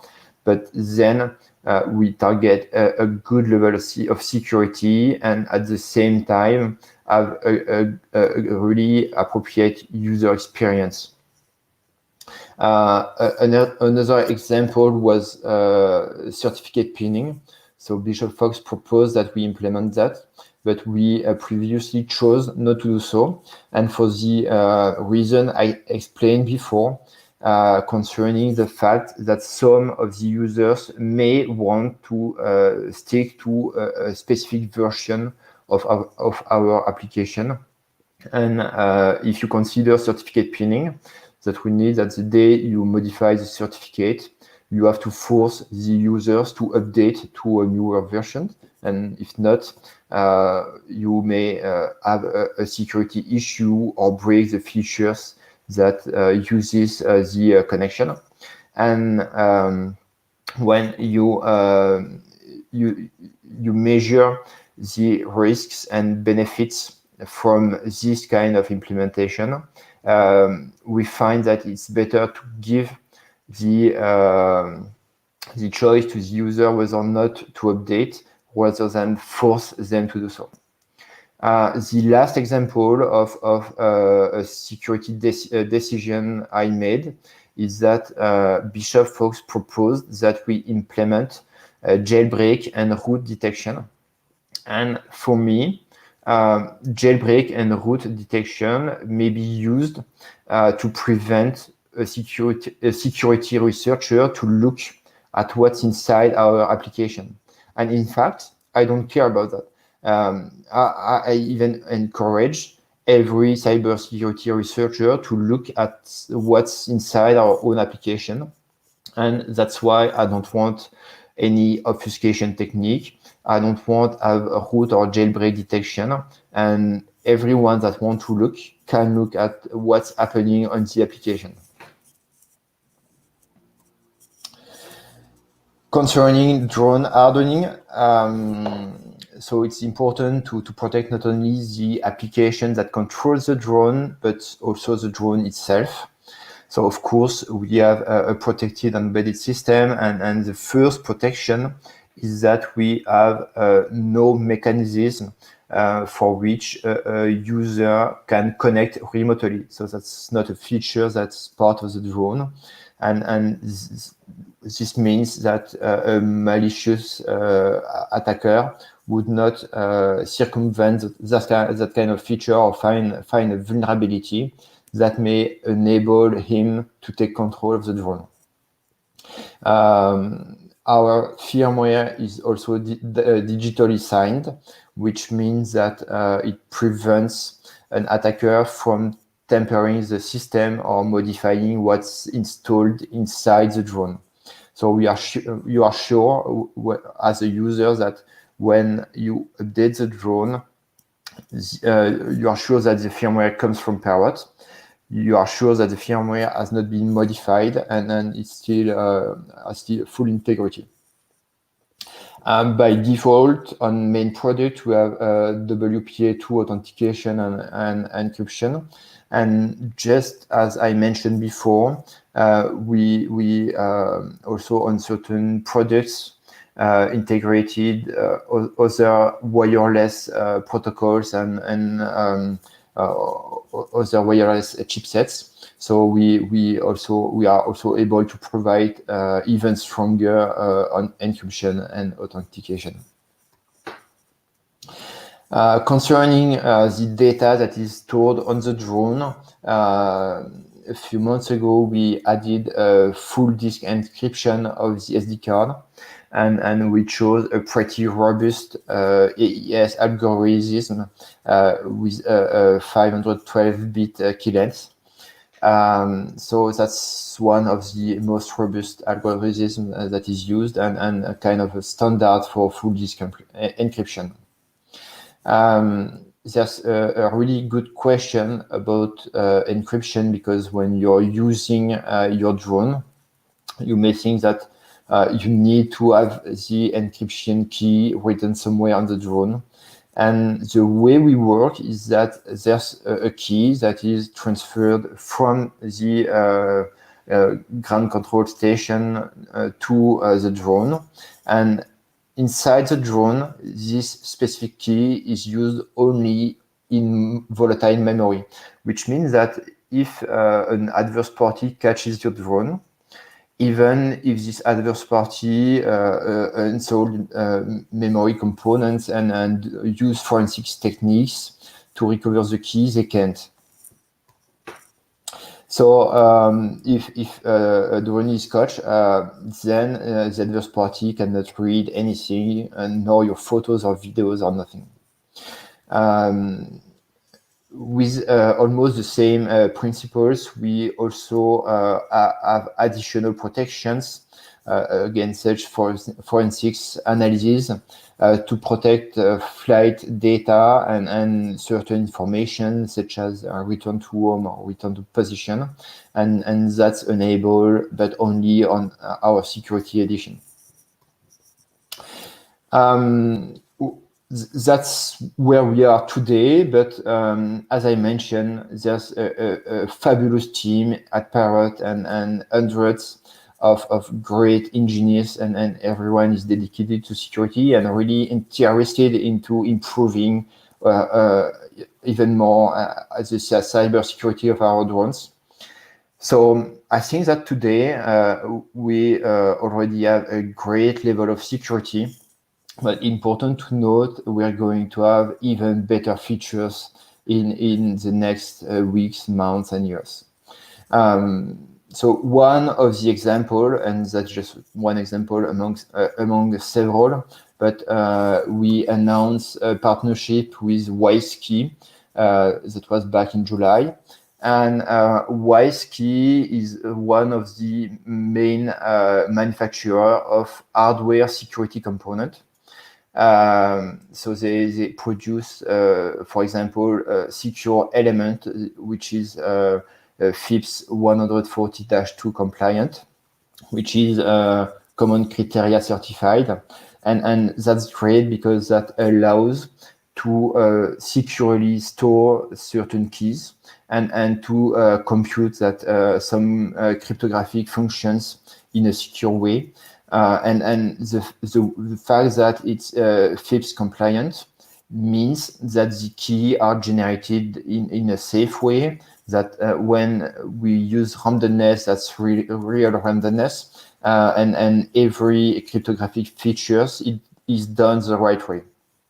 So stay tuned, because with that kind of improvement, in a few weeks or months, we are going to announce even greater security features on our drones.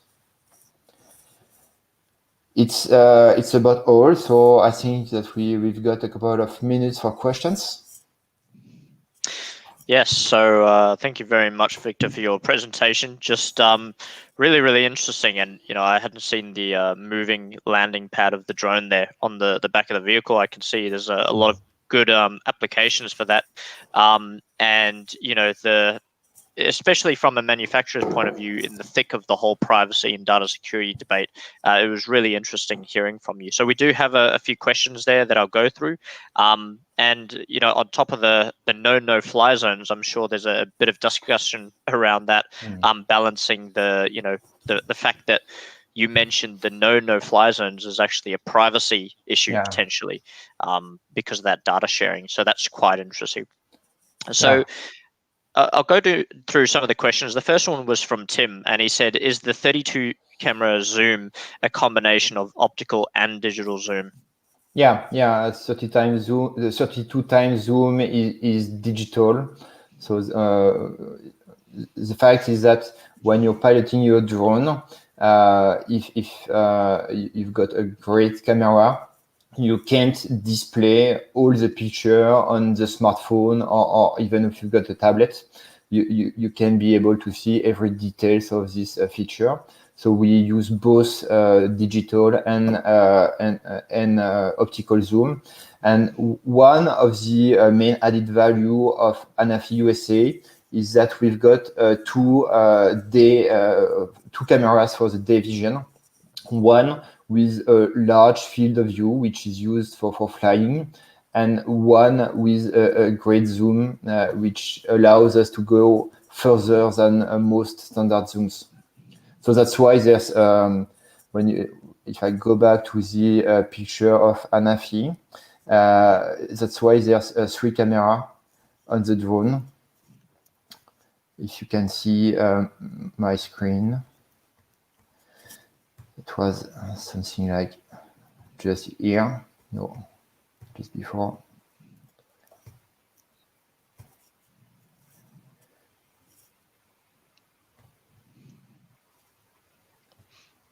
That's the one.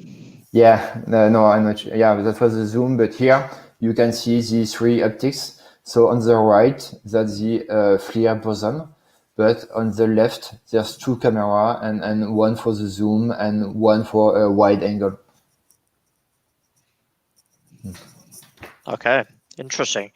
And geez, it really was some crazy zoom there for such a small system. So quite interesting. All right, we've got some more questions. There was a question from Jonathan that said, in terms of finding the users or the owner of Parrot drones or the Anafi USA, are the user details tied to the purchase model? And they're asking because can you assist law enforcement to ID users?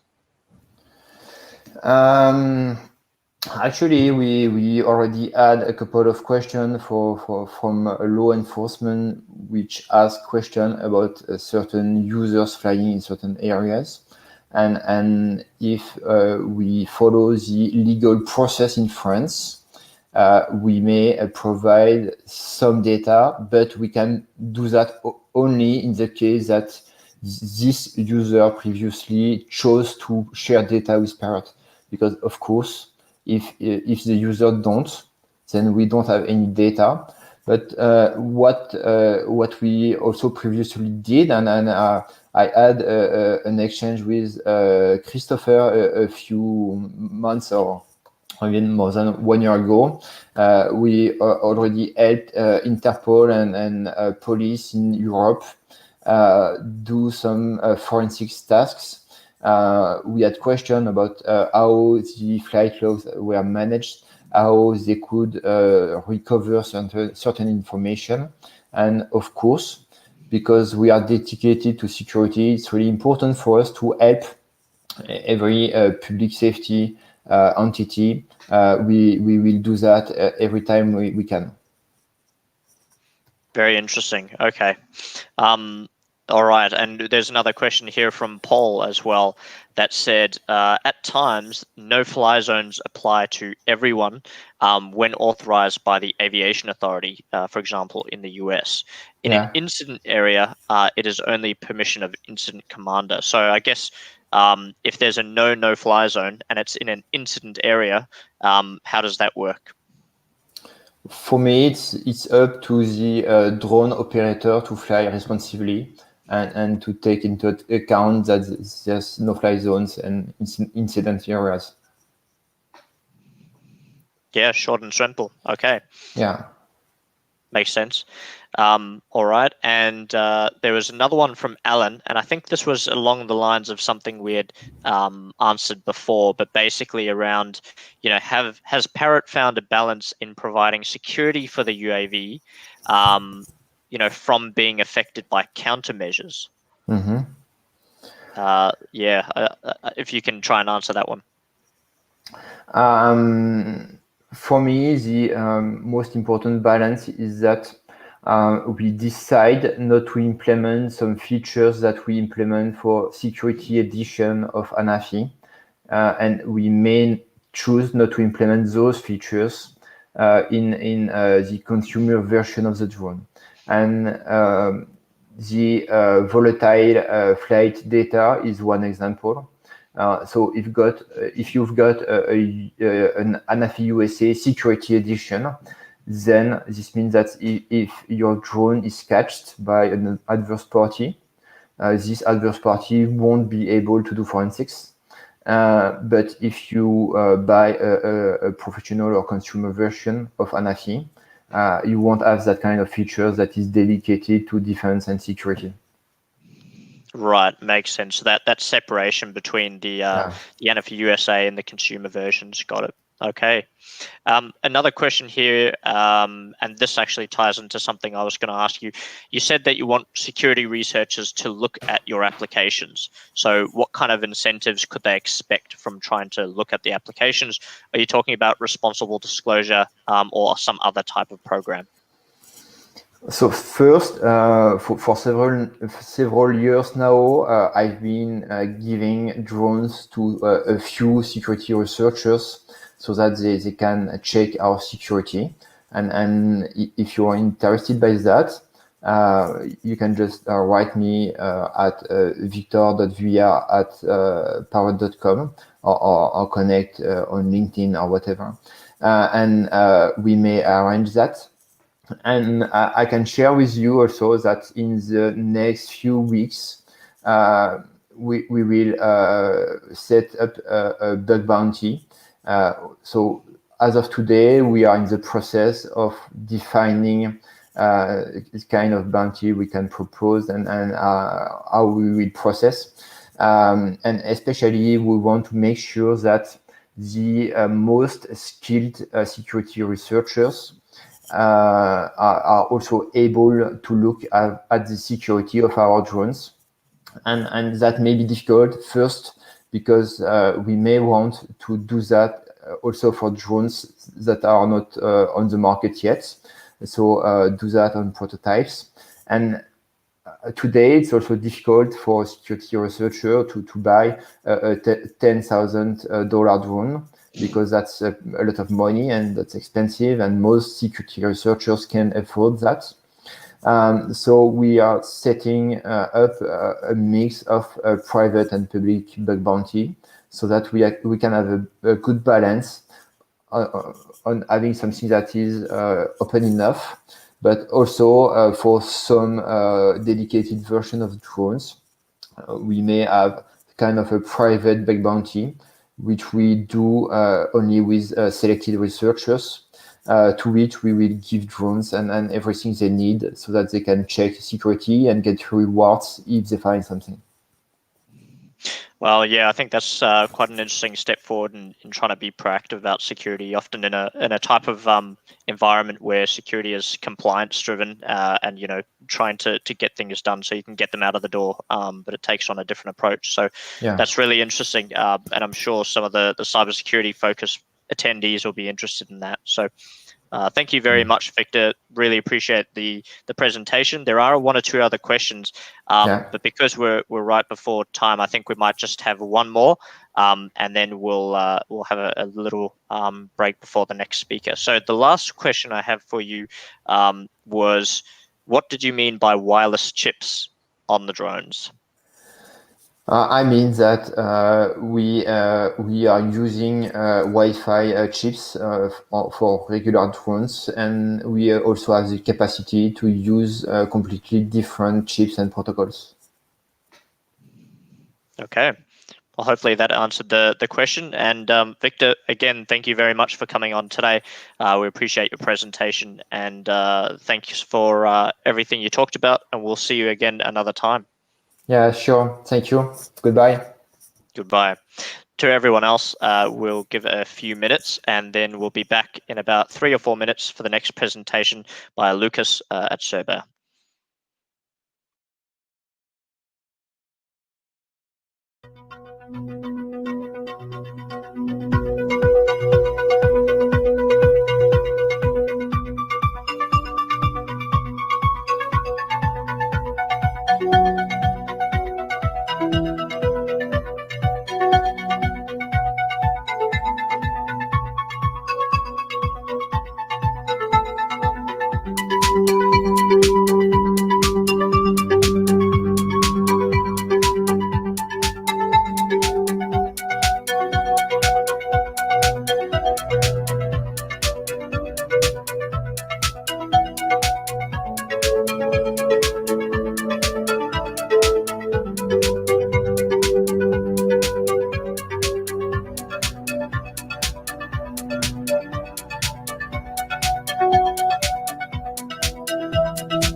All right, we are back on with Lucas, the co-founder and CEO of Cerber, and it is currently just struck midnight here in Australia. Lucas, what's the time over there where you are now?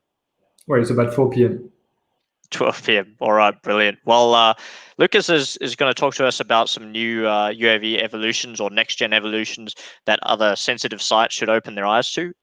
And it's a real pleasure having you on here, because having someone who is a Counter-UAS vendor, you've been able to see it from the ground and see all that stuff happening. And you have some pretty interesting areas where your equipment and technology is used. So we're really pleased to have you on board. I'm loving your background and the amount of drones you have back there. And once you share your presentation screen, it should just be over to you. So thanks for joining us today. Well, thanks for having me. I think I've already shared my screen. Please tell me whenever that's on. I think it is. All right, perfect. All right, so thanks again for having me. I'm quite excited about discussing this topic with you. I'll just quickly introduce myself for those of you who don't know me or the company I'm representing. So my name is Lucas Lebel. I'm one of the two co-founders and the actual CEO of a French company that is called Cerber. And what we do as Cerber is that we are a counter-drone solution provider. So that means that we develop specific technology solutions to actually protect all sensitive sites from the potential threats and attacks that drones can now carry out. So I know this is kind of like a drone forum, so let me just start by saying that we can all be friends, all right? Because sometimes people say that anti-drone companies are kind of like dragging down the drone business and all that stuff. So I just want to say as a kind of like disclaimer and as a means of introduction that we serve the same purpose. We actually love drones. You see already a ton of them behind me. What we're trying to do is to actually just enable a safer world, a safer sky. And that means that we have to provide the means to actually allow drones to be used in a safe way. We already know that 99% of people are actually using drones responsibly and in a great way. But unfortunately, a tiny fraction of people out there actually use drones in nefarious ways. So our mission is to actually develop solutions to counter that. And we believe that if we succeed in our mission, this should actually unlock the huge potential that drones carry within themselves, right? I mean, we're big fans of everything we actually see out there in the world, drones being used for good purposes. Just a few examples: agriculture, archaeology, in urbanism, search and rescue operations. We're very much excited to actually see all of this unfold, but let's not turn a blind eye on all the different drone attacks and problems that they also create. To give an idea to maybe those of you who are not very familiar with the threats that they can represent, to give you an idea, let's just say that there are 4 different categories of problems.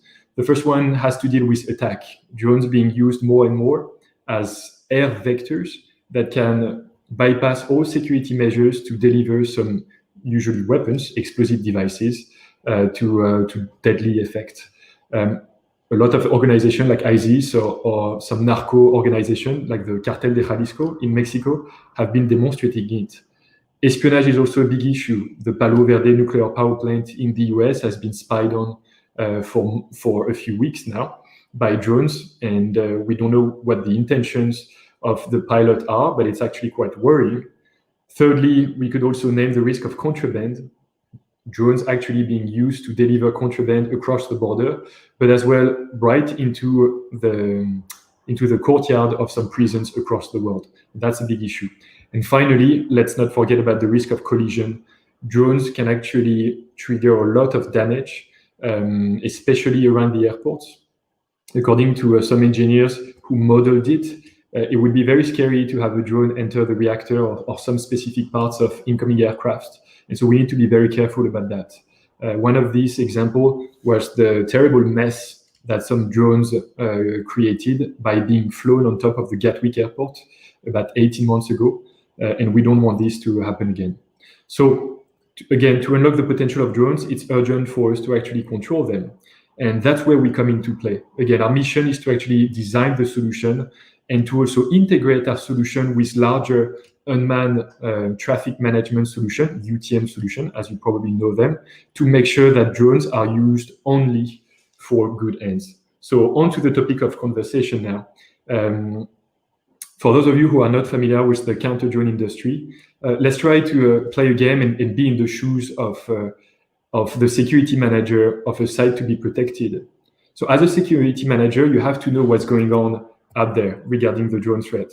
And you actually often see that drones are actually evolving very fast. You see that drones are changing shape, size, are becoming more and more dangerous, are becoming more and more affordable, and you see that they're hard to detect and neutralize. And when it comes to actually protect your site, you already have a rather limited budget. So one of the main concerns of our customer is to actually make sure that the technology that they're about to actually invest in doesn't become obsolete in a short period of time. That's probably their number one concern. So what it means is that for us as counter-drone manufacturer, one of our important missions is to have a clear view on the forthcoming evolutions that drones will go through over the long term to better design our solutions and be able to offer a reliable solutions to our customer that will be able to cope not only with the current level of threat, but also with the necessary evolution that it will actually go through. So that's why we came about with this topic. We decided to discuss kind of like what we believe are the 5 biggest next generation UAV evolutions every sensitive site should actually open their eyes to. And as we discuss that, we'll conclude by trying to share what we believe are unbiased tips for actually sensitive site security managers to actually take into account when they actually start their purchasing process. So here you see the 5 different UAV evolutions that I want to discuss today with you guys. The first one has to deal with the size of drones. As the market started back in 2010, I think it was actually a French company, Parrot, that kind of like democratized civilian drones to a much larger crowd, and it started a big market for micro drones. And so those are rather small, but now as time goes by, we see more and more diversity in terms of size. So we'll discuss how that can affect your security. Second of all, we'll discuss the autonomy of drones, one of the most important topics in my opinion. We see that autonomy is different than automation. Third, we will see how drones are becoming more and more coordinated with all the benefits and advances and progress made in artificial intelligence, one of the main revolutions that drones will go through, and how it can impact the security of any sensitive site. Fourth, we'll discuss about the increased ranges that some new technologies like 5G will actually trigger and enable for civilian drones, and all the consequences it will carry out. And finally, we will talk about something that is less known, but quite exciting. It looks like science fiction, to be honest. All what has to deal with the deception and the new lift technologies that drones are evolving towards. I'm talking about insect drones, I'm talking about bird drones, and all of these technologies that will actually change the way we actually mentally represent drones to our subconscious. And finally, as I said, we will discuss some of the best practices for any security manager to take into account when it comes to actually going through the purchasing process of buying some anti-drone technologies. All right, so let's start with the first part. Let's talk about size and how it actually does matter. Miniaturized versus big UAVs. So on one hand, you have a market that started with like micro drones, and on the other hand, you have more and more extreme drones being actually built and commercialized and gaining some traction. You have indeed some nano drones actually becoming more and more successful, and you have much larger drones being used to actually access some new ways and new capabilities to actually deliver a service. So that's interesting to discuss. Here on this slide, you see 2 of these examples. So the top picture is kind of like a fly. It's as big as a fly, but it's actually a drone, and it can actually gather some intelligence and send it back to its operator. As you can see, it's not any bigger than a fingertip. And so imagine that type of technology later on into the hands of somebody with malevolent intentions. That could be a big problem. The drone that is below it is well known actually by professionals and especially by the military. It's the famous Black Hornet. It's a drone that is being used across the world, especially by different units of special forces. And it's very powerful. It's great to gather intelligence, but to do it in a very discreet way. And so when we see a lot of these drones becoming smaller and smaller and actually delivering, packing a punch in the sense that they can actually have embedded some advanced sensors. And so despite their small size, they can still actually gather some relevant information. And while doing so, maintaining their stealth, it actually raises some questions for counter-drone manufacturers and their respective solutions, because as you try to detect the presence of drones, you have 4 different ways to do it, to put it simple. You can use the radar to detect the presence of this object. You can use electro-optics, so let's just put it this way, fancy cameras, to actually recognize the distinctive features of a drone. You can listen to the communication of a drone. And finally, you can detect the unique acoustic signature of a drone, and especially of its rotor spinning around. And so as we try to detect drones, I mean, most of the technologies are facing difficulties the smaller the drone is, for this reason. Imagine that you have a camera, you try to detect a smaller drone. Over the distance is going to represent a smaller and smaller amount of pixels, to the point that at some point you won't be able to detect it, period. If you use a radar, you send an electromagnetic wave that is going to rebound against an obstacle. But if that object is rather too small and uses some non-reflective material, then you might simply not detect it. And for acoustic, it's exactly the same. The smaller it is, the less noisy it is, the more silent it is. And as a result, the stealthier it is. Actually, what we discover is that radio frequency is the only technology that is agnostic, meaning non-impacted by the size of the drone, because as the technology states, means we actually focus the attention on the communications that the drone uses. And communications have nothing to do with the size of the drone. They have to do with the transmitter and the emitter. So out of all the detection technologies, radio frequency is the one that is going to be the less impacted by that. The others are going to struggle more and more, of course. On the other end of the spectrum, we see bigger drones actually hitting the market. If we remember correctly, at the end of the 20th century, drones already existed, right? There were military innovations that were used to a great effect by actually, especially the US Armed Forces first. And it's kind of interesting to see that now the civil market is actually producing and using drones that are bigger and bigger. They are not challenging the size of those military drones that I just described, but they are going towards that direction. And we can actually already see it in some specific sectors of the market, namely the agriculture. You can see on the bottom picture, you see drones actually being able to transport, let's say, some fertilizers, for instance, and being able to spray them on top of crops. You see drones being used in industry and infrastructure sector, being able to carry a ton of sensors and specific tools and devices to actually assist the operations of, let's say, the construction of railways, the maintenance of pipelines, for instance, and so on and so forth. And so as a result, what it means is that drones being able to be bigger usually means that they are able to carry a bigger payload. And the bigger the payload, the bigger your potential problem, right? Because it means that the drone can actually transport maybe a bigger explosive charge. Maybe it can transport some more advanced electronics, meaning that it will be more efficient in the malevolent action it's intending to actually carry out. So on one hand, it makes our job easier because a bigger drone is easier to detect as opposed to the smaller one.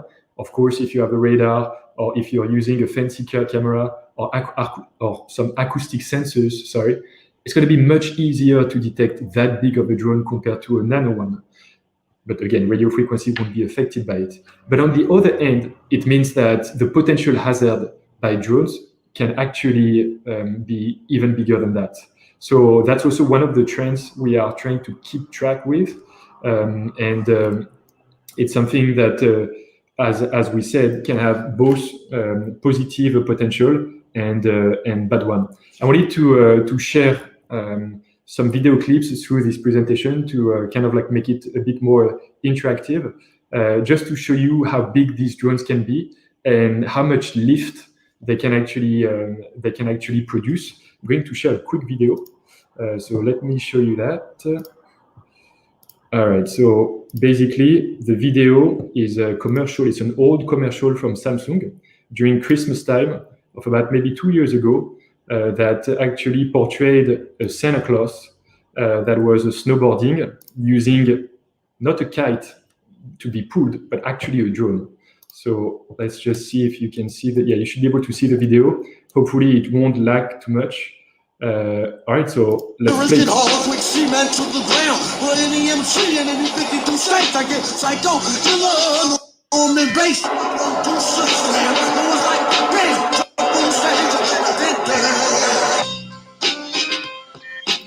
All right, so that's the of course the relevant part. I wanted to show you because there is a lot of science fiction around drones, and some people don't know how powerful and what their capabilities are.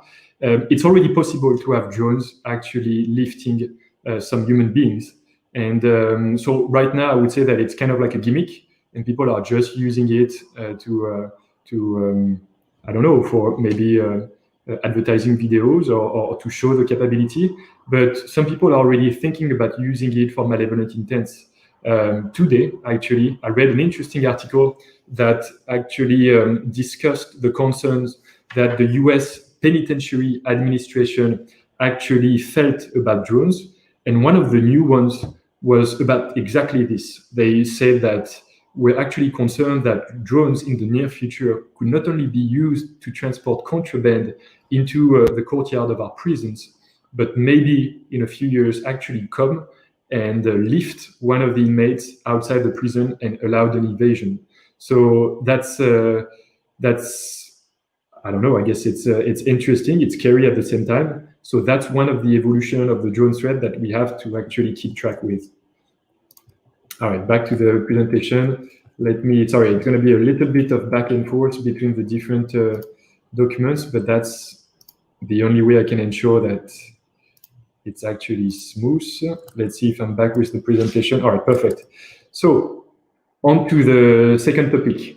Now we want to discuss the increased autonomy of drones. And before going into this, I think it's actually important to define what autonomy is, because there is a little bit of confusion about it. So we want to make a clear distinction between autonomy and automation. And to discuss that, I think it's important to note that drones, in our opinion, have gone through three major revolutions. The first one has to deal with their actually intrinsic existence, their intrinsic nature. Drone, it actually means that you actually use them, you fly them remotely. So that was the first revolution, an object that you can actually use and fly and direct remotely. The second revolution, that was a bit more recent, was about drones being automated, meaning that you can actually pre-program a drone so that the drone will simply execute what you actually wanted it to do. So for drones, for flying drones, that would be something like picking some GPS waypoints that the drones will actually follow. And along the way that you pick, you can actually choose a number of preset actions that the drone could do. Like, for instance, as you go here, spray the fertilizer on top of the crop. As you go there, drop an explosive device, and so on and so forth. But the third revolution that we are about to see, we've already seen actually it emerge, especially with the military, and it's about to hit the civilian market as well. It has to deal with autonomy. By autonomy, we mean an autonomous capacity for the drone to actually make its own decision and act accordingly. So, of course, this calls for the advances of artificial intelligence, right? Drones can actually, or will actually use the information that they can gather by themselves. For instance, most drones have one way or another a sensor, usually a camera.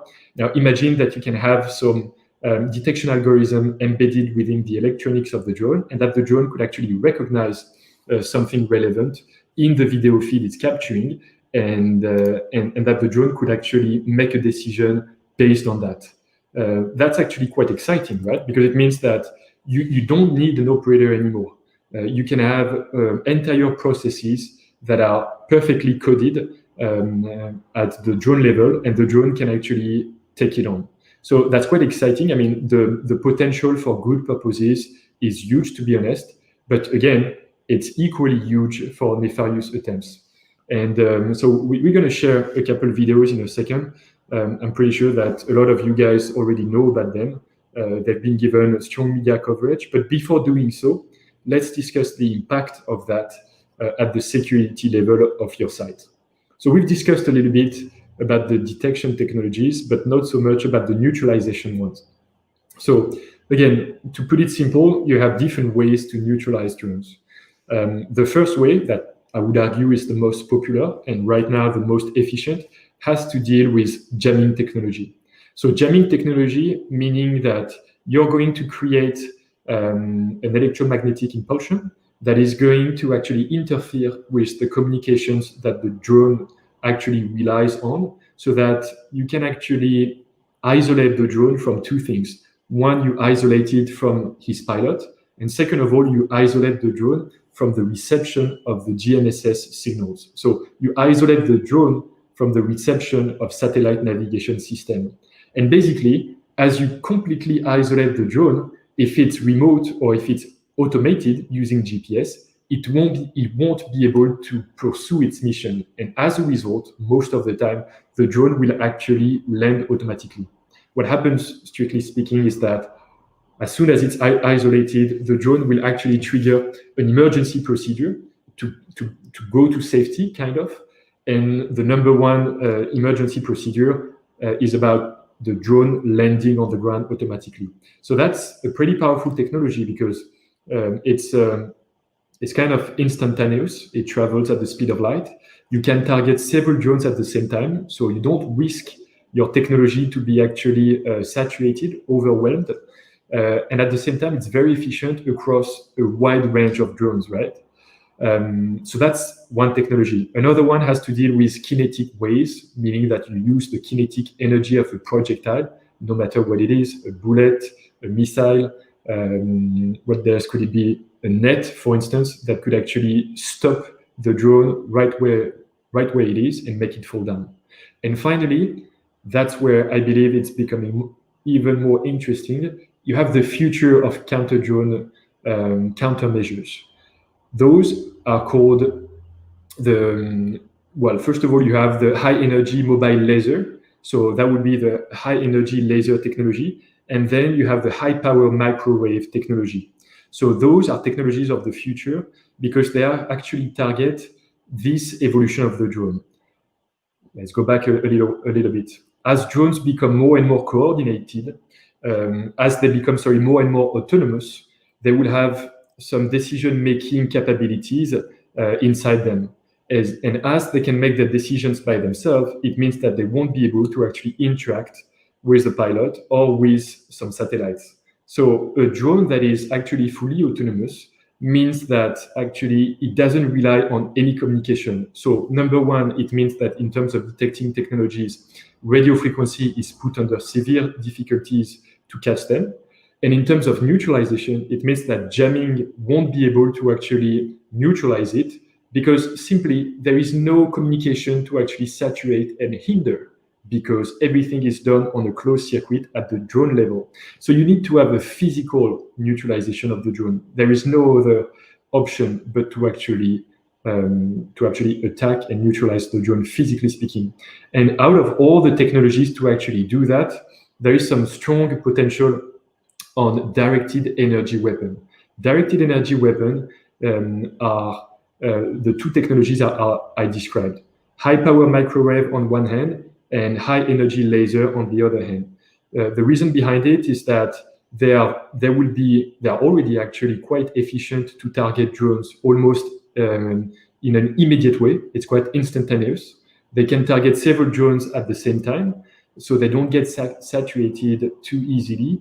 And third of all, that is quite important, the cost of using such technology is not as important as, say, a ballistic missile or something else like that, right? Those technologies are pretty advanced. They cost a lot to actually acquire, but as you use them, in the case of laser, for instance, you're simply using electricity. So the cost of shooting it and shooting it again is not as much as the marginal cost of using let's say, a Patriot missile that is worth more than $2 to $3 million US. So the way they work is quite interesting for everybody's curiosity. So the high power microwave is kind of like a super powerful jammer. But imagine that this time, the interference that the technology is going to create will not actually hinder the communications that the drone relies on, but at the physical level, it's going to fry the electronics on board the drone. And as a result, without its electronics, the drone will simply drop out of the sky. With the laser, it's a little bit different. It's a beam of concentrated energy onto the drone with laser technology, of course, that is going to actually punch a hole through the drone over time. So it's not instantaneous. You need to actually kind of like follow the drone and keep your laser on target for maybe a couple seconds, from what we've seen at least. But it's pretty efficient, of course. As you pierce a hole through the drone, usually it results in the drone falling down. So there is a huge interest of the military in such technologies, because over time, drones are going to become more and more autonomous, at least for certain missions that will allow it. And in turn, it means that jamming technology will have some blind spots that will need to be complemented by directed energy weapons. So I think it's quite interesting. So again, let's share a quick video. Actually, it's my favorite. A lot of people have already seen it, but I'm going to risk it to show it to you another time. So it's a video called Slaughterbots. Basically, the story behind it is interesting. It's a group of researchers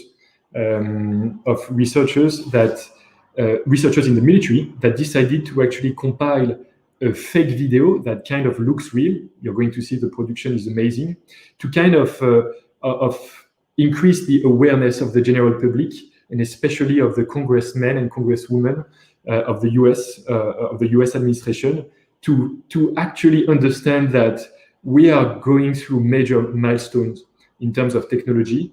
And some of these technologies, especially in terms of artificial intelligence and drones, can actually take armament to a whole new paradigm. And this new paradigm, which is very new for us, is the fact that weapons could, in the near future, be actually able to make the decision to kill somebody on itself based on algorithm and artificial intelligence.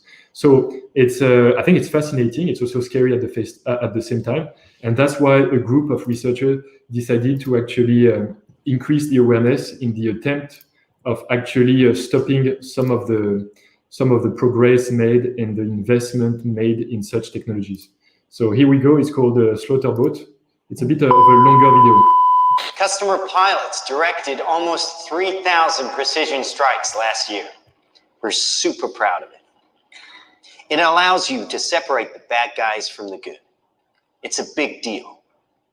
But we have something much bigger.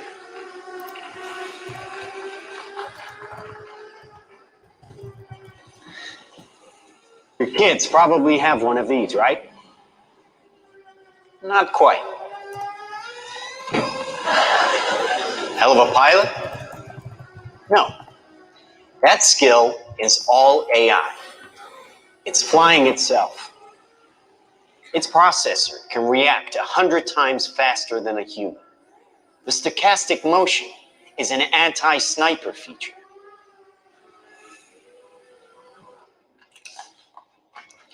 Just like any mobile device these days, it has cameras and sensors, and just like your phones and social media apps, it does facial recognition. Inside here is 3 grams of shaped explosive. This is how it works.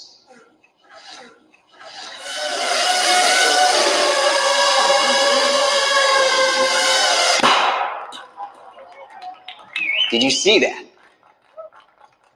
That little bang is enough to penetrate the skull and destroy the contents. They used to say guns don't kill people, people do. Well, people don't. They get emotional, disobey orders, aim high. Let's watch the weapons make the decisions. Now, trust me, these were all bad guys. Now that is an airstrike of surgical precision. It's one of a range of products. Trained as a team, they can penetrate buildings, cars, trains, evade people, bullets, pretty much any countermeasure. They cannot be stopped. Now, I said this was big. Why? Because we are thinking big. Watch. A $25 million order now buys this. Enough to kill half a city. The bad half. Nuclear is obsolete. Take out your entire enemy, virtually risk-free. Just characterize him, release the swarm, and rest easy. These are available today. We have a distribution network taking work. All right, I'm going to stop the video here. It continues on for about 5 minutes. If you want to see the end of it, I invite you to check it out on YouTube. You can just type in slaughter bots, as you can see on the title on top. Then it goes on to kind of like a horror movie scenario when actually that technology that was originally controlled in the hands of the few, let's say, for instance, in that particular case of the US military, and then that technology could actually go into the hands of, let's say, some terrorist organization, for instance. And that could be, of course, very problematic. So if you're curious to see how it unfolds, you can check it out. I think it's beautifully executed. You could actually believe it's true. Firstly, because the production is greatly executed, and second of all, because and I'm guessing a lot of you guys who know a lot about drones are not even surprised by it, because as you can see, all of these individual technologies, like a nano drone, for instance, a drone being able to actually use a camera and recognize shapes and particular figures and characteristics in it. It already exists as well. Drones being able to carry a small explosive device also exists as well. Stochastic feature, nothing fancy, to be honest. So when you think about it, and that was the purpose of this scientist, all of these individual technologies and capabilities actually exist one way or another. It's, we believe, just a matter of time before somebody actually compiles them all together to actually have something that works. And well, in that particular case, what is scary is that the actual technology behind it that makes it stand from other technologies, it mostly lies in actually software and not hardware. And the thing is, with hardware, it's actually, I would say, easier to actually control the spreading of a know-how of building some specific hardware. Let's say that you want to build a missile, for instance. No matter how good you are, you won't be able to do it by yourself. It's going to take some money, some efforts. You're going to need some plants. You're going to need some combustible. You're going to need a ton of things that actually makes it, I would venture to say, impossible, if not very hard, for any actor to actually build a missile. But for software, I mean, anybody could actually take a piece of that software and actually make it available, open source. You could find it on the internet, and then some people could actually use that software and code it with some common objects like drones. I mean, nano drones like that, you can buy some of them in China. They just cost a few tens of dollars. But what if you can buy a big load of them and then program them to actually work together? That's accessible to actually not just states and big defense groups. That's accessible to actually a much wider audience. And that's what makes it scary, right? So that's one of the reasons why I believe that the control of weapons, it's actually already happening, but it's going to be even more important, I believe, in the next years. The control of weapons is not going to be only directed towards traditional weapons, like an assault rifle, a missile, or a bomb, but also specific parts of codes and software that, in the wrong hands, could actually trigger terrible results. So we're going to go to the next phase of the presentation. Hopefully, that did my transition towards the next part, because the next part is about the coordination of drones. So indeed, at the end of this video, we saw that an organization actually made them work together and shipped a big load of them together in a big military transport aircraft to actually deliver them with like one mission, and they all kind of work together. Again, this is not science fiction. It already happened. I'm going to show you another clip in a second. That's the picture that you see on top of this slide. I think it was the US Air Force or the US Navy, in any case, the US Armed Forces, that actually carried out an exercise with a number of aircraft.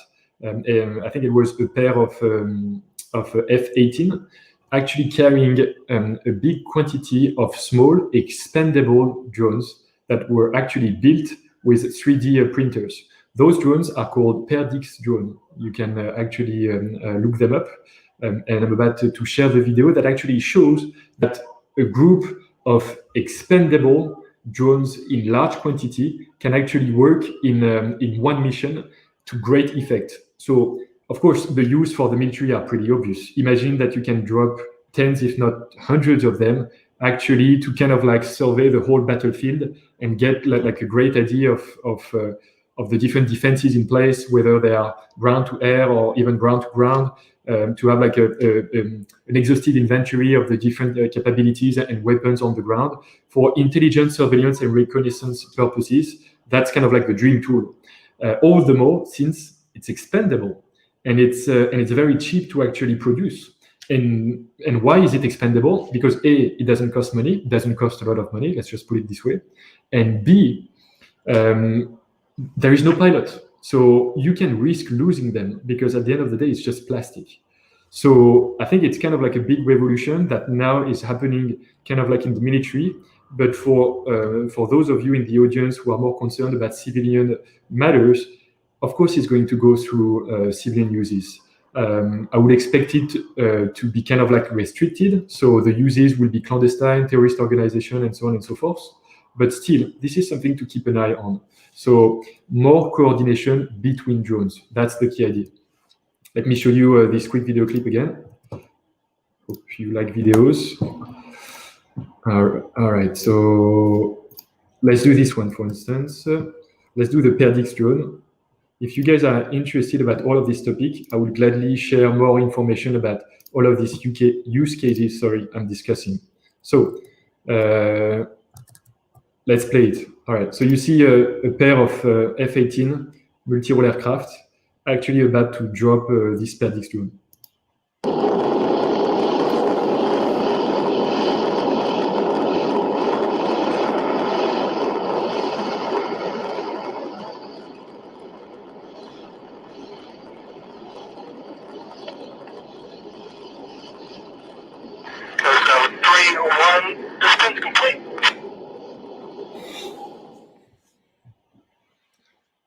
So that's when it becomes interesting. You can actually see that somewhere in the command and control center, all of these drones are mapped and are actually working together, communicating together to actually achieve their mission. So I don't have all the details about the mission, but you see that they kind of like fly in information as a tight group.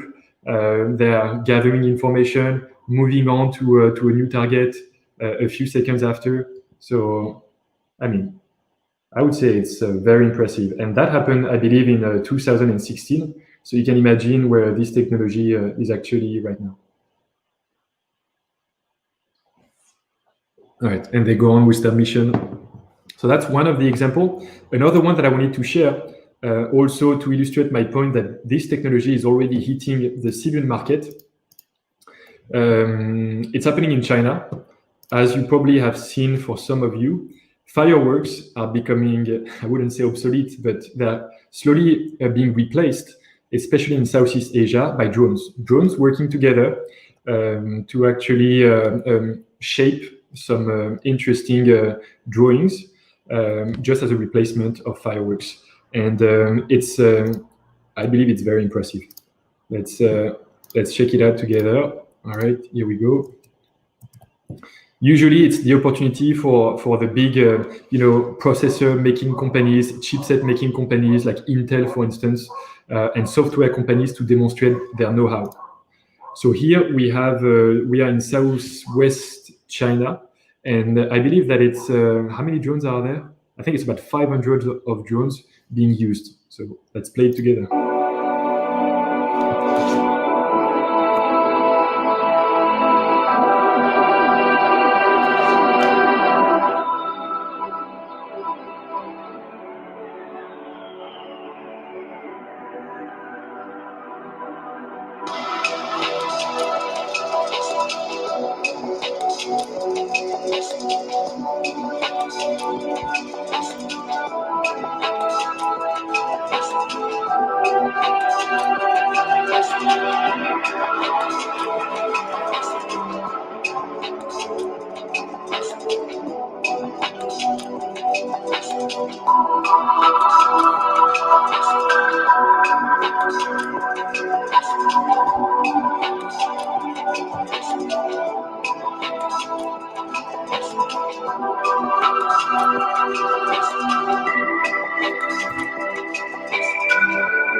All right, I'm going to stop it here.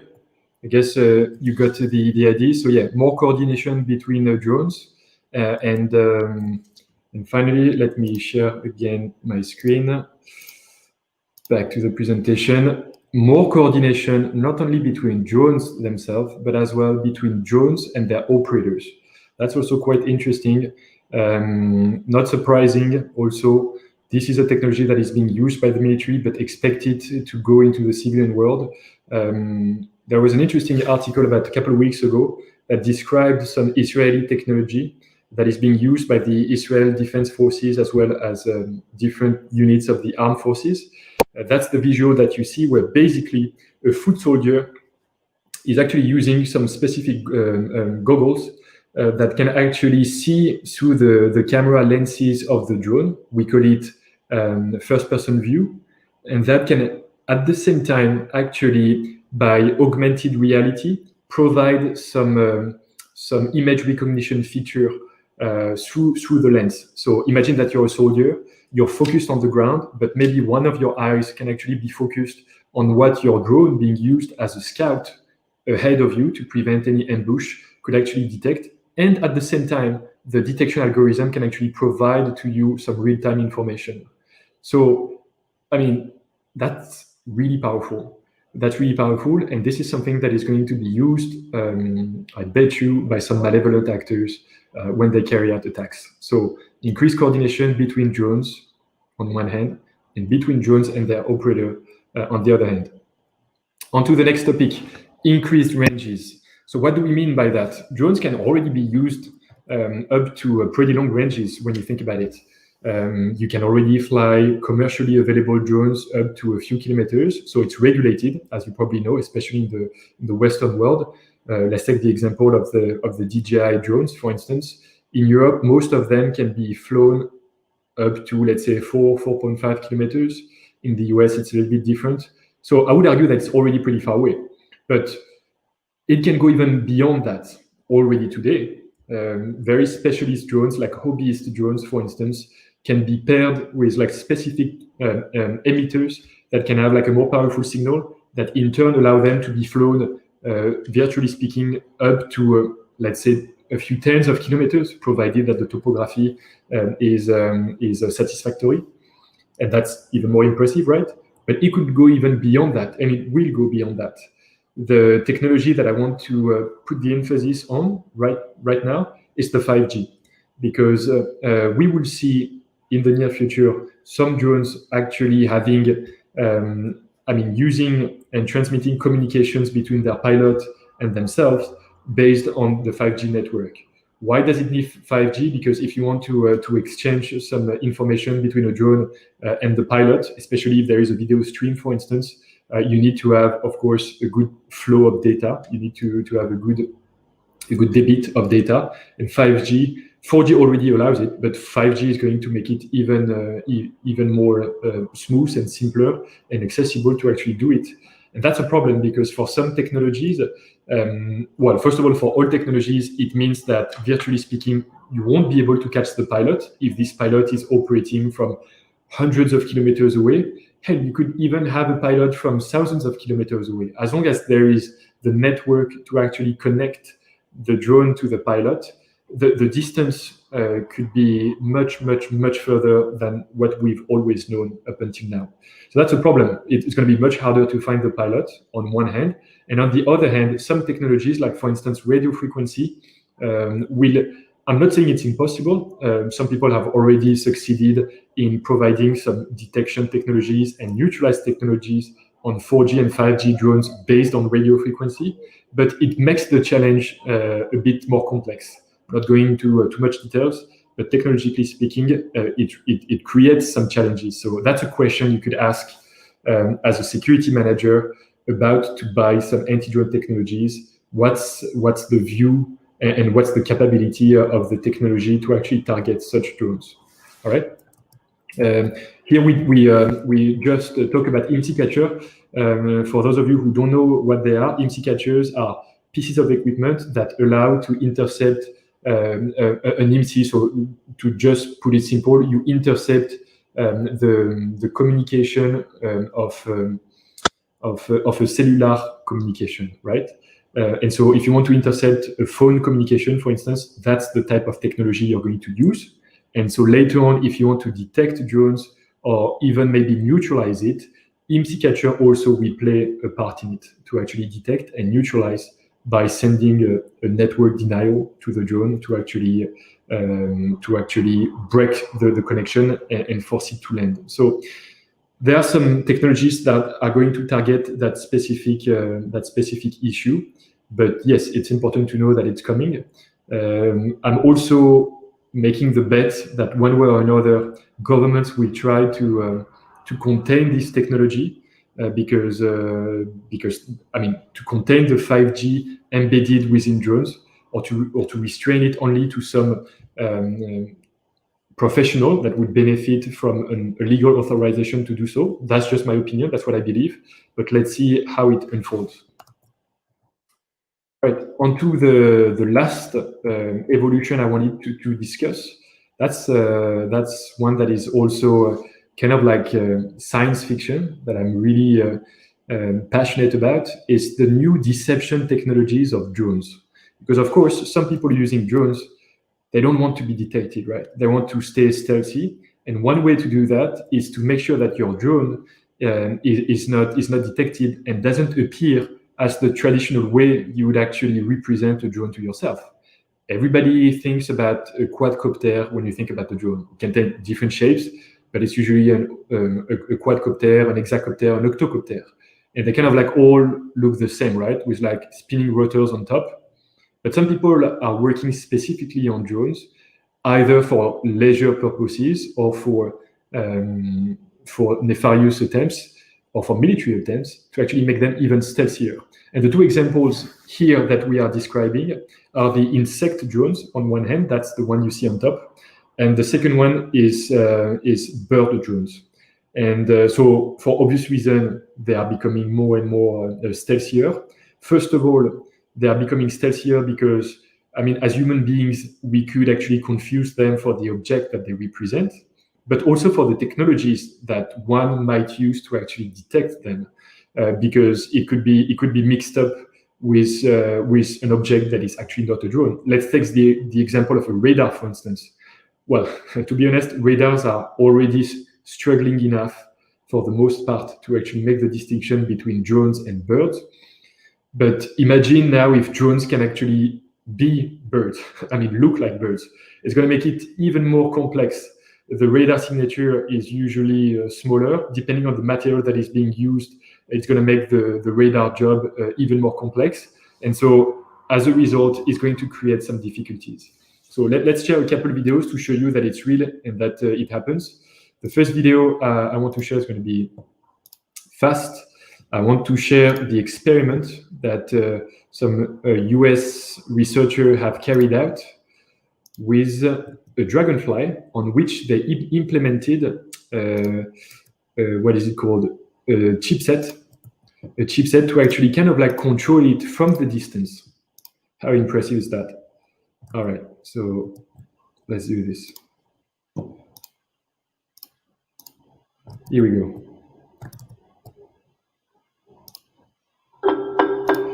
So here you recognize a dragonfly, but you also identify some chipset. And the concept is pretty simple. It's actually a live dragonfly. They didn't kill it, but they genetically modified the dragonfly and implemented some pieces of hardware to actually send some signals at kind of like the brain level, at kind of like the nerve level of the dragonfly to actually send it some basic orders.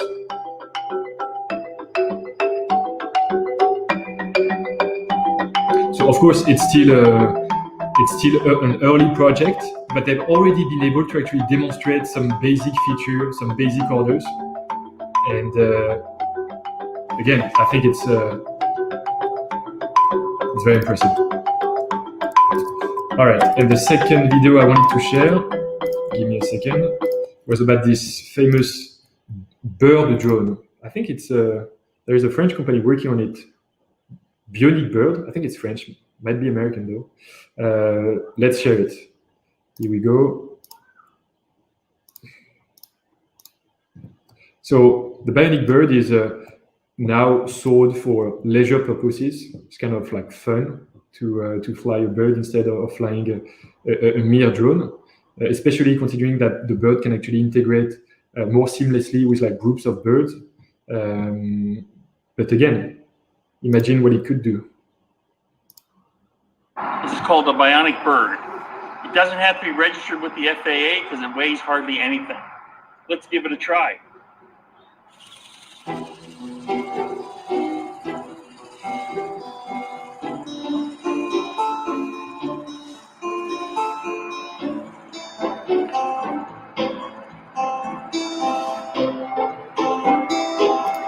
All right, and it goes on and on. So you get the idea. You have a drone that is no longer going to look like a drone, which in turn will actually make it super stealth, not only for our human eyes, but as well for the technologies that try to detect it.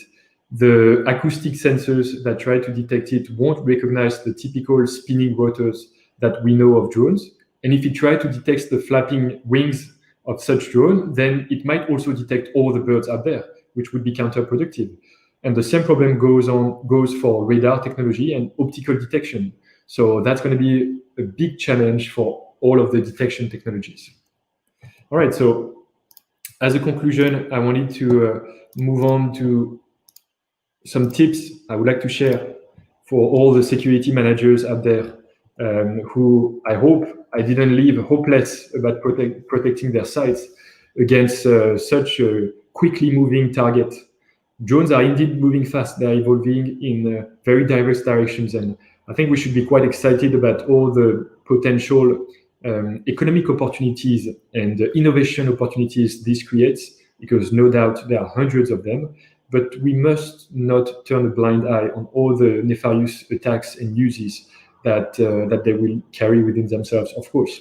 So I think one of the difficulties as a security manager is to actually, well, let's just put it this way, like keep your feet on the ground, think thoroughly about this threat and stay focused.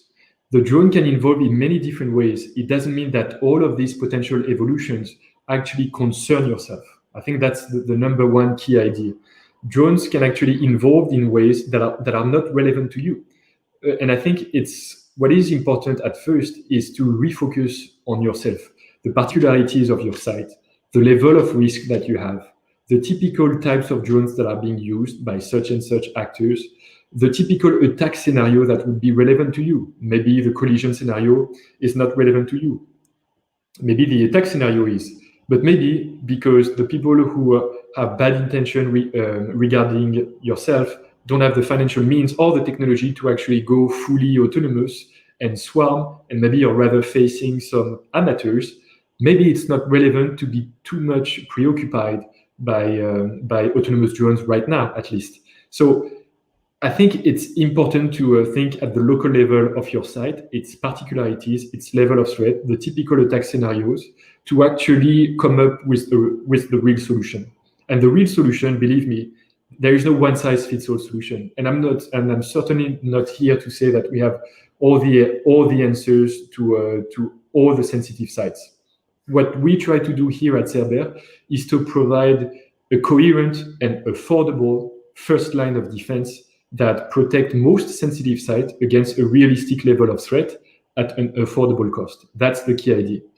Because one of the main problems that drones raise is that they create like a big asymmetry between the attacker and the defender, meaning that whoever wants to attack with a drone doesn't have to pay a lot of money to carry out his attack. But on the other hand, the one who defends himself is facing a huge amount of financial loss should the drone succeed in its attack. And if that defender wants to protect from the drone, most of the time, he's going to have to deploy advanced technologies that can cost a lot of money. And I mean a lot, in the millions. That's actually ordinary. So our job at Cerber is to kind of like bridge these two positions and provide a solution that reduces this asymmetry in an attempt to democratize quality anti-drone solution for as many people as possible. But again, depending on the nature of the site, our solution might be relevant for you, or it might be just partially relevant, in which case, I think it's going to be, well, it's already relevant, and that's the direction of the counter-drone industry that we see. The industry is actually consolidating, and we are seeing more and more integration when actually experts of such and such technologies start working together to provide a unified solution where all technologies can synergize together and prevent one of the technologies to actually have a blind spot because another technology is actually going to take the lead in the detection or neutralization. So that's kind of our main challenge, is to transition from a radio frequency expert anti-drone company towards a company that will actually make affordable some unified multi-sensor, multi-effector counter-drone solutions to be able to provide an arsenal of different technologies that we will mix together to actually provide a comprehensive and a coherent solution for your particular case. No silver bullet, no one-size-fits-all solution, but relevant technologies for some customer and the necessity to integrate them over time. So that in the end, we will be able to provide a full kill chain approach. That kill chain lies in us providing different steps that will work together to one end, stopping an attack. First, we will detect it, most likely with radio frequency. We'll be able to detect not only the drone, but as well the pilot. Then we will characterize the threat. We'll allow you to actually know what kind of drone is actually flying, if it's getting closer, where it's flying, where the pilot is, so that you can maybe send a security team. Later on, as we have an integrated solution with different sensors, we can actually allow you to confirm the presence of a drone by queuing up some additional technologies, maybe a fancy camera that would be able to align with the coordinates that the radio frequency or the radar provided it, so that we can actually show you what the drone looks like if it's carrying a package, so that in the end, when you're pushing that button to neutralize the drone, you know what you're facing. You actually weigh in the potential loss or damage that the drone could actually trigger, and the potential collateral damage as well of the drone neutralization. So that's the key idea, and that's about it, guys. I don't know if you have any question. I hope you found it interesting.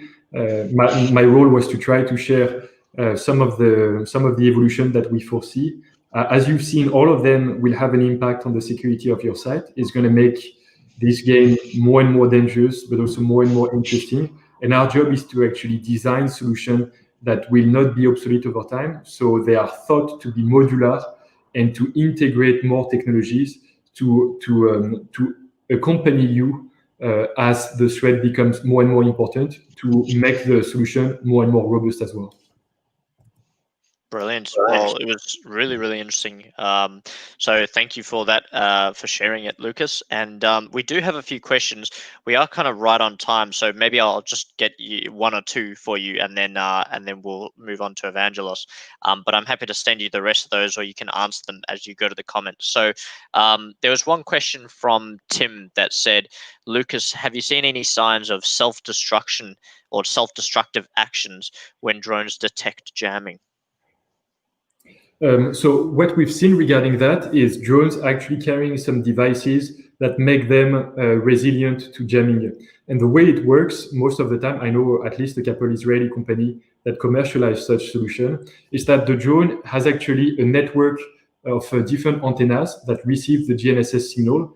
And as the drone receives a powerful signal that tries to actually hinder the reception of the GNSS signal, the drone dynamically identifies the attempt to be hindered and so it switches to some antennas that are actually turning their back onto the incoming signals, and with a mix of software actually compiling this information to kind of like nullify the jamming signal and focus on some antennas that are less affected to actually keep on their mission. So that's the key principle behind that. There are some other technologies. Just to describe maybe another, jamming works by saturating a specific channel of communication. And some drones, especially military drones, they have some redundancies and they have some alternative channels of communication should one of them be saturated by a jammer or something else, by the way. So if you have a jammer, if you're trying to jam a drone, you need to have the capability to actually jam as much radio frequency spectrum as the drone can actually switch to. That's the key idea. So if you want to make it resilient to jamming, you could have some alternative channels, and hopefully some exotic channels that the jammer intending to stop you is not covering. I can't hear you. Sorry. My bad. I did leave it on mute. It's 1 a.m. here. That's why. Yeah. Now, we maybe do have one more time to squeeze one more in before we skip over. Theo sent in this message via Twitter and said, as a counter-UAS vendor, who are your main customers? Are they prisons, airports, or say military bases? Right. So no doubt, state agencies and institutions. About 80% of our customers, they have to deal with some regalian, like a state institution, for instance, the Ministry of Justice. So we work with different prisons and penitentiary administration. We work, so especially against the contraband risk. We work a lot with the French army, but some other armies across the world, with all the different corpses. So we have some Navy applications where we protect boats. We work with some air forces for which we protect some air bases. We work with the land forces for which we protect the boots on the ground, as well as integrating our solution with vehicles. What else? We work with, we are starting to work with airports. It's kind of like a new market for us because airports are searching multi-layer solution. So in that case, we kind of like provide a technology that is integrated into a bigger subset of solution. But yeah, I would say military prisons, industrial sites as well. In Europe, for instance, we protect the largest chemical products derived from oil and gas. That was the target of attacks. But we also protect things that you might not even think about, like VIPs, for instance. Some VIPs are being the target of paparazzis, for instance, and they want to protect their assets and confidentiality. We even have some famous series or movies being recorded that want to protect themselves from a potential spy who could actually leak some information of the scenarios out there. And some events as well. We've protected a ton of events, especially in France, the latest one having been the G7, for which we protected all the presidents as they gathered around in the southwest of France. So basically a large diversity of customers from very military all the way down to very civilian, but there is a strong focus of customers where the risk is not about confidentiality, but about life and death. And that's the military and institutional customers. Brilliant. Well, I hope that answered your question, Theo. And for all the other questions, we will send them straight to Lucas, and you can answer them on here. But on behalf of all of us here at DroneSec and the GDSN, thank you for taking your time, Lucas, and sharing some of those with us in the mind and the thoughts of a counter-UAS vendor. So very much appreciate it, and hope you have a good rest of your day. Yes, thank you very much. Everyone enjoy your weekend, and thanks for having me again. Bye. All right, bye. And we're going to switch to Evangelos coming up next. Hello, guys. Brilliant. Hello. So that was a super quick transition. Evangelos, how are you doing today? So, thank you, Mike, for having me here. It's quite an interesting opportunity to speak about the need for forensic investigation standardization. I think that this event serves the right purpose, since we have lots of people interested in the incident response dedicated on drones. So I hope that you find this presentation really interesting, and I really hope to make something out of it. So, brilliant. well, I'll hop out of here, but I just wanted to say thanks for hopping on and good luck. We're all excited for the presentation. So your screen should pop up, and I'll back out of the studio now. Okay.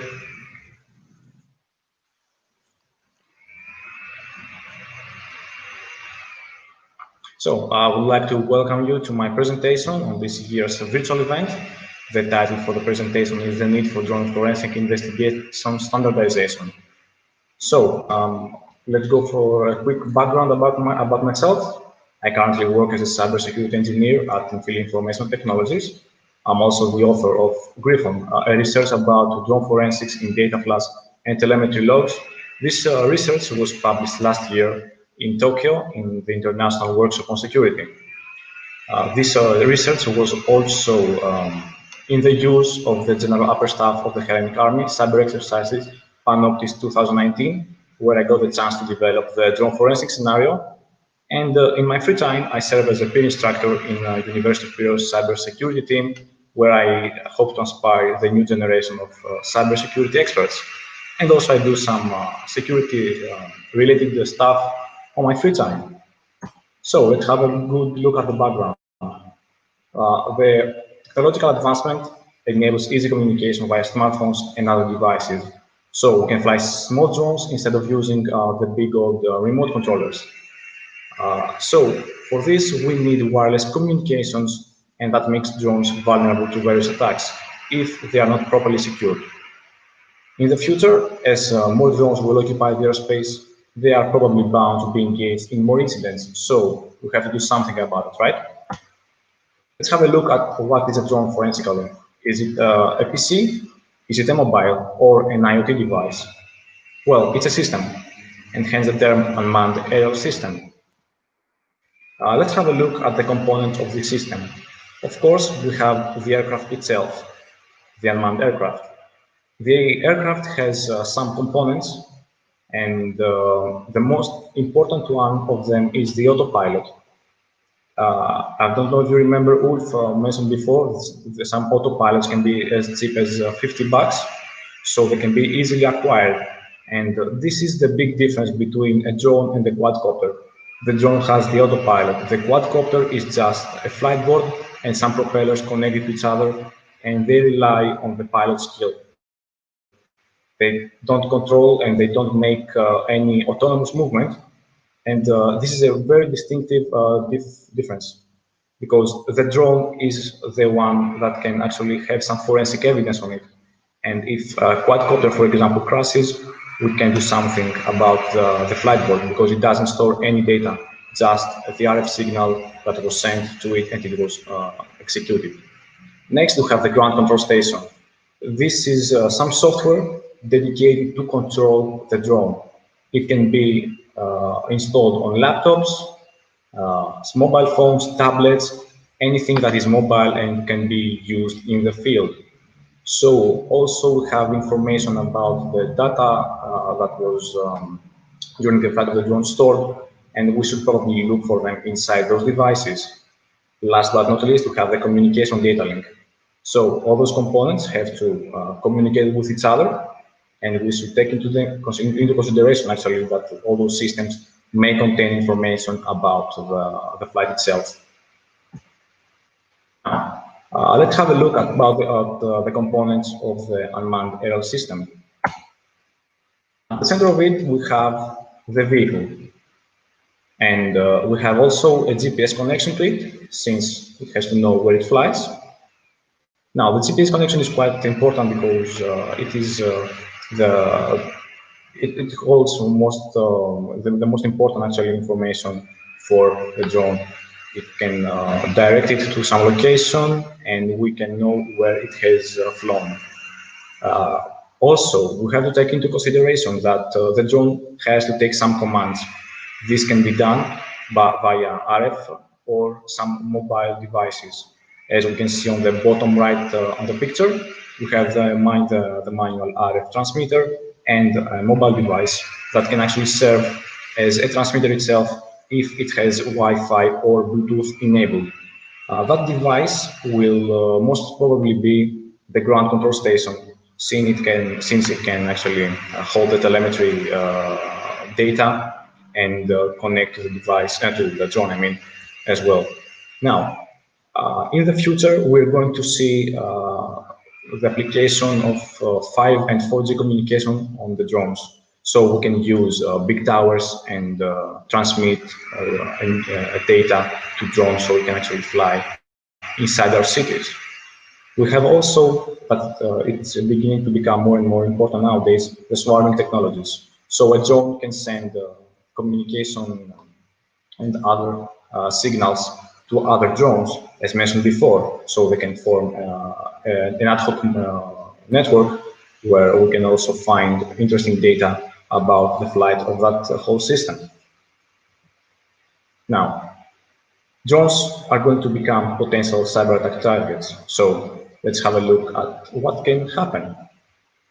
First of all, let's have a look at the existing threats and vulnerabilities.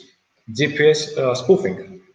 Since it has a really weak communication nature, mostly unencrypted, means that the information can be easily captured, modified, or injected, giving the attacker the full control of the drone. So this actually works as simple as someone transmit fake GPS coordinations at the ground control station, and the attacker has the full control of the drone before the user of the drone actually can understand what has happened. Wi-Fi and GPS jamming can also be done to hijack the drone, sending a deauthentication process between the access point and the device, can disrupt the flight, and also we can jam the GPS, rendering the drone useless. Now we have to note here that most commercial drones have a fail-safe option available when they become when they can't use actually the GPS, they can fly back to the home or the point that they have taken off. Some other drones have the option to continue flying, and they will do so until their battery is depleted, sorry. And also some other drones have the ability to just land on the spot. This can be configured by the user himself, but this should be taken into consideration. Now, data interference and interception through telemetry.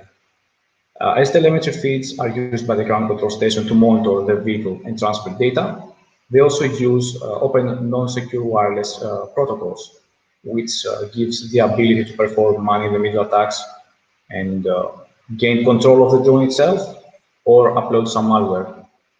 Now, what happens if malware is injected into the drone? Like in every other computer, it can affect the operation and compromise the whole system. So, now let's have a look at what can be extracted and where to find them. Of course, one of the most important findings in the forensic investigation is the GPS position of the drone. And using that, we can use to visualize the flight path. Once we have visualized the flight path, we can determine the places that were possibly affected by the drone flight.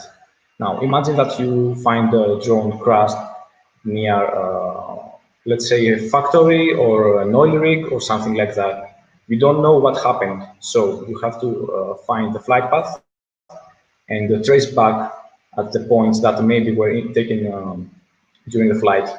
This can also lead to finding out what the mission of the drone is. Because, for example, a drone that it had a spy mission, let's say, maybe would stand for a long time above a potential target. Or if it drops some ordnance, we can also find it because it has to hover above that target as well. One also really important finding on the flight path is the takeoff point.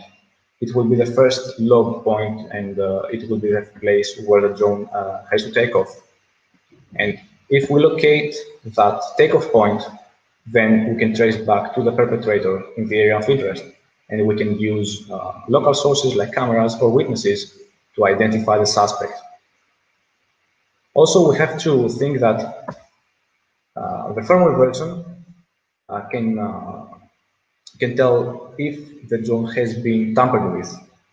It's really important because if the drone crashes, we have to make sure that no malware was uploaded on the firmware, or that the drone was flying the correct firmware and not an infected one. Using the firmware, we can also extract information about the types of the drone and, as I mentioned before, verify its integrity. Now, like the airplanes, and they have their own crash log. Drones themselves actually have a crash log, so we can provide, we can get some information about what has happened during the flight if an error has occurred. Media. Of course, pictures and videos are quite important findings on a drone, since we can determine as well what was the mission of the drone, and also find more, find, let's say, the perpetrator himself, because sometimes they position the drones before the flight and they position the camera towards them. This was actually one of the noted cases on the Islamic State drone operators. They used, before they actually launched the attack, they placed the drone before them, so the camera took a good picture of their face, so they can later be recognized. So we can also take that into consideration, that we can find the pilot from that media. Now, smart batteries. They contain, of course, information about voltage consumption and battery life. Some drones also can log the serial of the battery, so it can be tied down to the owner of the drone. The autopilot logs the serial number of the drone when they are plugged in.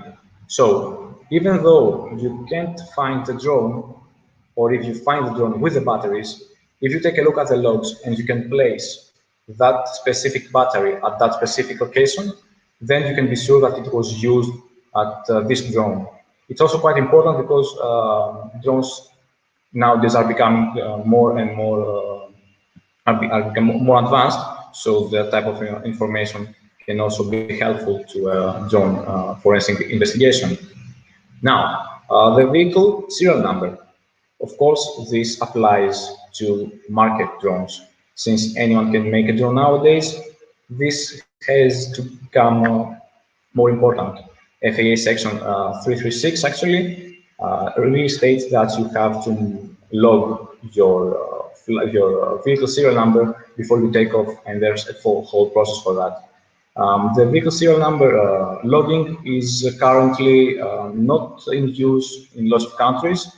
From my knowledge, FAA has started to make the first step towards that, and I'm quite sure that more countries will evolve from that specific thing.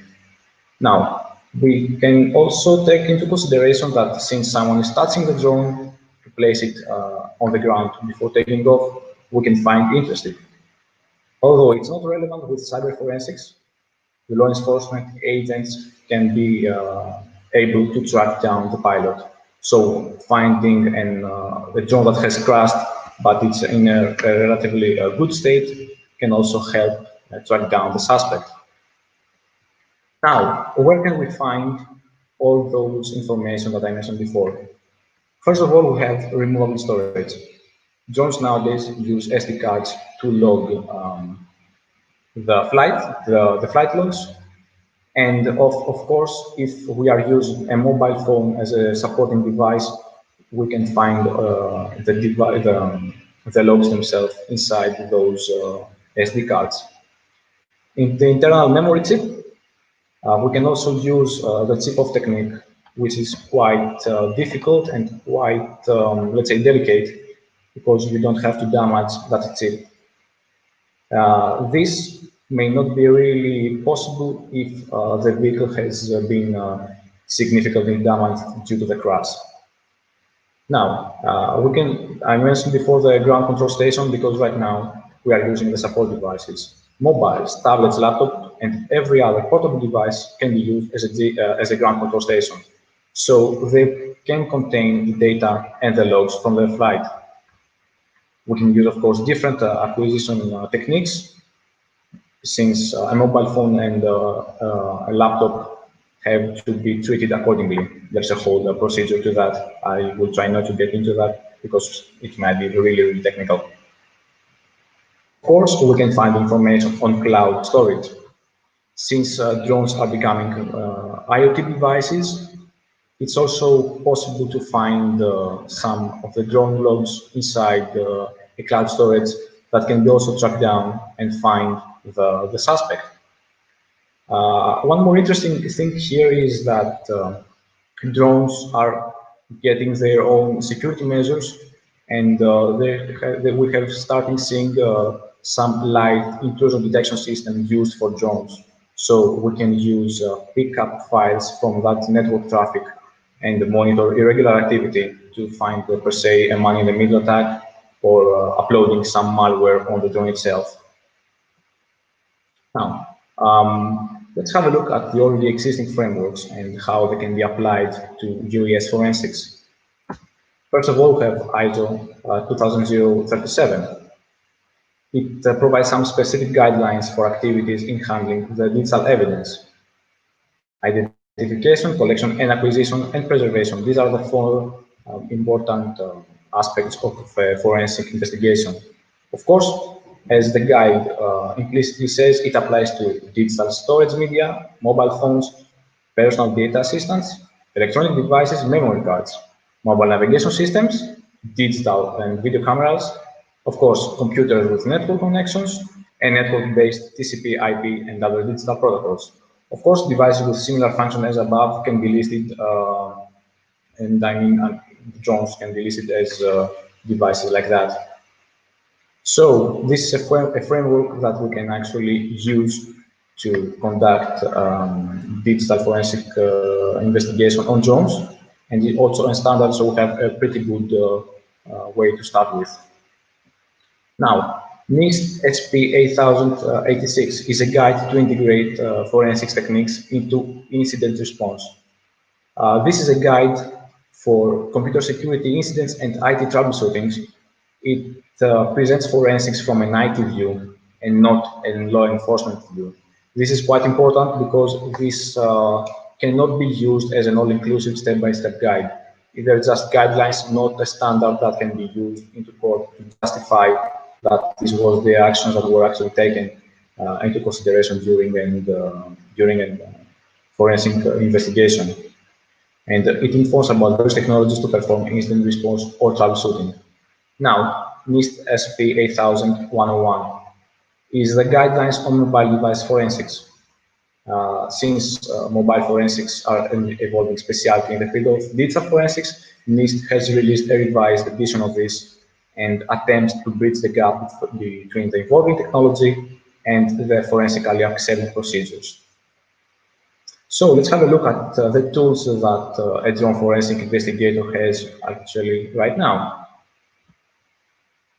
As there is no standardized process right now, we mostly rely on scientific research, the public release of guidelines, private company research and development, and of course on our already existing knowledge.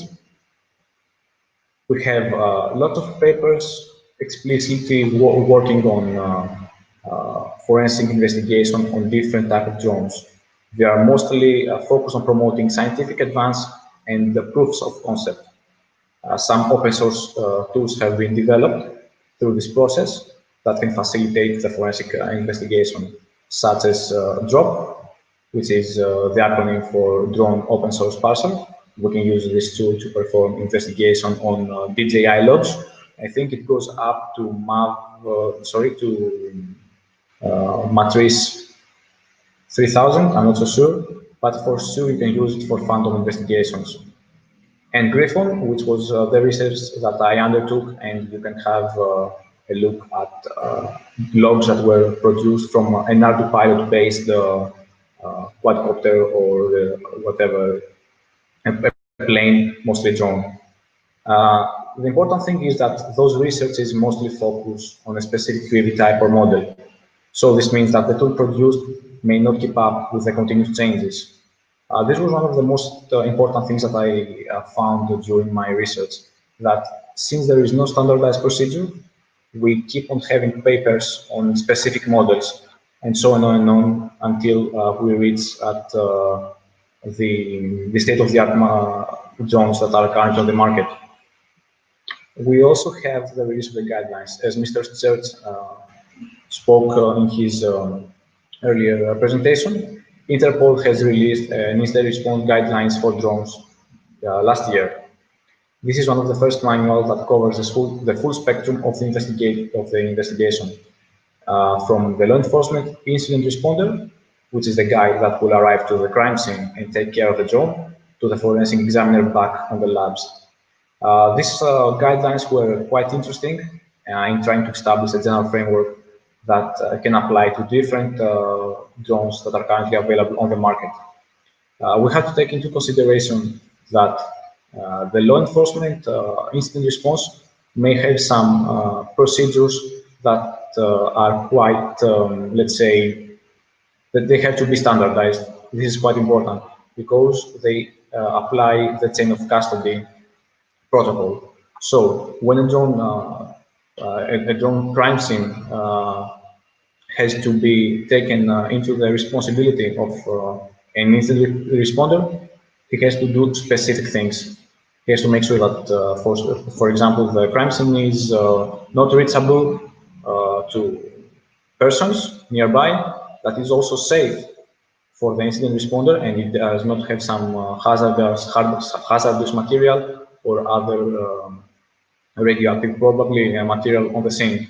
So this guideline covers a really big spectrum of that investigation.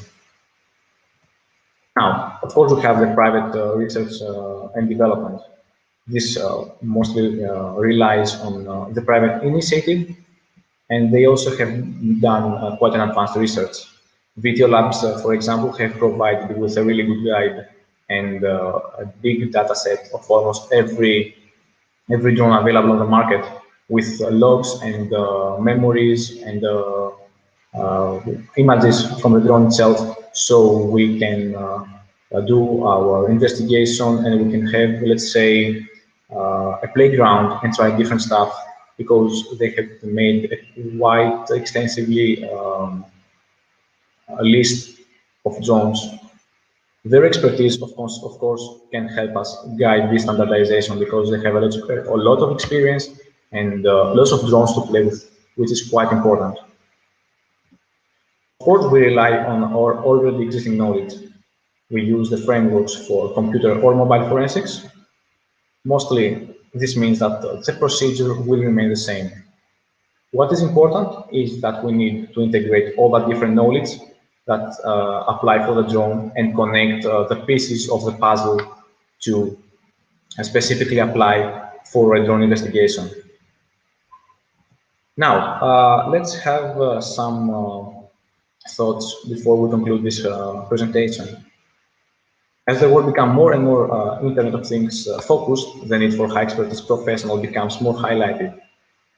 If drones are to be in our everyday lives, this means that they can also be engaged in more accidents.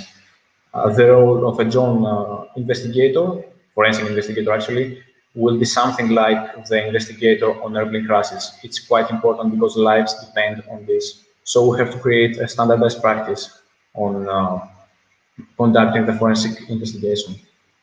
As I mentioned before, we have to connect the piece of the puzzle of already existing knowledge and apply that to drone forensics standardization. I hope that with this presentation, we can have a kickstarter to a much broader and much more complicated discussion that can move the industry forward. And this is why I think that this conference actually gave a quite good ability to reach a broader audience that has much more knowledge, much more connection actually, and take that matter to the next level. So I have concluded my presentation. You can reach me on my email or LinkedIn, and I will be happy to discuss everything that you would like. Brilliant. Well, thank you very much, Evangelos. And I'm sure we can do some virtual emoji claps. So thanks for sharing. And there are a few questions that we've received. So I will ask you about those. And first thing is that I just wanted to mention was you said, using a forum like this, we could potentially continue with that standardization. Obviously, there's the Interpol document. In terms of, the standardizations you were talking about, how would people start that? Would it be contacting you? Would it be, say, a GitHub repository, maybe a working group? What did you have in mind exactly for something like that? So since the industry has lots of experts right here, I think it would be more important to have, let's say, a working group, because during a discussion, lots of stuff can come up, and have a session where we can discuss about some challenges, some of the already existing procedures, try to adapt them, try to find what are the problems on them. I think it's a much more complicated thing, and this is why it has to be addressed to a wider audience that actually has the ability and wants to move the industry forward. Okay. Yeah, sure. Brilliant. So I'll move on to some of the questions then. The first one is from Fion. If I'm saying that correctly, Fion, that says, what is the best tool to collect the telemetry data in the fastest way? Is there a way to do this for all drones, agnostic, or do you have to do it per make and model? Okay, so this is quite an interesting question, because you can actually collect telemetry through two ways. If you are man in the middle, where you can directly grab that telemetry, or you have to find that telemetry inside the device. So you have to take each device, let's say, if you're using an Apple, you have to apply your Apple knowledge to finding that telemetry log. If you're using an Android mobile phone, of course, you have to use a different tool. So it's not about using an all-in-one tool, but actually using the different devices that makes the problem. So you have to have a specific tool for each device. For example, R2Pilot and Mission Planner logs your telemetry inside your hard drive. Of course, you're going to apply your investigation and your tools to hard drives on computers. If, let's say that my mobile has a ground control station there, like Q ground control, you have to apply Android knowledge there, and it goes on and on. Okay, brilliant. And I'll keep going down. There was another question from James that said, how much does it actually change it when you're conducting forensics on a drone that is bought secondhand or uses secondhand batteries? Funnily enough, that's something I spoke about in my initial talk, something that we've seen. So does it change it around much? You were kind of mentioning that a little bit, so maybe you can give your thoughts on that. Okay, so if you're using smart batteries, I think this is actually a thing that if the smart batteries have been used on the first, let's say, user, and they are now second-hand, and I am the one that have bought them, of course my drone is going to load those batteries.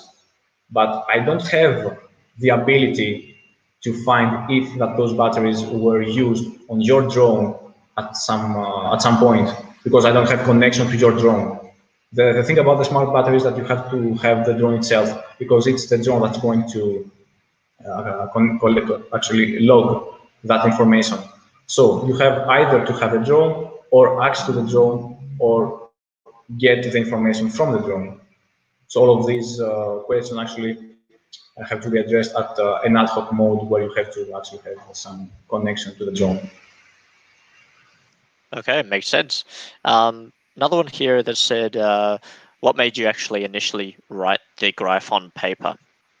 For those of you who don't know, Gryphon was what Evangelos mentioned, but also probably the first way we connected as well, I think, when you had written that paper. So I was trying to get more involved in the drone security field, and I found that it would be quite interesting to have a tool to do something that was not available at the time. Drop and Gryphon are the only, I think that they are the only open source tool right now that you can use for DJI and R2Pilot. So when I was doing a scientific research, in order for it to have some validity and some, let's say, to move the industry forward, I should do something much more broader and reach another piece of the pie, because R2 pilot was not addressed at that point. And during that time, I thought it was quite important to standardize some of the procedure. Griffon is not only about extracting logs, it's also about setting up a procedure and what to look for inside the logs. So this is why also important to have a checklist on what to look on your drone. Okay, brilliant. And this one is obviously coming from me, and let me know if we can't discuss it. But I know you had submitted a paper recently to a certain conference. Are you able to share anything publicly about that, and if people can join and watch that one, or is that more private?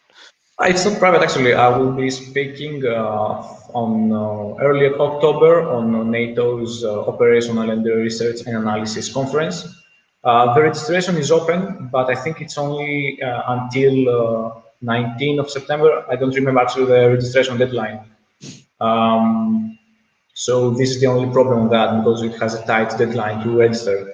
What I'm going to discuss is a general cybersecurity related stuff about drones, and specifically a threat assessment, covering some of the stuff that Ulf mentioned in his speech as well, and using drones as an attack vector, and also conducting some, let's say, red teaming scenarios to test if the countermeasures are actually good or not. Something that Mr. Church also highlighted in his presentation, where they are going to have their own scenario, which was postponed for later, for 2021.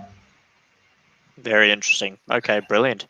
Well, that's the last of the questions that we had received. So, Evangelos, thanks very much for taking the time to contribute and come and present. And very interesting topic. I'm sure everyone can get in touch with you at the details there.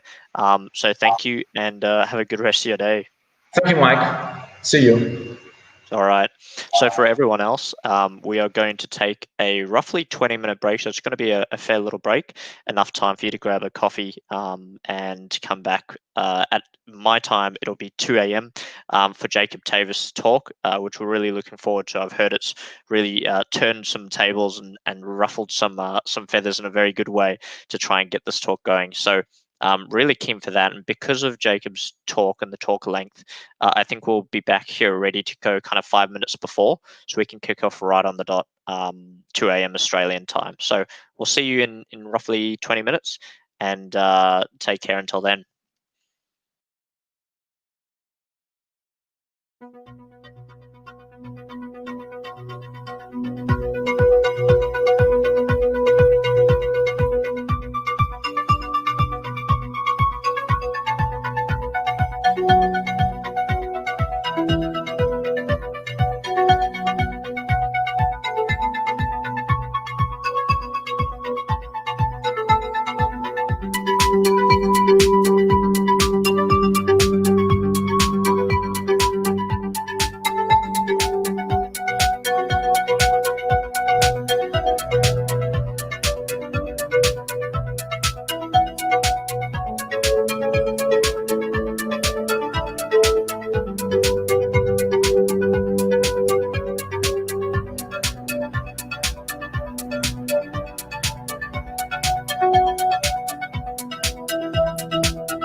All right, we are back online and live. So welcome. Hello, Jacob. How you doing?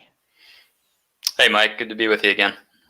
Yeah, likewise. And we've kind of moved across the world. So we just left Europe, and now we're in the US. And funnily enough, I think you're an hour behind David, the next presenter. So you're actually the furthest away. We've almost done a full circle now, but certainly moved across the globe to get where we are now. Yeah, hello from the 18th. That's right. So some of you actually might recognize Jacob as a familiar voice. As most of you know, he was the co-host for the DroneSec podcast some time ago now. And of course, it's something we've been considering recently also, looking at starting back up, not just on the request of the listeners, but also from just so many of these topics that can be discussed and things like that. So we're trying to find a good medium in time as we are right now. I think I don't know what time it is there. I think 11 a.m. 11 a.m. and it's 2 a.m. here. So we live in interesting polar opposites. But yeah, Jacob has always been one that I've found extremely interesting to talk to, all the way from the combination of cybersecurity to the legislative pieces. And if you listen to any of his podcasts where he talks about the drone security laws and legislation, it's really eye-opening. So we're pretty honored to have you on here, and we've got a few minutes before we officially start for your session. So Jacob, if it's not too much impeding on your talk, you had mentioned that you spoke to quite a few people to make this talk happen. So can you share anything about that at all? Yeah, I had wanted to thank everybody who did participate in those conversations. Spoke to, I don't know, maybe 4 or 5 C-UAS vendors, as well as some folks on the buy side in this industry. I guess by way of background, I got into Counter-UAS sort of at a policy analysis level. It's been about 3 years ago now, when I was doing an LLM in space, cyber, and telecommunications law. And basically, I was an aviation junkie, and I needed something to write about. And it seemed like the most fun thing I could think of. And at that time, I spoke to a few people and found that almost everybody who was doing this was doing it offshore, and in some cases in theater. That's obviously sort of from a US perspective.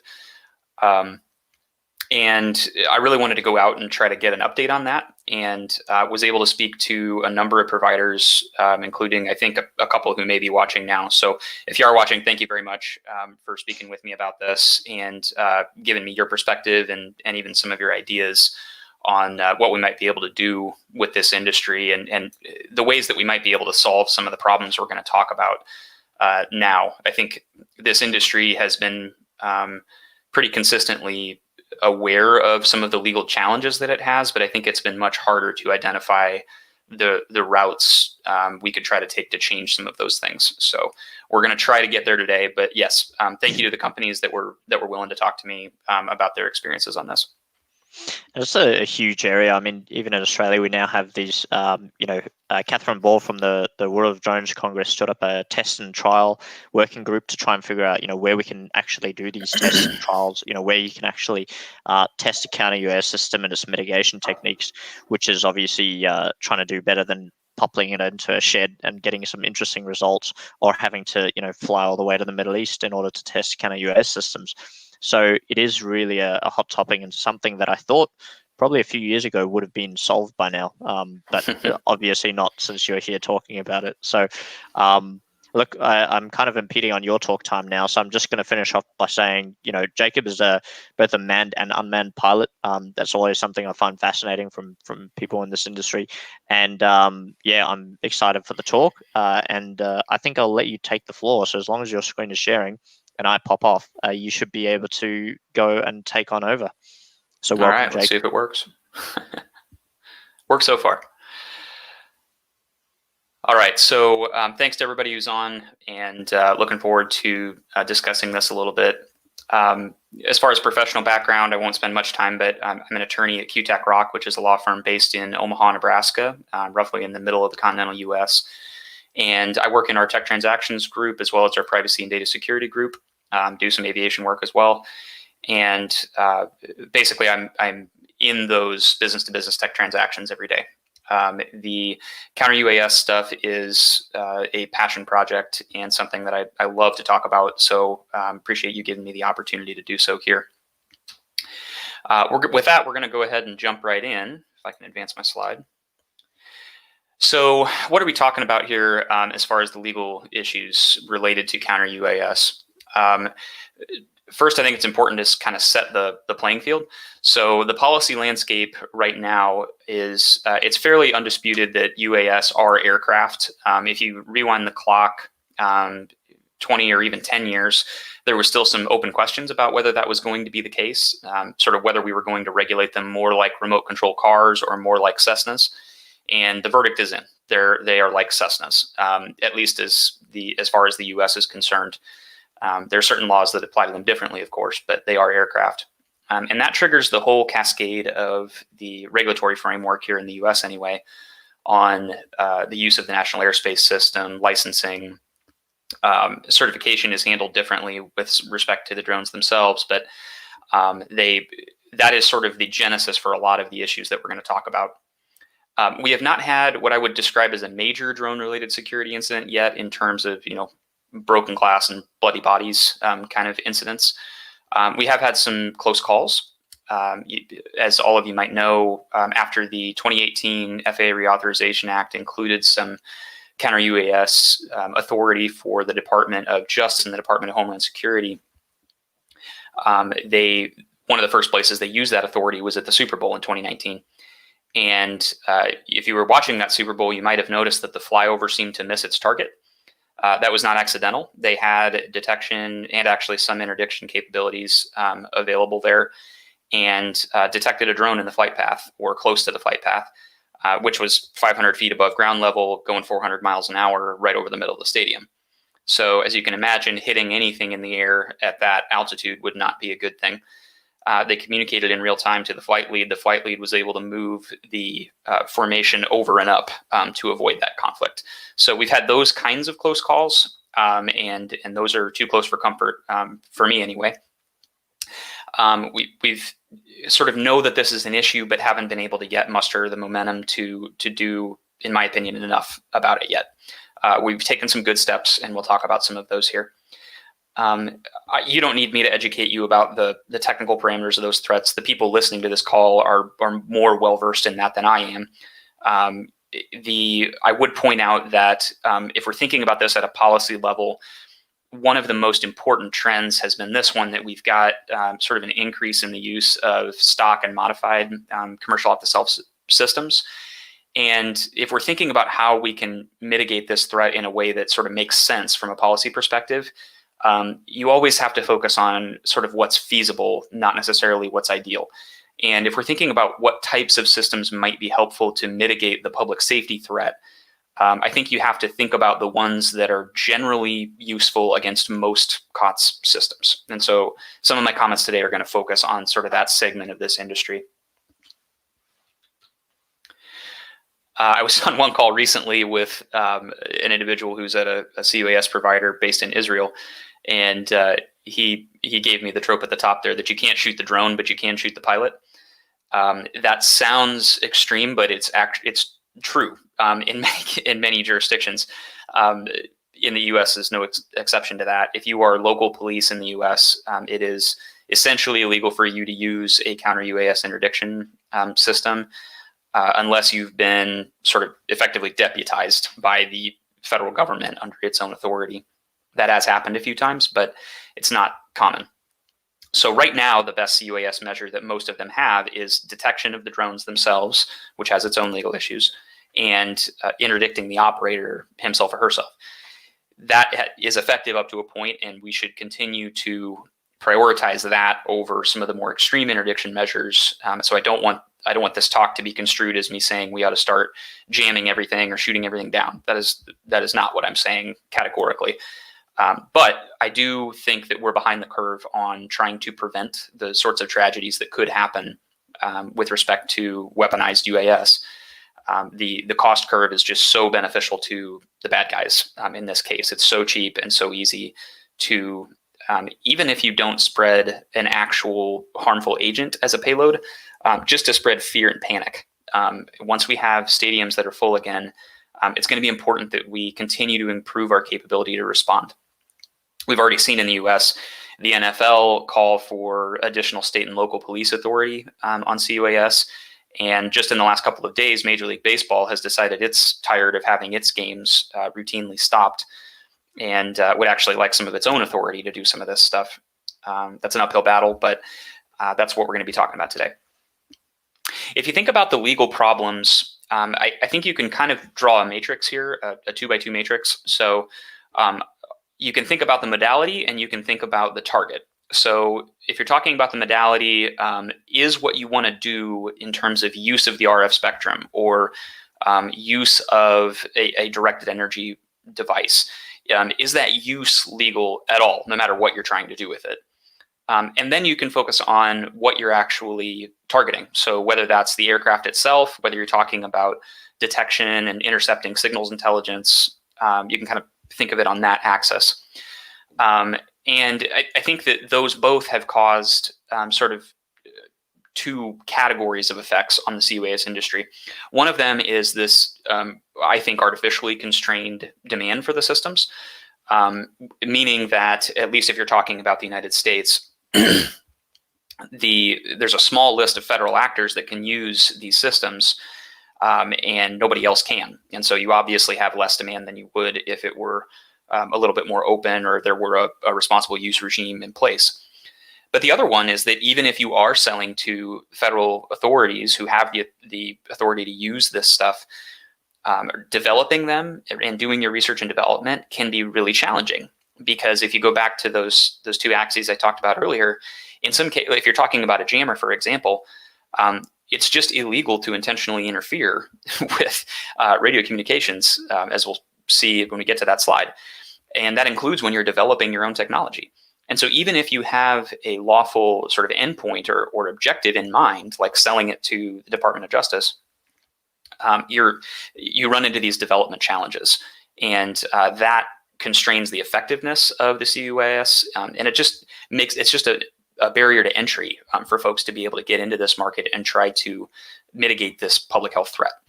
So we're going to talk about sort of the latter on this talk. We're going to focus on research and development, but obviously the demand side plays into that, because why develop C-UAS for something you can't sell?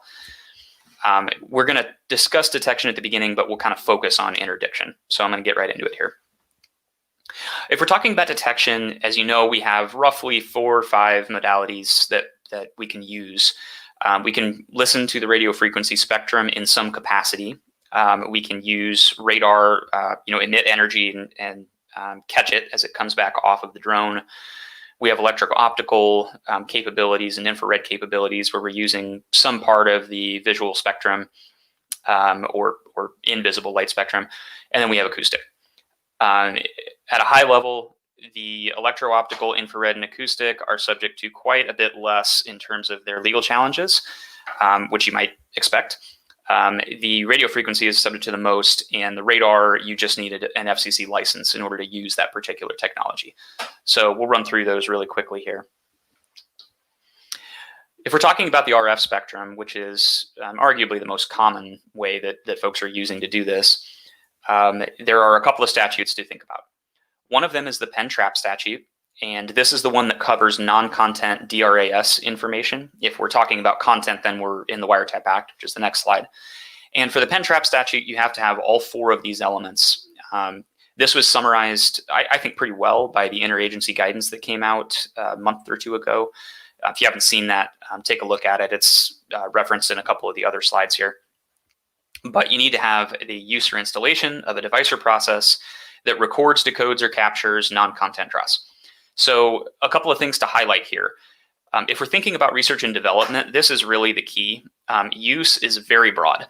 It doesn't mean that you're deploying a C-UAS system. It means you're just out there using a device to listen and intercept these signals. So even if you're just doing it to try to develop your own C-UAS solution on a drone that you've got a hold of, you need to find an exemption potentially if the rest of these elements apply. The other important one from the market perspective is that installing a system that's capable of doing this can be a wiretap or can be a pen trap violation, even if you don't turn it on. And so that affects stadiums or others that might want to try to use this technology. Device or process is broad enough to cover basically the use of whatever device you want, as long as it's doing this from a functional perspective. So there are, for example, some companies that fly little modules on board a commercial off-the-shelf drone where it'll go up and it'll listen just like their ground station would as part of the C-UAS detection system. The fact that that's on a drone, or even if you just reprogram the drone to use its own hardware to do this, you would still run into the same problems. It doesn't need to be a purpose-built device. With records, decodes, or captures, it seems nice because sort of listens or observes doesn't seem to be in there. But we run into the same problem as we do with the internet, where copyright law rules everything. And that's the fact that machines, when they read something, make copies of it, almost invariably. It's very difficult to come up with good use cases where a computer is reading any kind of information and not making a copy of it or recording it at some point in the process. So that one is not quite as helpful as it might initially seem. It's pretty easy to meet that one. With respect to the information itself, the content as it's defined for this distinction between DROS and content is information concerning the substance, purport, or meaning of the communication. So if you're intercepting the actual signals the flight controller is sending to the drone, you're arguably talking about content. If you're talking about the routing information, like the ones that are listed here, device serial number, cell site, MAC address, those kinds of things, you would be talking about DROS.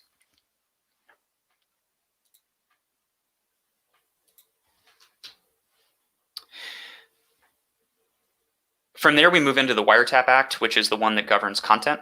And this one's a little bit different in that any of these 3 will do it. There are other ones that I've omitted here. You can tell I'm jumping from A to C to D. The intentional interception of electronic communication and the intentional disclosure also cover any what they call endeavors or failed attempts to do this. And they also cover hiring anybody else to do it. So those obviously have market effects. Electronic communication is defined very broadly. I'm not going to go through the whole thing there, but as you can see, almost any signal that is coming off of either the controller or the drone trying to communicate with the other one would arguably meet that definition, even if it's just a light show, right? You really don't have to do very much to meet that threshold. The only other one I would note is that on D, with the intentional use, you have to know or have reason to know of the interception, which seems nice, but that's not all that helpful if you're talking about C-UAS, because the systems are designed to do that. So it's very easy to trip one or all three of these if you're talking about using a C-UAS system. You have to be very careful. The Wiretap Act does include some helpful exceptions, or what seem to be helpful exceptions. The first one is not as helpful as you think. The idea that it's readily accessible to the general public. This might help for things like remote ID, but if you're talking about the use of the RF spectrum itself, a lot of folks will look at this and say, oh, I'm in the unlicensed spectrum bands, I'm in the ISM bands, so this is generally available. It doesn't quite work that way. So if the connection is scrambled or encrypted and you defeat that, you descramble it or you decrypt it, you're outside of this exemption. If it's just using frequency hopping or modulation, and and that frequency mapping or modulation has not been publicly disclosed, you just by figuring out that those parameters, you can fall outside of that first exception. And then in the near future, we're probably going to have command and control links shift from exclusively being RF to using cell networks or other things. So if you start, intercepting 5G signals that are being used for command and control, you're going to fall out of that same exception. The one on the right, the other users of the same frequency, again, with the RF spectrum, since we're talking about the ISM bands, a lot of people look at that and say, oh, it's just like a walkie-talkie. We're all using the same frequency here. Well, it really does have to be like a walkie-talkie. This case down at the bottom here, Jaffe v. Google, is still good law for right now. And one of the things it does is narrow the definition, at least in the Ninth Circuit, of radio communications down to something that meets these two elements up here. It's got to be predominantly auditory, and it's got to be broadcast. So that's something like a two-way radio signal. Arguably an FM or AM radio transmission would also qualify. But something that is a machine-readable command and control link, probably not. So we're really left with the middle one, which can be helpful. From the interagency guidance report, they actually specifically mentioned that RF control systems might be aeronautical communication systems under the Act, and so you might be able to fall under this exemption, but it's unclear, and they cited to this Jaffe case. So some potential daylight there as far as a way to get around the Wiretap Act, but we won't really know until that gets challenged directly and see some courts work through that analysis. For R&D, it's important to note that they do both, PenTrap and Wiretap Act both include consent exceptions. However, the PenTrap one is limited to providers of electronic communication services. So if you're a cell phone network provider, that's easy. If you're an internet service provider, that's easy. If you are a Counter-UAS provider, it gets a little bit harder. Yes, you're holding the controller maybe on your test flight drone, and you're sending that signal to the drone, but are you a provider within the meaning of the Act? A little bit tight. So it's less useful for PenTrap. If you are using this exception for R&D, it's really important to note that you've got to be in a controlled environment where there aren't other signals out there, because if you're picking up those other signals, you obviously aren't collecting prior consent for, Grandma Jane as she drives by and is texting on her cell phone or whatever else. So making sure that you're only listening to what you want to listen to and that you're in a controlled test environment is really important here from a compliance perspective. If you are going to use radar, last thing I'll note on detection, you do need that radio location service license. I put a link at the bottom here of where you can go to check out what you need to do that. It's a known process. It's just as hard as getting other licenses from the FCC, but not harder. So you just have to go through that extra hoop. With that, I'm going to move over to the interdiction side of things, which is where I want to spend most of our time. And I'm not going to spend as much time as I normally would in a presentation like this on the modalities, because you've got so many other speakers who are more qualified to talk about this than I am. I'm just going to highlight a couple of things that are important for the law.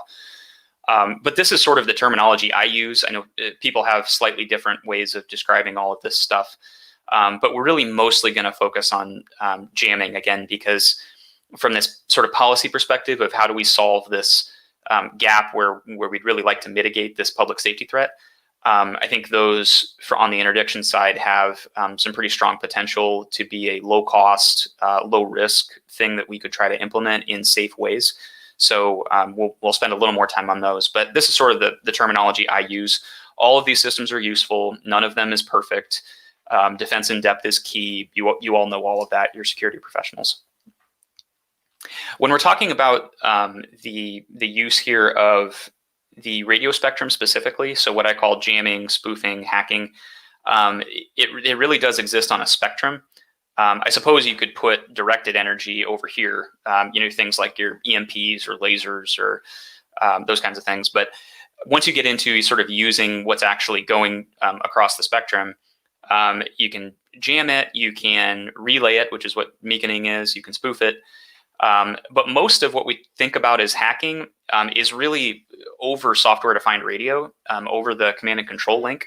Mike would be able to say a lot more about this than I can, but it's important to note that they hit both of them. So when we talk about some of the legal restrictions on the information side, like the Computer Fraud and Abuse Act or the DMCA, it's important to note that you might also be running into the jamming problems because you're using the radio spectrum. So it's not, there isn't really a get out of jail free card on these. So with respect to jamming, the FCC has been pretty consistent in the way that it describes what jamming is. This is on the left from a case in 2013 where there were a number of things that happened where they were looking at using jammers in prisons to block cell phone transmissions. And then on the right is from the interagency guidance. These are remarkably similar in terms of their elements, so that they are, trying to kind of hold out some consistency. I would point out that there are a few pretty interesting differences here. So if you think about the stuff in yellow, not a lot there that's too different. On the left side on the blue, transmits on the same radio frequencies as wireless devices or base stations. So there's no mention of power there other than that it has to disrupt the communication link. So they're really using sort of more of a functional test there. On the right, this is the guidance that just came out this year. And you'll notice it says transmitting RF signals from a jammer at higher signal strength than those RF signals that are being used to navigate or control the aircraft. And they're specifically talking about UAS here. The guidance was on counter-UAS systems.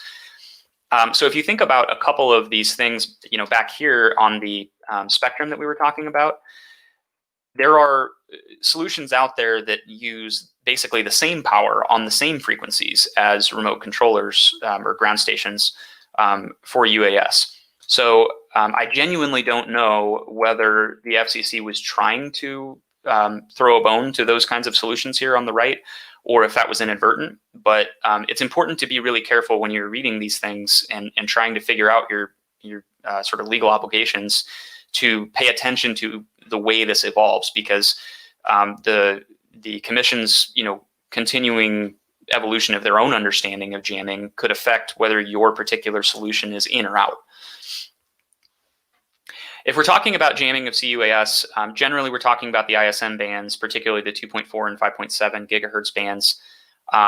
Most drones now use frequency modulation techniques under the service rules under those bands. And I'm sure you're all familiar with this. I just want to point out there are sort of two ways to jam, right? You can jam the full spectrum, as I forget who it was. One of the most recent speakers was talking about how if you really want to effectively jam a drone, you have to jam the entire capable spectrum that it has, because otherwise it could just hop somewhere else. So typically, if you do that, those solutions use equipment that lets them have more of a field of regard, so that it's not a totally omnidirectional antenna, because they know they're knocking out some of those adjacent frequencies. By contrast, you can, if you know enough about the drone, you can do what I sometimes call micro jamming, where you know how the frequency is going to modulate, and you can specifically reach out and just jam the frequency as it jumps around. There are vendors who've demonstrated the capability to do that to one drone and not another that are flying within 6 feet of each other, because they're hitting the signature of this drone and not the signature of that drone. So these have very different implications when we're thinking about the collateral damage associated with jamming, is the reason I'm bringing them up. So if advantages and disadvantages of jamming, again, they're effective against pretty much any UAS that's under positive control from a ground station, because it's got to use some kind of RF signal to get up there. Even if that's through like a cellular network and a data network, you can still reach out and touch the signals. The drones also, for the most part, depend on GPS or GNSS signals. And so you can also jam those, although that has its own set of legal issues. The big disadvantages are obviously the potential for harmful interference, which in your real nightmare scenarios can be really problematic. The one you sometimes would hear about as the worst case would be drones over a stadium. You jam the drones, you knock out 911 calling capability within the building. There are things like that that could actually be force multipliers rather than mitigation. So you got to be careful with them if you do use them. The other disadvantage is that your positive control is limited. Most of the time, if you cut the link, the drone is either going to hover in place or it's going to go return to home, and then it's going to hover until its battery is about to die and it's going to try to land.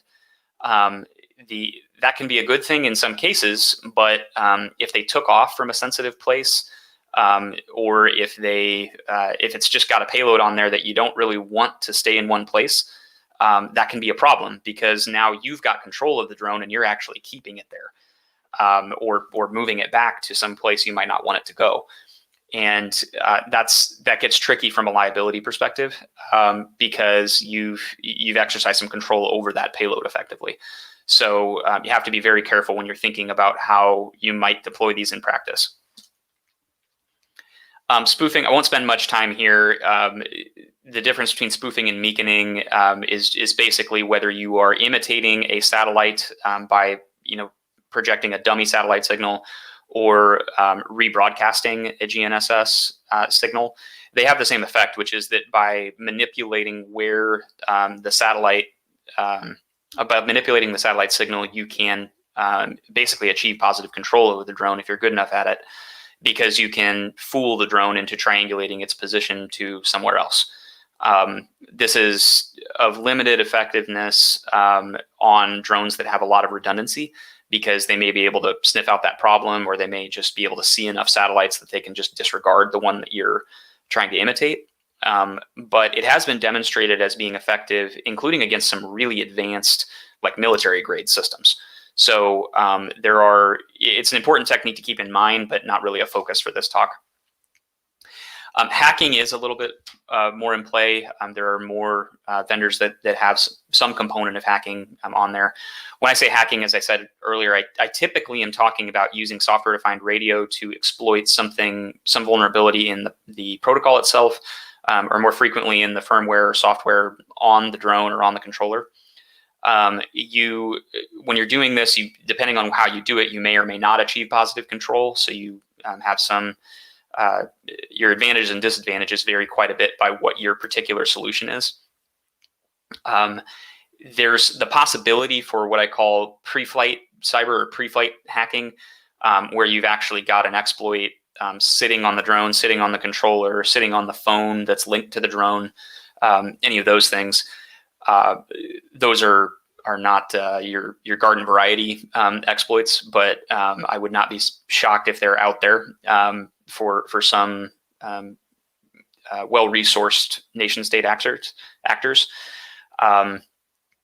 The advantages here are, of course, that it's very low cost and very easy to implement from a physical perspective, because you really just need a software-defined radio and a laptop. Frying, I'm not going to talk a lot about, but this is what I use to describe using the electromagnetic energy itself to hit the drone. So you're talking about lasers, microwaves, EMPs, any of those kinds of things.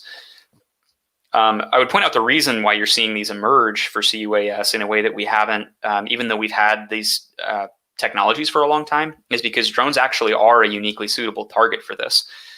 There are famous stories of particularly U.S. national security apparatus trying to use lasers to down much, much bigger targets like intercontinental ballistic missiles. Not the most practical idea we ever had. But taking down a couple pounds of plastic with a laser is actually not that hard, comparatively speaking. So these are going to be an important part of the arsenal for sort of your high risk in military theater, maybe even protecting things like airports or national defense sensitive sites in the homeland or those kind of areas, but not really suitable for the broader public safety threat that we're talking about for the most part, because there's no possibility for positive control. And you're going to down whatever that drone is whenever you do this. Gravity is going to take over. Similarly, with respect to destructive kinetic options, they're basically have the same potential use cases, right? You use them to protect things that you absolutely must protect, but you're always going to have some risk of collateral damage when you shoot down a drone.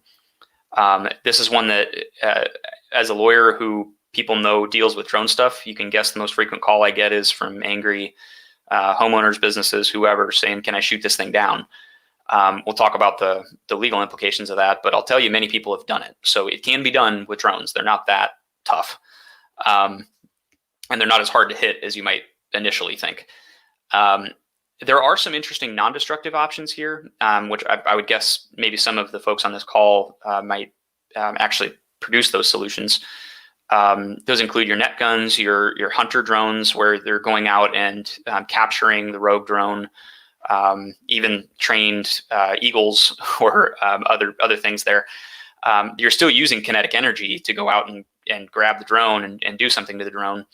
And I think of all the use cases out there, AI has a very high potential to improve this particular modality. We've already seen that with respect to some of the targeting systems for like net guns and things like that.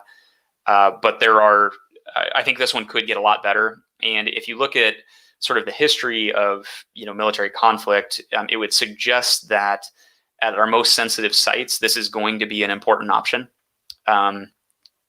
We'll see exactly how quickly it develops, but if the positive control could get good enough here, they could also be viable for protecting sort of civilian infrastructure.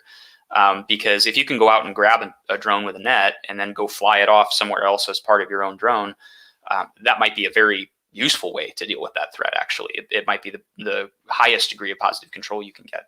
So they're still important, but they're sort of more sophisticated, more difficult.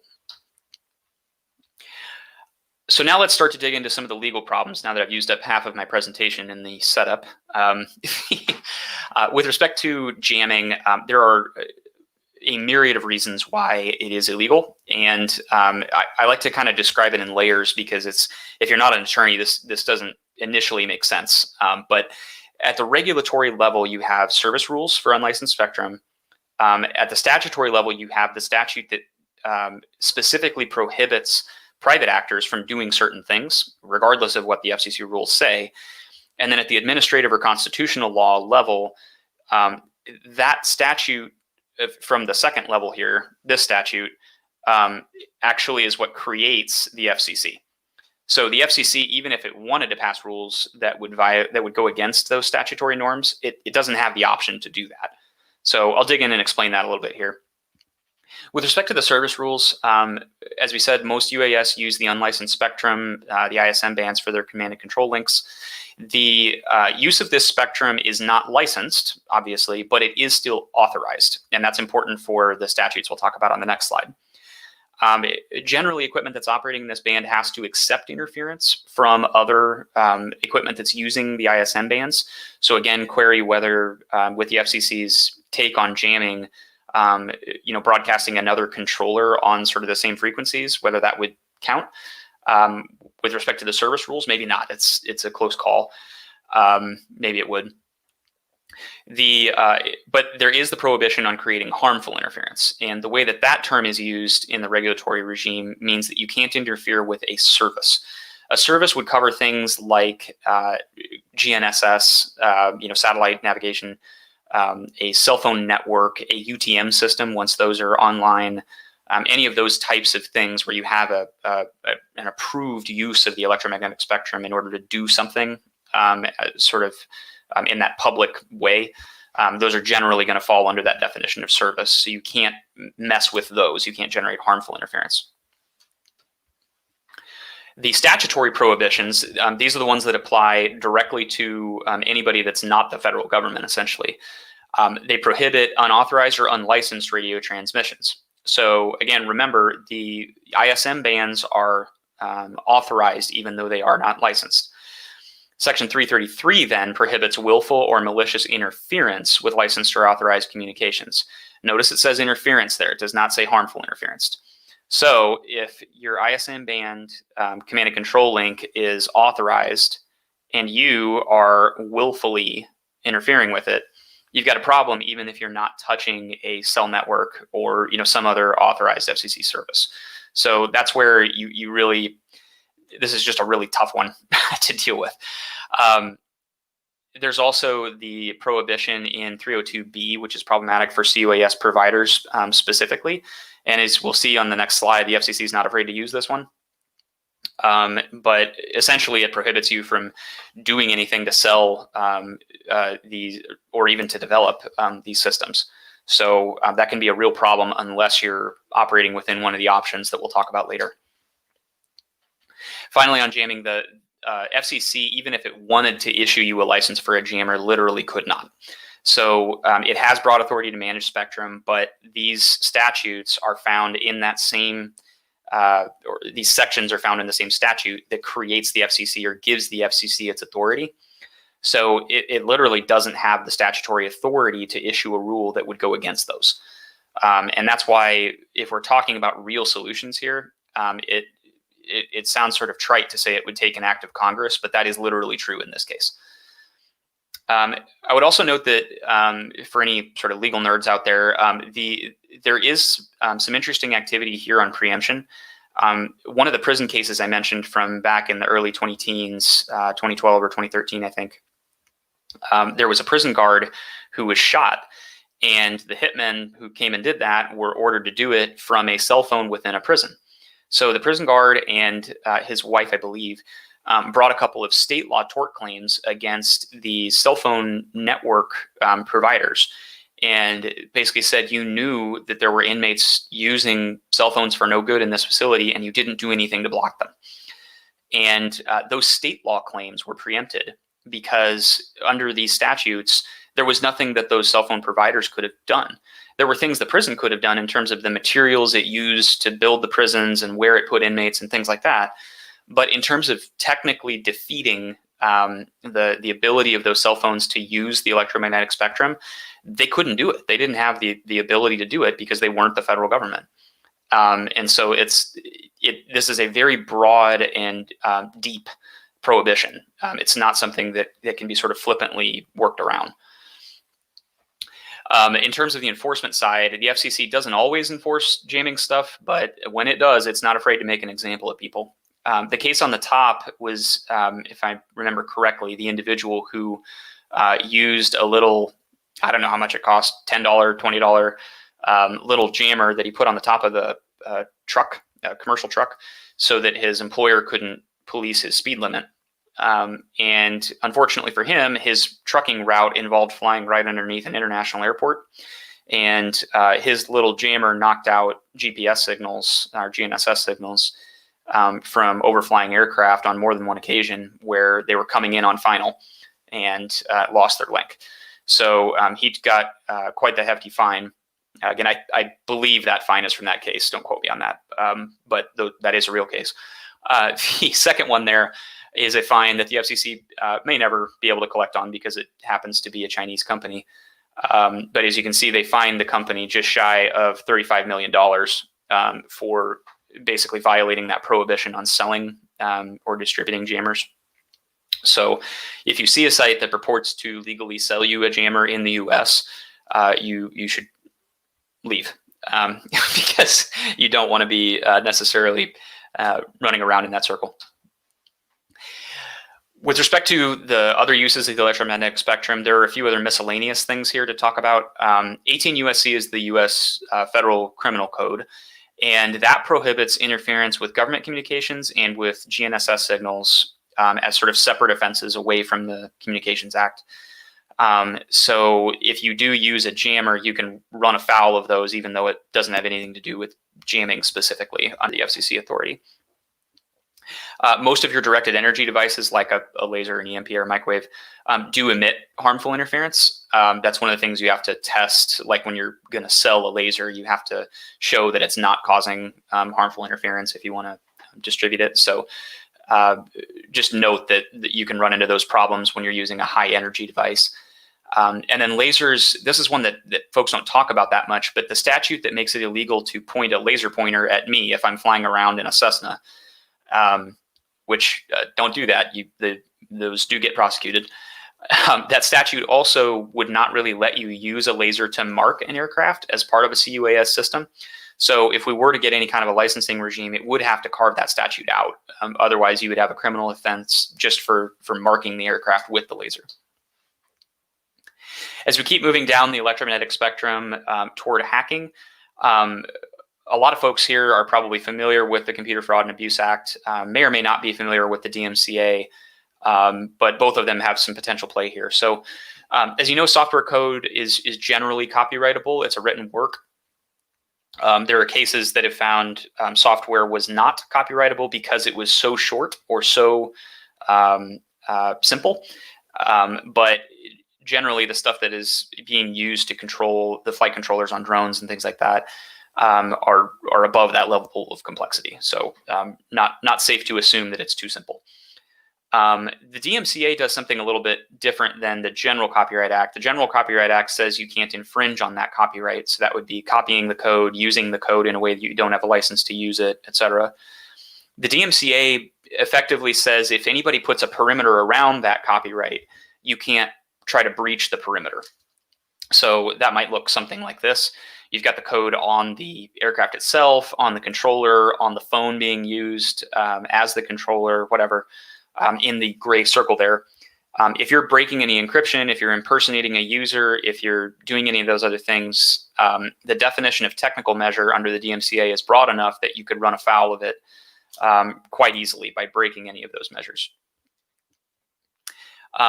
It does have a few exceptions, but they're not that useful for C-UAS. I'm not going to spend time on why, except I will note there is an exception here for law enforcement, which is not limited to the federal government. So this is one thing that sort of cops can do, even though civilians can't at the state or local level. The DMCA does specifically prohibit the distribution of exploits that circumvent technological measures. So this is something like the prohibition on selling jammers, but it's a little bit more nuanced. Again, I'm not going to dig into the details on this, just know it's out there. The other big one on the hacking side, which most of you are probably familiar with, is the Computer Fraud and Abuse Act. There are two I would point out here. 2C, it talks about accessing a computer without authorization or exceeding authorized access and obtaining information from any protected computer. The definition of computer is very, very broad. I'm not even going to read it, but it would include even chips that do their own sort of processing. So there are plenty of commercial off-the-shelf drones that include 2 dozen or 3 dozen or 4 dozen computers on board the drone, because if your GNSS receptor is computing its own position, it's a computer. If it's just feeding the signal through to the flight controller, it might not be. But as a practical matter, there are many on most of these drones. The protected computer definition is different. That means it's a computer used in or affecting interstate or foreign commerce or communication. I'm not going to give you a whole history lesson on the Commerce Clause, but at one point in U.S. history, it was interpreted pretty narrowly. This idea that sort of commerce within a state was not interstate commerce. That has consistently eroded since roughly the 30s, to where now the famous case is a wheat farmer who grew wheat for his own consumption. And they decided that since he wasn't selling that into the interstate market, it affected interstate commerce. So it's very it's very broad. It's much easier to fall into interstate commerce than to avoid it. With respect to 5A, that's the other one that could potentially catch you up here. You're transmitting any kind of code, information, etc., and causing damage to that protected computer. So if you damage a drone that is in that interstate commerce world, you've got a potential problem there. One thing that's really helpful for research and development on this one is that it's all without authorization or exceeding authorized access. And that means that if you're doing it on your own drone, you effectively don't have to worry about the CFAA. You may still have problems with the DMCA if you're breaking those technical measures, but it is helpful on this front. I'm not going to dig through the penalties because I'm running a little bit short on time. The last legal problem I'll talk about here is what I'll call aircraft crimes. So this table shows the Sabotage Act, the Aircraft Sabotage Act, which applies to the conditions that are sort of listed here. The special aircraft jurisdiction of the United States is pretty much any aircraft. So don't let that sort of look like a get out of jail free card. And as you can see, you've got even something as simple as damaging or disabling as potential triggers here. So it's quite easy to run afoul of this. The other one here that would really be applicable to a lot of them is this one. Because if you're messing with the ground station, the controller, it's incredibly easy to trip up on this one, because if you have any intent to damage or disable or destroy the aircraft, and you sort of do anything to the controller in the process, you can have the same problem. That said, there have been multiple shoot downs of drones directly with like shotguns. And to my knowledge, the federal government still has not prosecuted anybody who's actually done that. So when I take those calls, I have to tell them what you're doing is unambiguously a felony because that thing is an aircraft. However, it's never been enforced against any of the people that have done it. And so you really have to, it's a tricky one to try to do a risk analysis on because it's so clear. There's a similar provision with respect to hijacking called the Aircraft Piracy Act. I'm not going to go through that, but it's basically the same problem. Because the drone is an aircraft, it's just as illegal to hijack it as it is to hijack a Cessna under the same legal regime. This table just shows the statutes that we've been talking about. It's really for your reference later. This table does the same thing, but maybe in a little bit more accessible format. With respect to research and development, one thing that's kind of helpful, to visualize here is that if you can be working on your own drone such that you have authorization and you can be outside the national airspace, like you're inside a warehouse, a test facility, whatever, the picture goes down to this.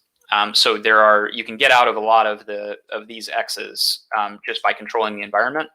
But you can't get out of all of them, and you particularly can't get out of these ones, which, as we said, if you buy my thesis that RF solutions are maybe the most viable for sort of widespread use, that's problematic.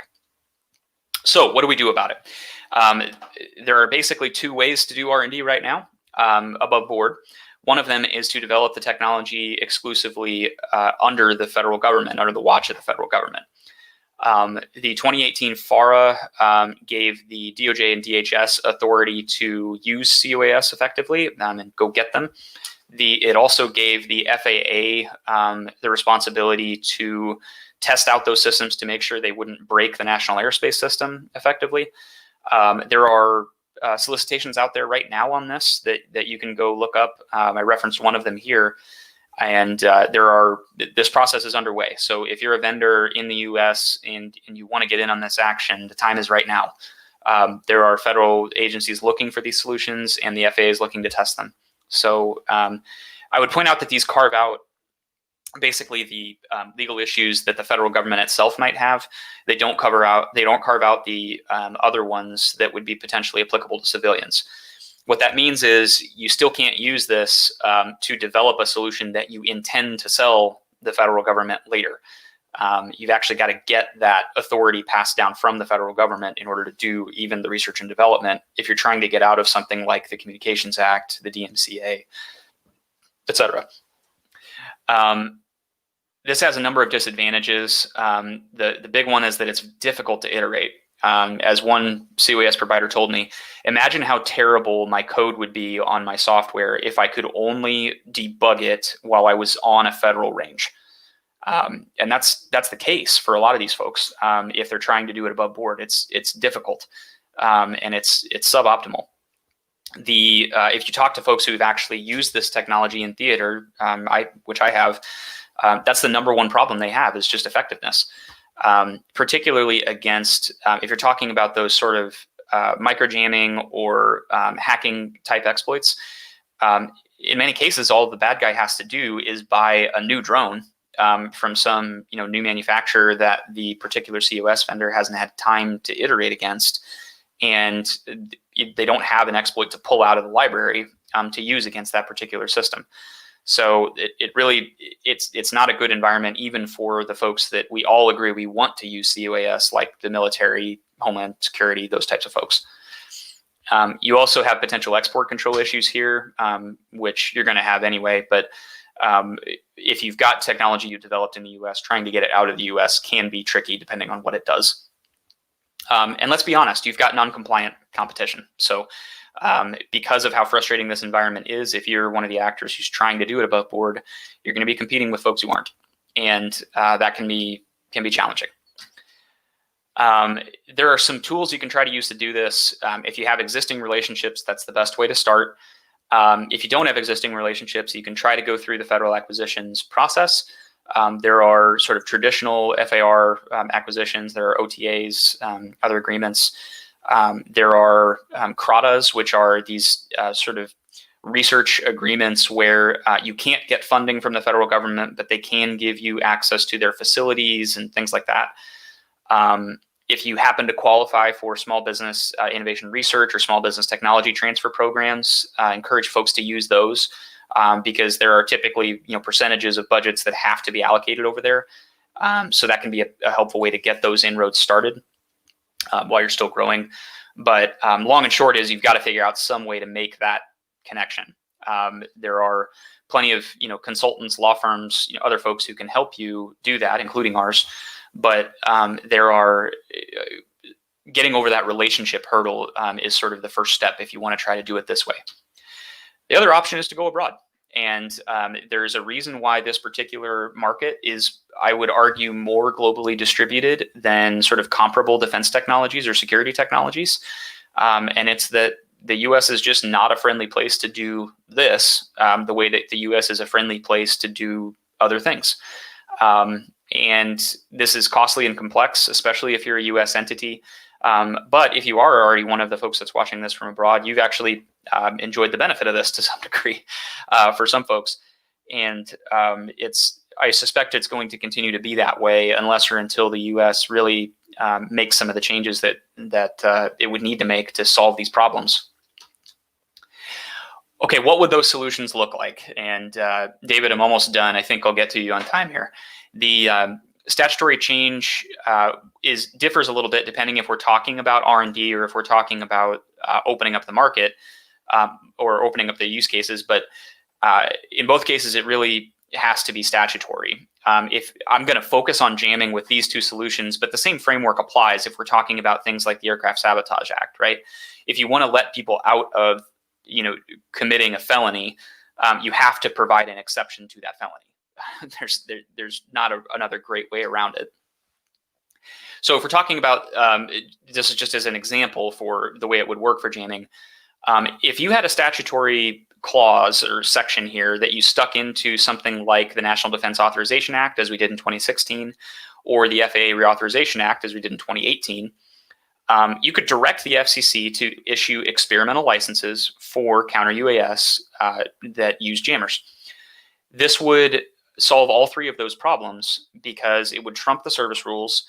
It would remove the statutory problems, sort of the direct statutory problems, because it would be later in time, and it would solve the authority issue for the FCC if you did this. You could do it in 2 or 3 sentences. The FCC already has an experimental license structure you could leverage. And that's the one you actually would use if you're testing, in some cases, if you're testing other technology to see whether it emits harmful interference. So it's already geared up to sort of look at these questions of how do you do it safely. You can limit that down. You could start with only microjamming or only jammers that have a very narrow field of regard on the antenna itself. You could do plenty of things to control the potential for harmful interference here. And as I said, the process could look very similar to things we've already had success doing. So I don't think this is crazy. I've had people tell me I'm crazy for thinking that I could get this through, but it wouldn't be that hard to stick this in if we could convince the stakeholders that it was necessary. And I'm just really hopeful we can do that before we have a tragedy, because I think after a tragedy, it's going to be easy to do this and next to impossible to get some of the really positive uses of UAS that we're waiting for. If we're talking about using the C-UAS more broadly in terms of enabling basically somebody other than the federal government to use them, whether you're talking about state and local police or you're talking about property owners of sensitive sessions, there are a few things you could do. I think one of them would be to have a broad license that basically was, I shouldn't say broad, a narrow license that enabled actors to use a particular system within pre-negotiated rules of engagement that the federal actor or actors here would agree to. That'd be a way to minimize the risk for harmful interference, minimize the risk of collateral damage, et cetera.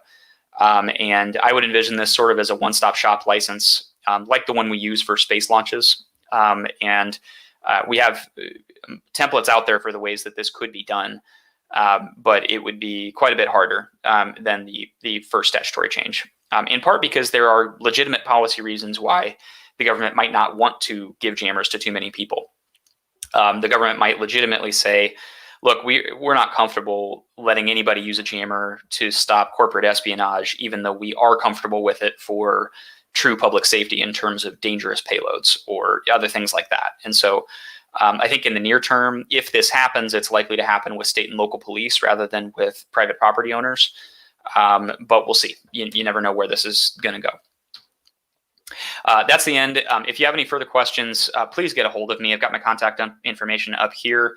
I think these slides are going to be available to you afterward.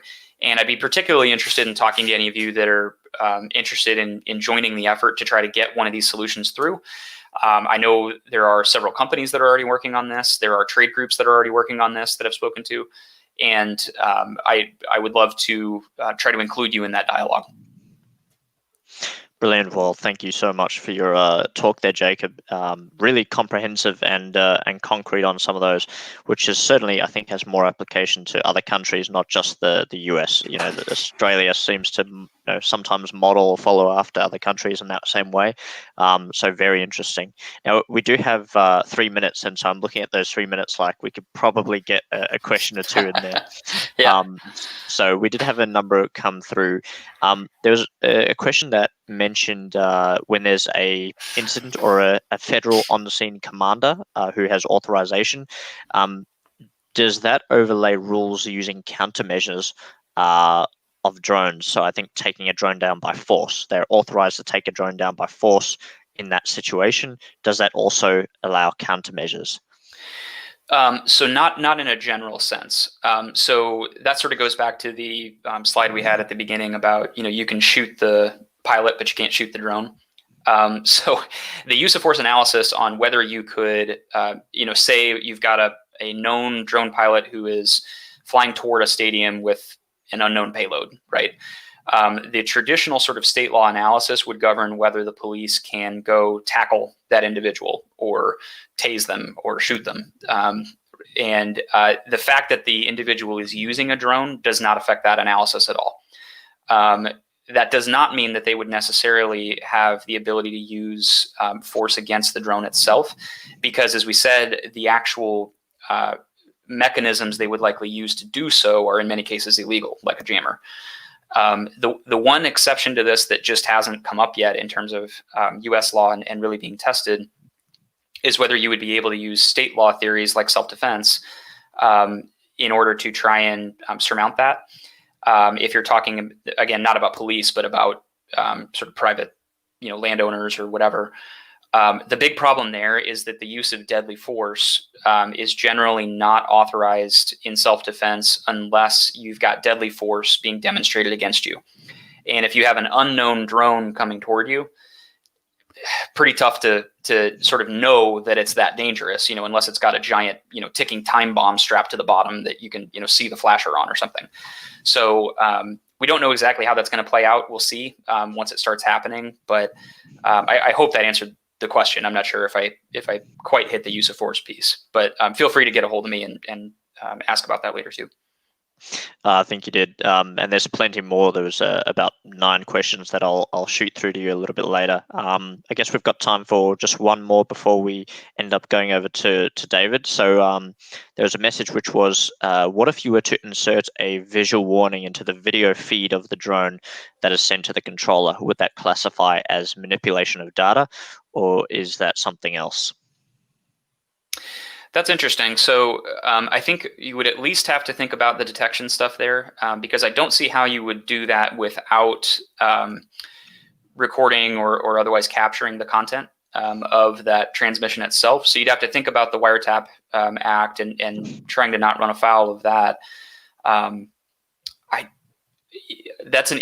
think you'd have to run the analysis there and figure out whether you're getting around the technical measures on the DMCA. I think that's the one that would really be problematic, because you wouldn't be causing damage in the way that you would, trigger the Air Traffic Sabotage Act, or probably even the Computer Fraud and Abuse Act, unless you got information from the drone that way. But that's the kind of solution that really requires the nuanced case-by-case analysis, because you've got to look at mechanically what is, steps 1 through 30, and look at every one of those steps and figure out whether it trips any of these legal issues. So, yeah, I think I would, the first one I would look at there, or most likely one I would look at, would be the DMCA, but I don't know for sure. I'd have to look into the specific solution.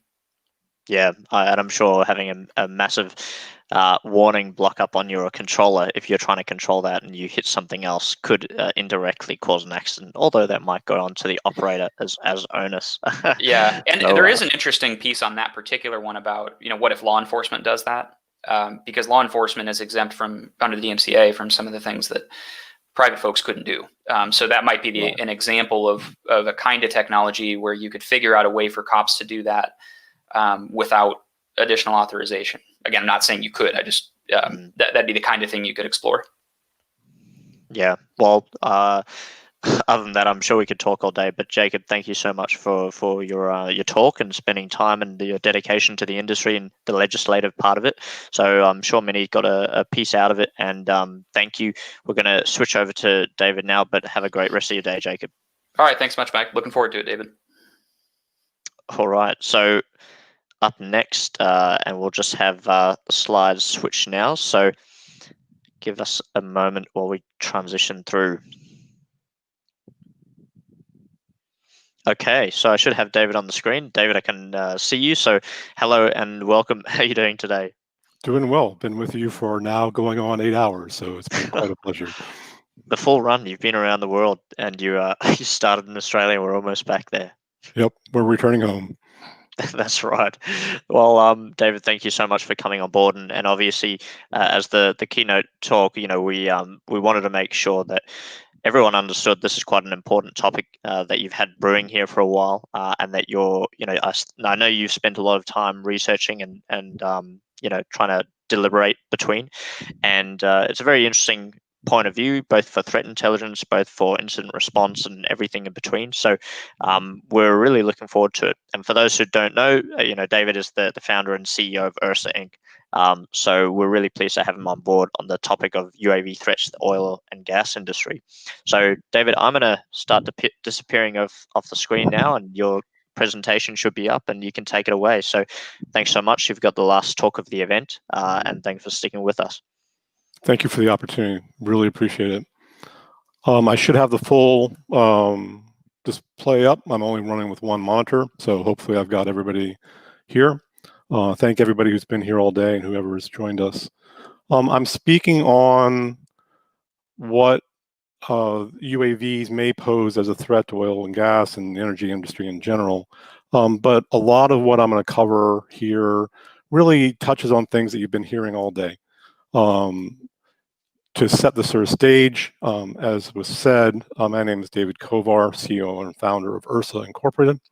I had a lot of help from a gentleman named Tim Wright on this. He's a very well-established aerospace journalist, and he has the ability, due to his experience, to dig into places where I don't. So it was a really good collaboration. This collaboration also resulted in some interesting stories to tell, maybe over a drink sometime. But different agencies respond better to somebody who is a journalist, and other ones respond better to somebody who's not a journalist. So we didn't always get that right. It's been an interesting journey in that regard. Let me do the too long didn't read story here.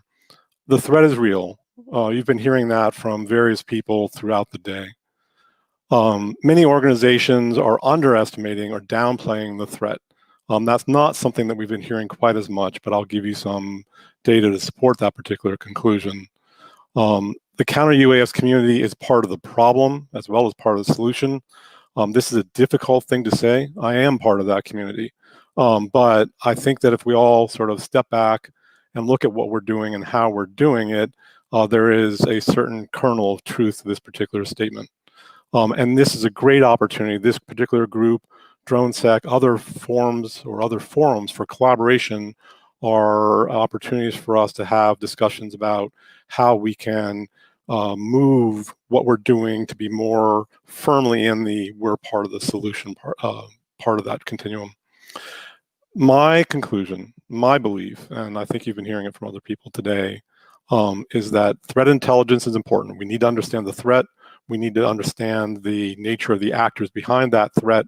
We need to understand what we're trying to defend against so we can align what our defenses are with the threat. And sharing is and always will be a significant contributor to managing the risks associated with malicious SUAS. That sharing is crucial. This forum is a great opportunity for it. DroneSec has a platform, and I'll talk about some other ones later in this presentation as well. But right now, a lot of really important information is stovepiped or siloed in various places.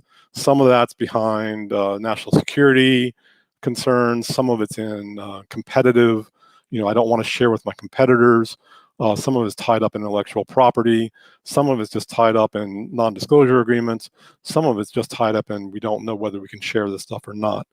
But I believe that we're not doing the national security any service by sort of keeping all that information about what is or is not going on to ourselves. And that's not just a US problem.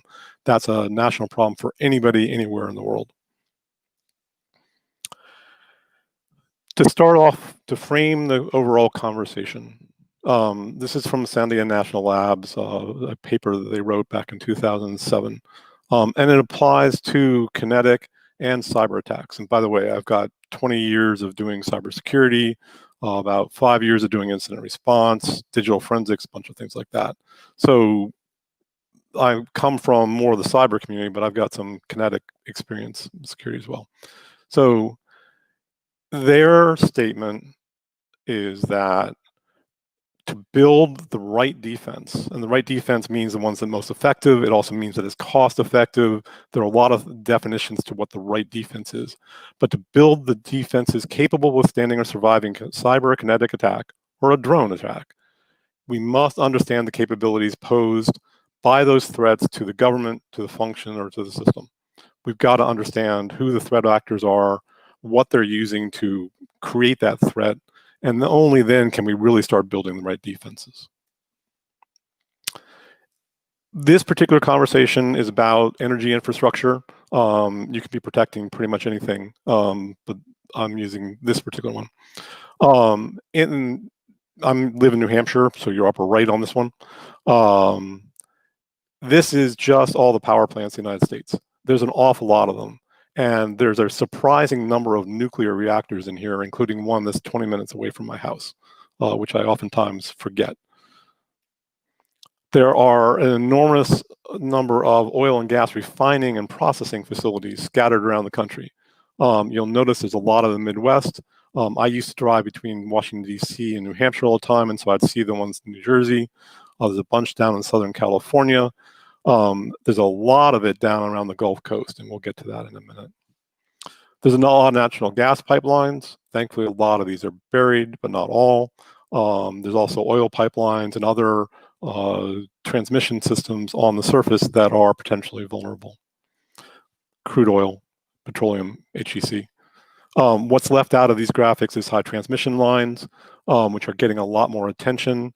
After the fire in Northern California last year that was caused by poorly inspected high transmission lines, those are becoming much more of an area of concern. So if the energy infrastructure is the thing that we believe is at risk, what is creating that risk in the context of this conversation? We've been talking about UAVs, and so let's get down into some specifics. Any sub $2,000 drone, and I'd even say any sub $1,000 drone, can pose a risk for energy infrastructure. They can be used for intelligence, surveillance, and reconnaissance. All you gotta do is get up there and take pictures with it. They can be used as a distraction. Right now, a drone flying over any sensitive facility is gonna get some attention. And so you can use a $200, $500, FPV racer, whatever it is you want, to draw the attention of the security forces away from something else that you're doing, or just to see how they're going to react. And similar to distraction, you can use it for confusion. You can use it to create the perception that something's occurring that's not occurring. Getting down to specifics, DJI Mavics. DJI has somewhere between 75 and 85% of the consumer commercial market, so very popular platforms, and they've been really popular with hacking community, people that want to modify these things to get around the no-fly zones and to do other things that they were not originally designed to do. In the context of posing threat, some of the things that are getting done with these are making them fly much longer ranges than they're intended. And so there used to be these hacked battery attachments, so you can now have two batteries attached. Now people are using 3D printers to make a more professional ability to add a battery to these platforms. A couple of years ago, somebody put a Raspberry Pi with a cellular modem on one and used that for flying longer ranges. Now you can do that with off-the-shelf stuff for non-DJI products. And we've seen coming out of Mexico and presumably other places that they're being used for delivering malicious payloads, excuse me. There's a photograph of C4, 1 pound of C4 attached to a DJI Mavic. I think that most of us understand that the motivated threat actors are going to be moving away from commercial off-the-shelf products and moving towards home-built. There are a variety of solutions or reasons for this. On the DJI front, aeroscope is becoming somewhat prevalent, and if you're going to fly a DJI product, there's a good chance that you're going to be picked up by an aeroscope. So easy way to avoid that problem, fly something else. There's some concerns about serial numbers. If you use it for malicious purposes and it's captured, serial numbers on the UAV could be used for tracing the person who purchased it back and then showing up at their house. So home built, there has some really good capabilities that come along with using them. You can make it fully anonymous using Pixhawk or some other flight controller. You can make it shut off the radio, the RF link. So now it's now any counter-UAS system that's dependent on the RF link is going to be blind to them. It can fly an autonomous flight. It can do certain steps during that flight, take pictures, drop payloads, things like that. And then it can turn that RF link back on if necessary at certain points during its flight. It's much easier to use a custom data link. There's a variety of counter-UAS systems out there that are looking for specific, what I would call fingerprints, specific types of communication on specific frequencies. If somebody uses a cellular modem, obviously you're moving your data link from 915 megahertz well up into the spectrum. but there's plenty of other parts of the spectrum that you could use where somebody wouldn't see it on the RF. So that's certainly an option that comes along with home built. Also, you can control what your radar cross-section looks like. If you're using an EPO foam fixed wing, your biggest radar reflector is going to be the battery. So that gives you control over that. More on the commercial side, where there are some really powerful platforms out there, and we've seen some of them earlier today. The Avarotech Boxer Hybrid. This is a gas-electric hybrid, commercially available, has a 5 kilogram payload and a 2-hour flight time. There's a lot you can do with that at a long range. Firefly 6 is made here in New Hampshire. DOI was flying it for wildfire purposes before that fleet was grounded. EPO foam VTOL, 50 minutes endurance, 1.5 pound payload, $8,000 ready to go. It's also got a really nice sensor that you can say, watch this particular location, and no matter what you're doing with the aircraft, the focus of the EO/IR sensor will be on that location. So really powerful platform. And again, for $8,000, pretty much any motivated attacker could go acquire one. I mentioned the Syrian home builds. I get tired of people saying what you're proposing isn't possible. Syrian home build attack on the Russian air base, and I think this is 2018. Balsa plywood, gas engine. They supposedly flew about 50 kilometers. There were no GPS units on them, as far as I could tell. So these things were flying fully autonomously. If there were GPS units on there were certainly no radio links, and so they were not being manually flown from launch all the way to their target. So if this could be done in 2018 in Syria, what can be done in 2020 in the United States? I mentioned jet turbine fixed wings in here. I think they were mentioned in an earlier presentation as well. These things are amazing. Very high speed. There was some components of a jet turbine found in an ISIS drone factory a couple of years ago.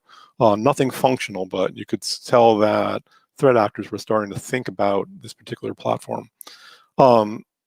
If you've got a jet turbine fixed wing coming at you, by the time that your counter-UAS system detects it and makes some sort of decision, even if it's automated in terms of how it's going to respond to that incursion, it is most likely going to be on target. So the speed is one really interesting characteristic of it.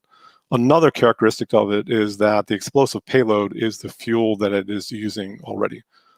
At that speed, if it impacts a solid surface, that fuel is going to aerosolize, and then the motor, the impact, is going to detonate that fuel. How big is that explosion? It all depends. Raspberry Pi plus OpenCV plus ISR. So ISR is intelligence, surveillance, and reconnaissance again. OpenCV is an open source image recognition platform, and we know what Raspberry Pis are. The combination of these three things gives you the opportunity to do all route and terminal guidance without a GPS, just using optical recognition. And the reason I mention ISR is not just because of that all route, but if you think about what a petroleum refinery looks like at night, it's got this beautiful color spectrum and all these lights on it and things like that.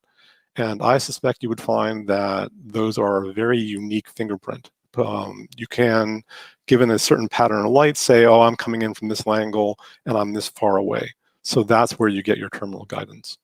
And then one of the other things that's creating risk and opportunity is software-defined radio. We're using it on the counter-UAS side, but malicious actors are going to use it as well. It gives them the opportunity to change their data links, to encrypt them. It also gives them the opportunity to use SDR for gathering intelligence about a site. And I'll get to that in a little bit as well. We're familiar with the Group 1, Group 2, Group 3, Group 4, Group 5 classification for UAVs. US DoD uses this, NATO uses it as well, some others.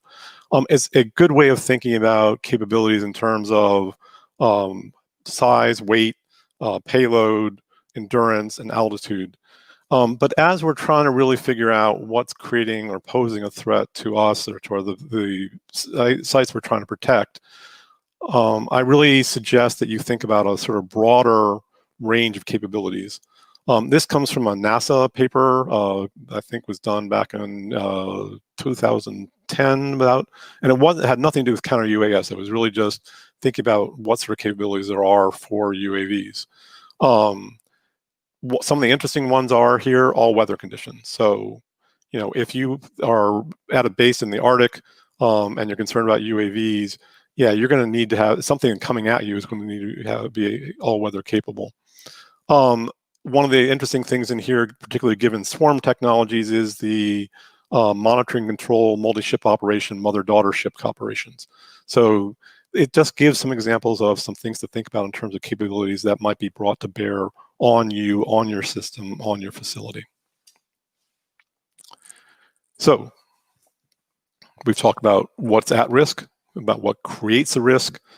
Here are the things that those UAVs pose as risks.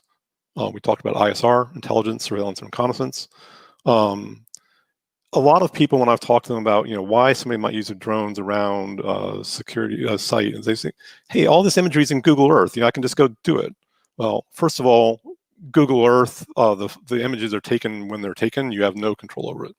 Second of all those images are straight down or as close to it as they can get.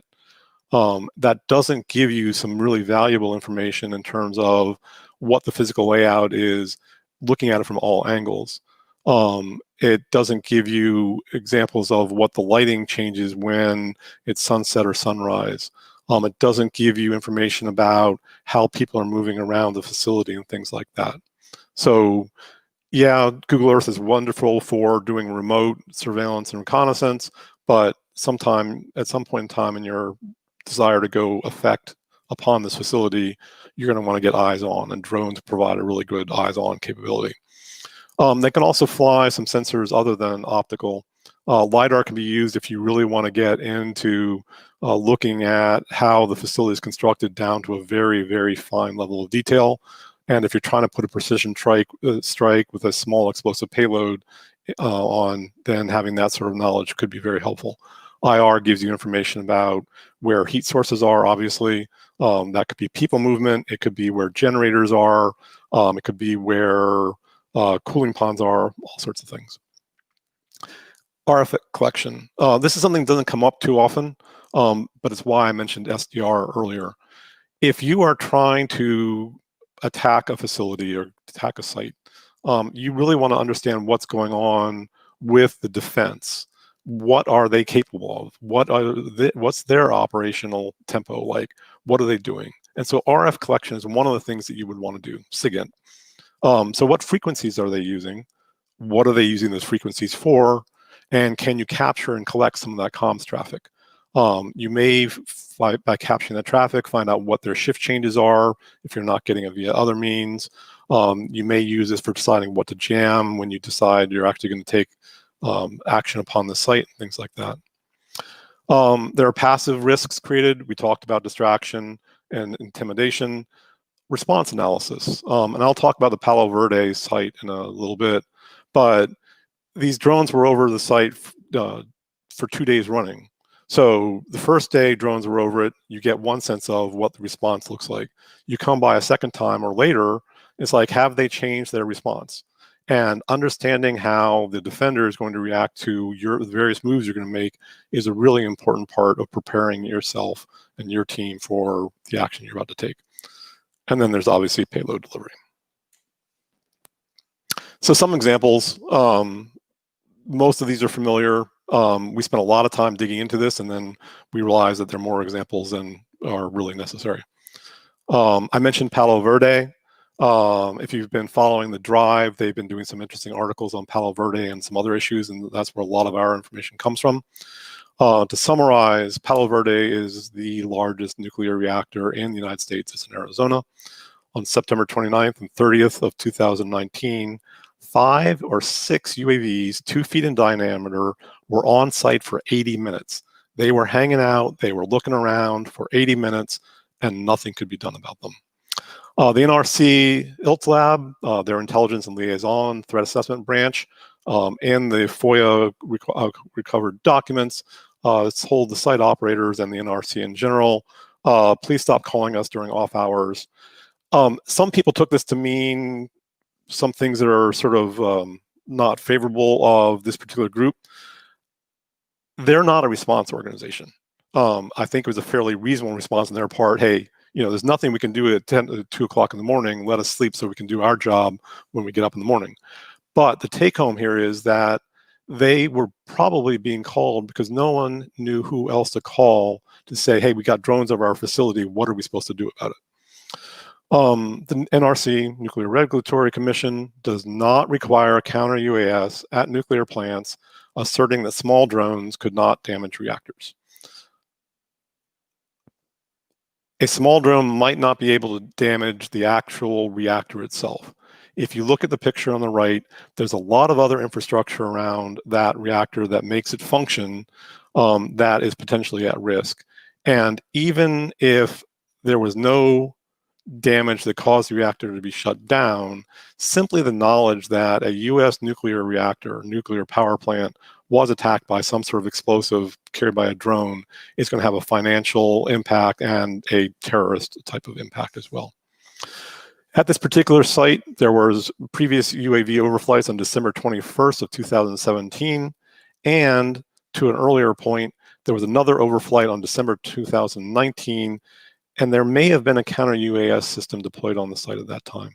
So somebody may have come back, they figured, okay, we're coming back, 2-3 months later, has anything changed, to find out whether it did or did not. As part of, they got the information about Palo Verde, there's a reporting system. It turns out that there are 57 UAV incidents over US nuclear sites from December 2014 through October 2019. 3 are still open. 5 are closed, resolved. Presumably, hey, we know what was going on. 49 cases are closed, unresolved. They do not know who was operating over the site. They don't know what was going on. 3 were at Palo Verde, 5 were at Limerick in Pennsylvania, 6 were at Perry, and 7 of them were at Diablo Canyon in California. That's a lot of UAV overflights. Eastern Colorado, most of us are familiar with this. In late 2019, there was a lot of observations of UAVs over Eastern Colorado. I'll get through this as quickly as I can. According to the FAA, multiple highly credible official reports from trained observers. So people who supposedly understand what they're looking at or not looking at, and who are not going to confuse a satellite, for example, with a UAV. These trained observers articulate that there was a unique arrangement in which a large drone seems to have been accompanied by a fleet of smaller ones.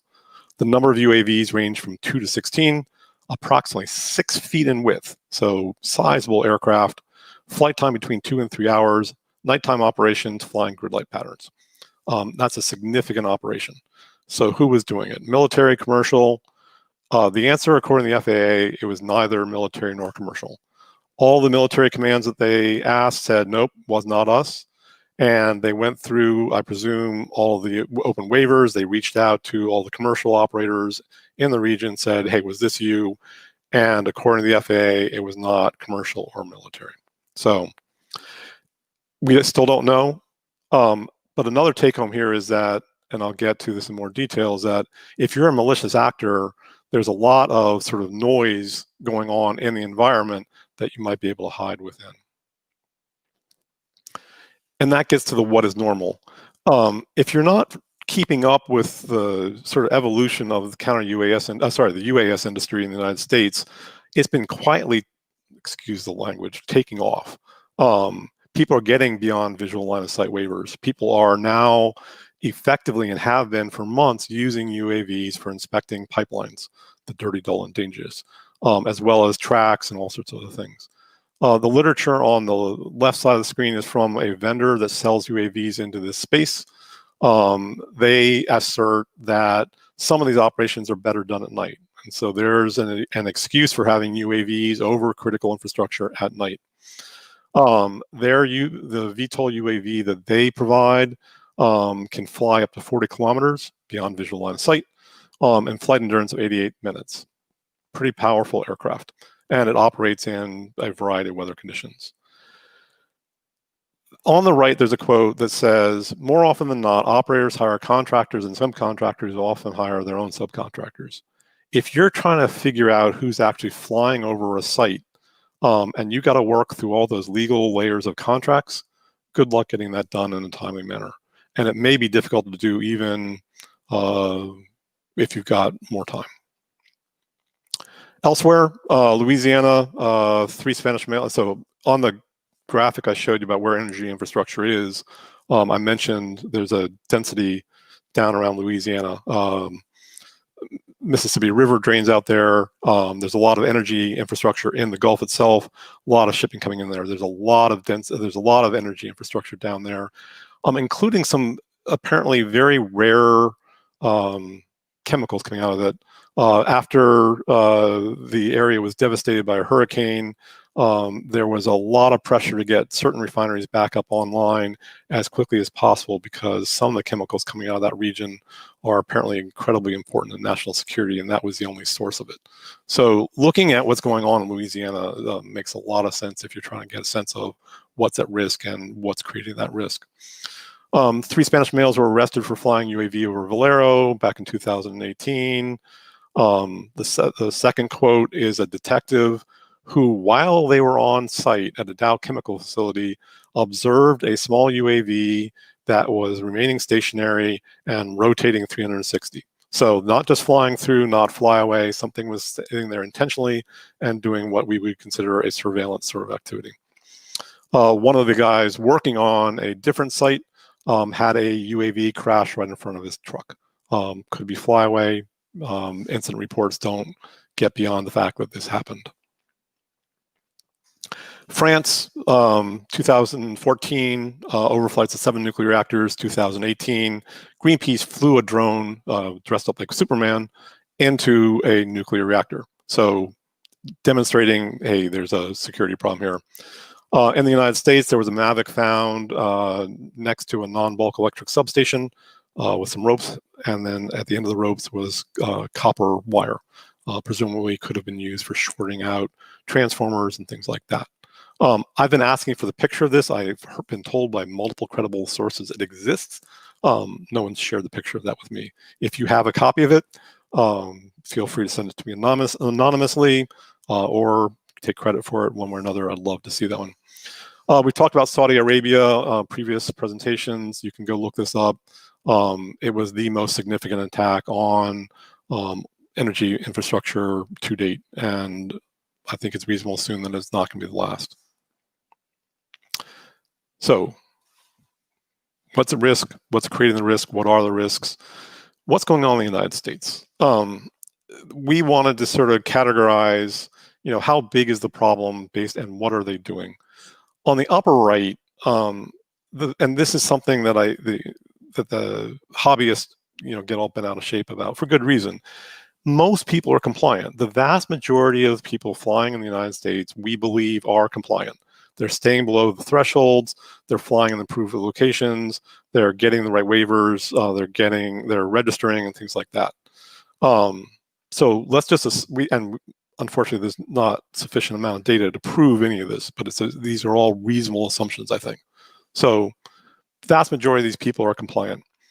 Below that, there's a smaller number of people who are just careless. They kind of know what's going on, but they're not paying attention. They go too high. They fly over somebody's property. These people are still not a real big threat. It's just they're going to create attention, and that's not good for any of us, particularly the people who are being compliant. There's the clueless. These people haven't registered with the FAA. They don't know that there are regulations in place, and they're just going to do whatever they want. The risk, the threat they're creating is still relatively small. They're not flying with malicious intent. They're just being stupid. Now we're getting down to the people who create some amount of risk. These are the thrill seekers who are continuously pushing the boundaries, intentionally flying into restricted airspace. They don't mean harm, but they don't understand that the harm that they're doing, they can potentially do by what they're doing, but also the harm they're doing to the entire industry. There are videos of people flying Mavics above the clouds. And the cloud deck at that location was 8,000 feet plus. So they are well out of visual line of sight, and it's a beautiful picture, and they keep doing this and they keep pushing the envelope. This sort of activity we need to clamp down on, unfortunately. But they're still not the people that are going to pose a threat to the energy infrastructure.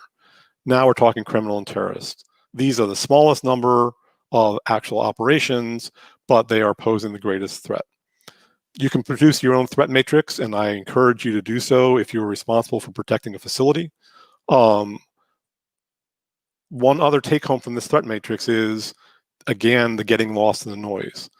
The terrorists and the criminals are going to be the very small number of overall flights. And if those terrorists and criminals can look like a legitimate flight or just somebody who's clueless or careless, that gives them additional cover that they can use for accomplishing their particular goals. What are our challenges? Our being the energy infrastructure, energy community, the Counter-UAS community, the people who are doing UAV forensics research.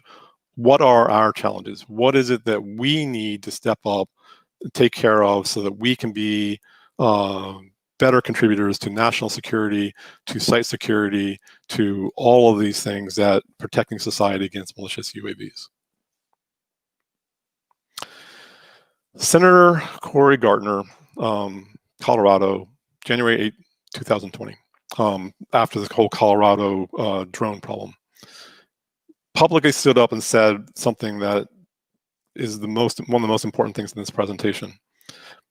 There's a significant gap in the understanding, and our understanding, personal understanding, and the national security's understanding of the threat that drones pose to the United States.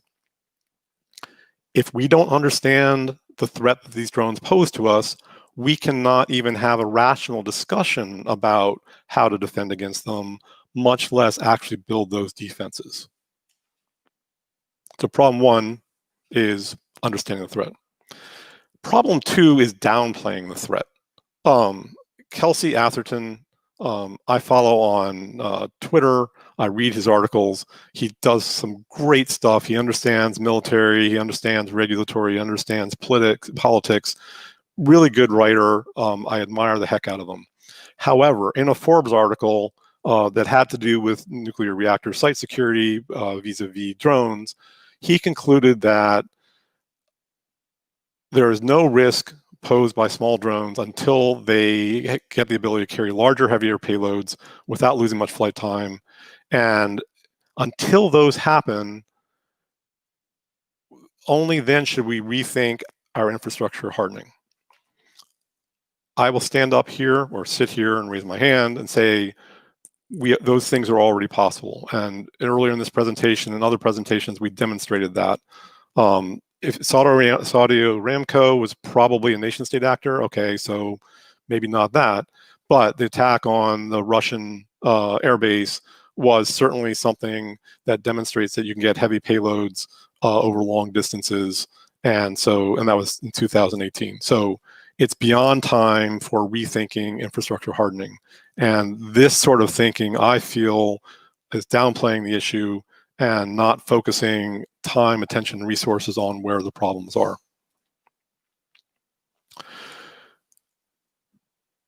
Joseph Rivers, this came out of the FOIA release from the Palo Verde incident. He makes two really good points here. Putting regulations in place is not going to stop the motivated actor. So restricted airspace is not going to stop anything. He asserts that detection systems, counter-UAS systems, have limited success rates. I would generally agree with him, unfortunately. And there's a low likelihood that law enforcement will arrive quickly enough to go find the operators. His take, I agree, we should focus our attention on getting federal regulations and laws changed to allow sites to defend themselves and get the resources required to identify engineering fixes that would mitigate the adversarial attack. So if a UAV does get in, how do we mitigate against that?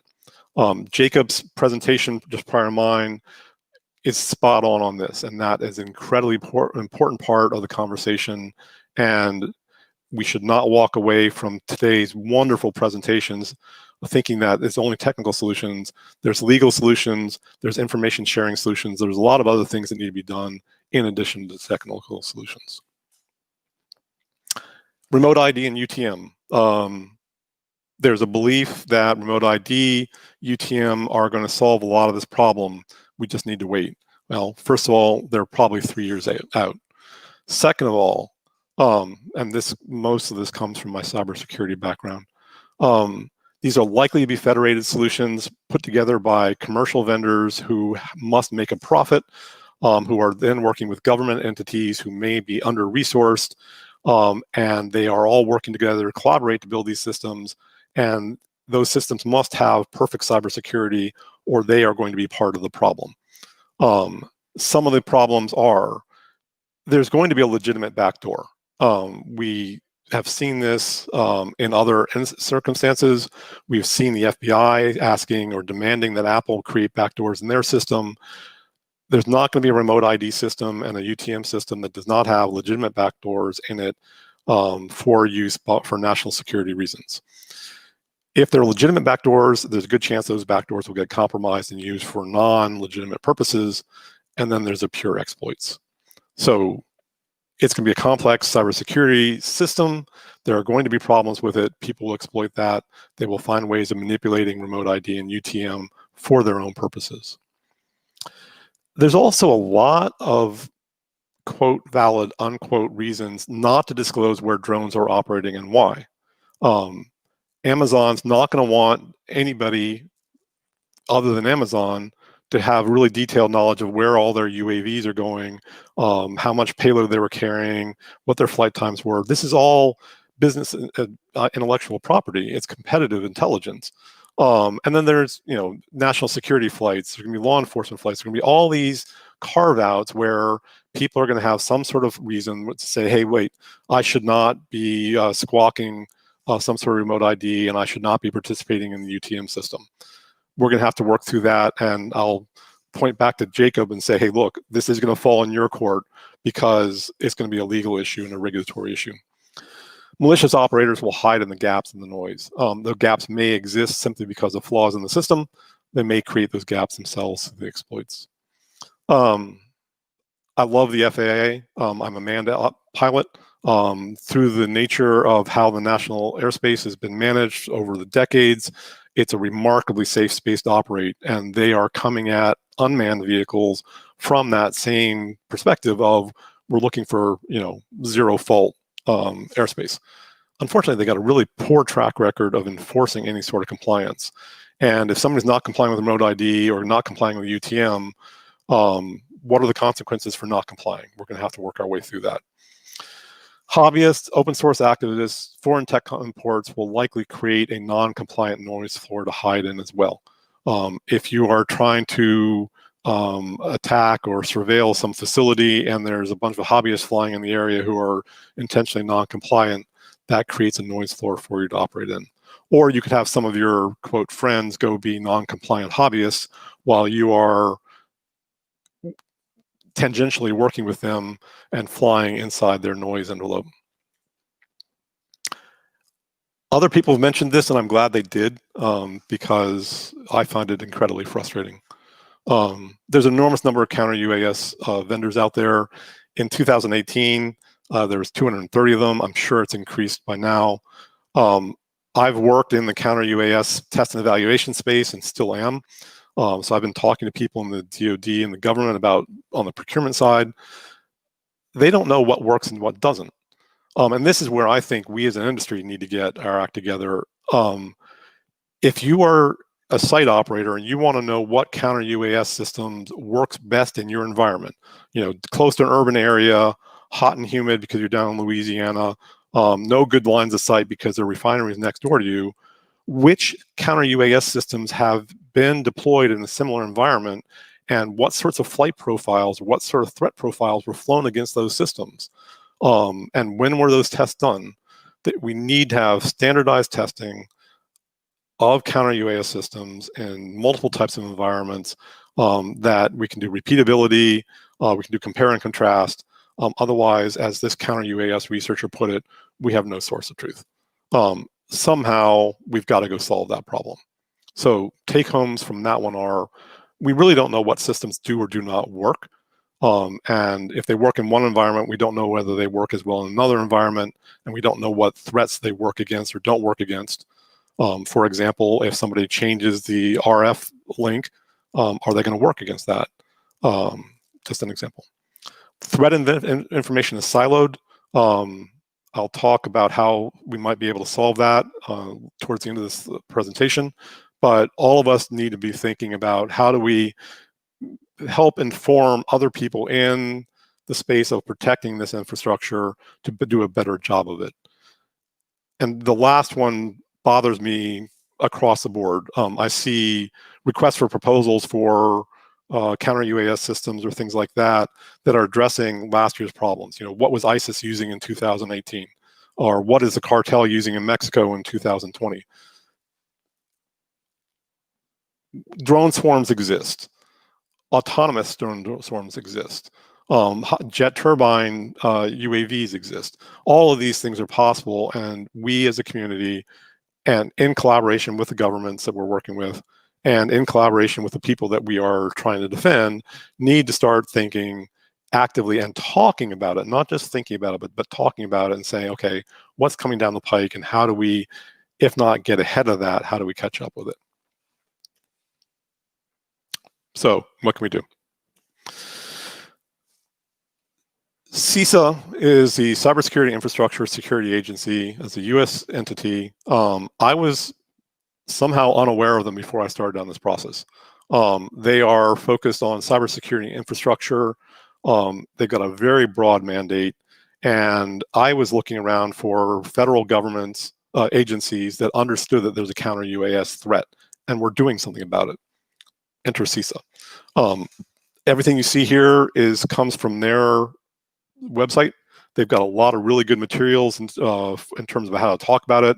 They've got one-pagers, they've got placards, they've got all sorts of materials for educating different types of people about the nature of the threat and what actions can you take about it. If you are in the energy industry and you're not hooked into CISA, I strongly encourage you that you do so. They've got representatives scattered throughout the country, and they're very happy to talk about this sort of stuff.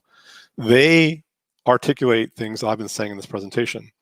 The UAS-related threats may include weaponized or smuggling payloads. They may include prohibited surveillance and reconnaissance.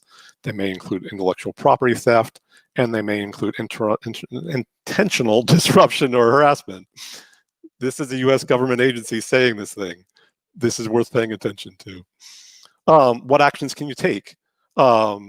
As Jacob and others have said during this presentation, we're somewhat hampered in the United States.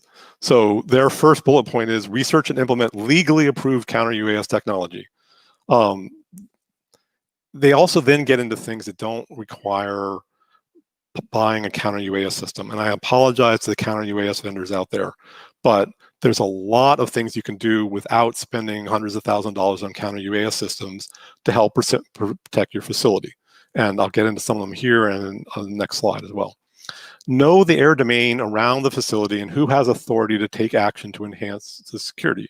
If you're in with a bunch of other energy facilities, build a community whereby you're getting advance notice, you're doing information sharing within your own community.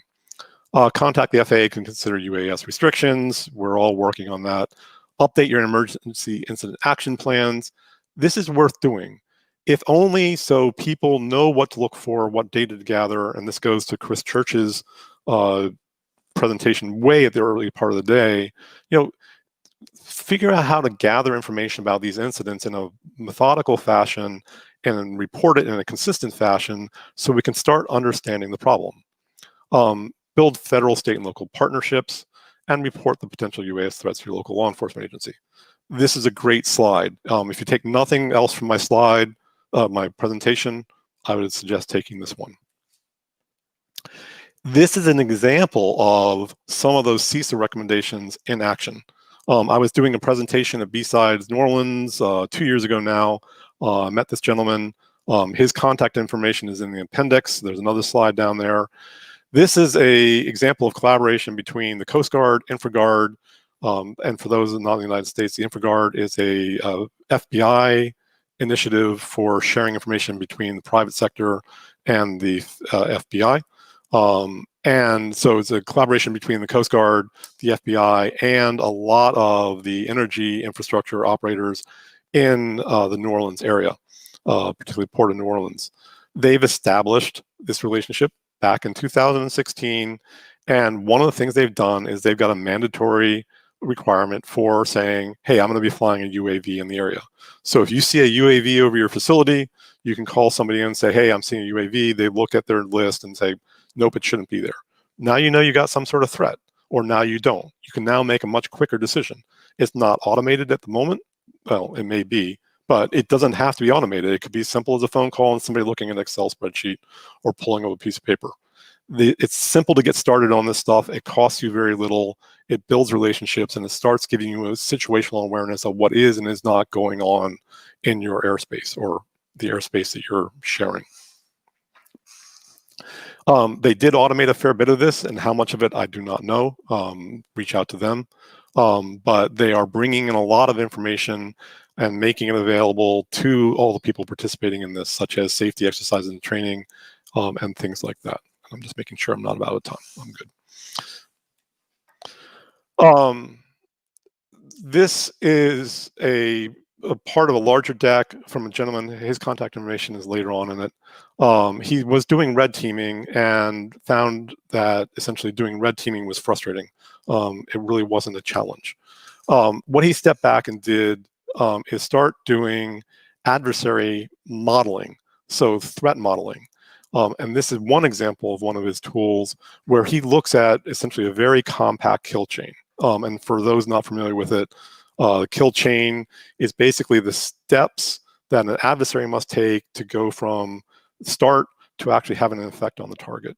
In the cybersecurity world, it was exfilling the data out of our environment.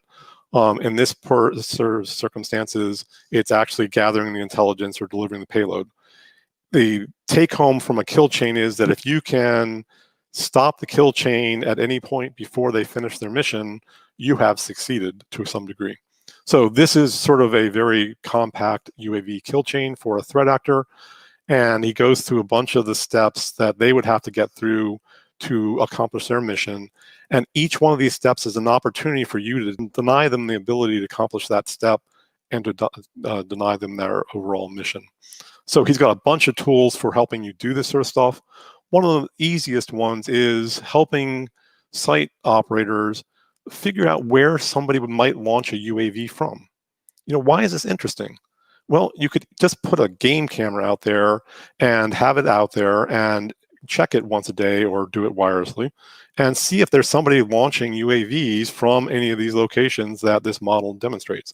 If they are, go talk to them and say, why are you flying UAVs over my property?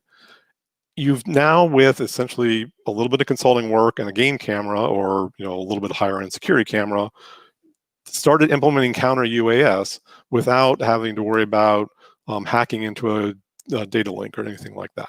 So very much worth considering. This gentleman's great. There are other people out there. You can do it yourself.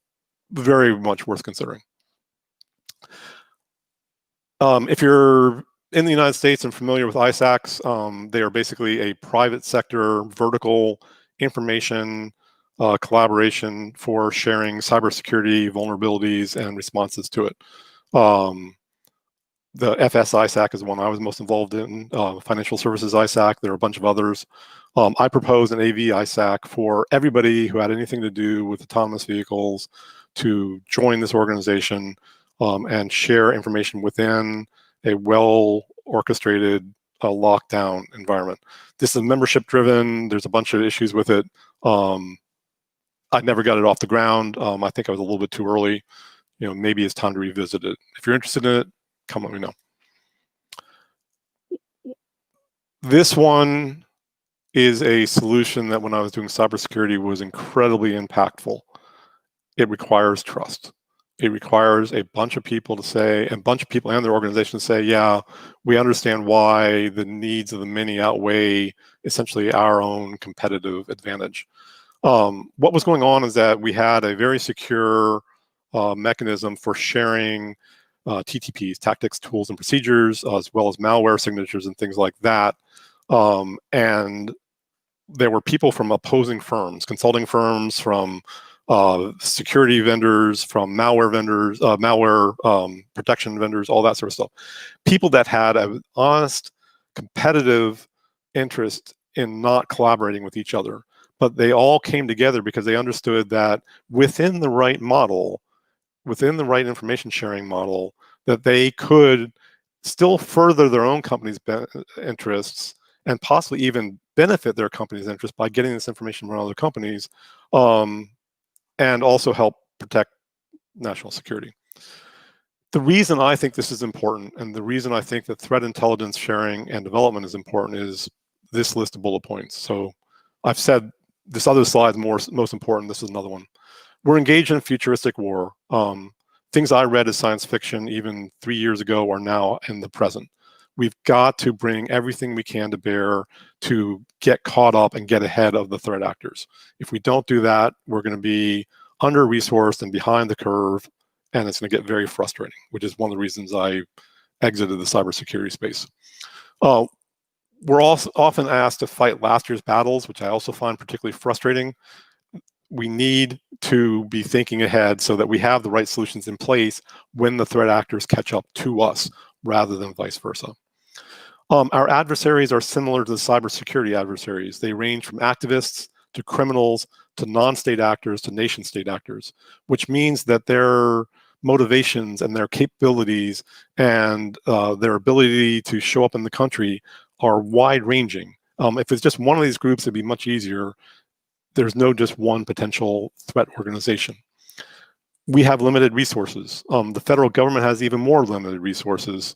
And with COVID sucking up a lot of budgets, and increasing the national deficit and things like that, those resources may even be further challenged.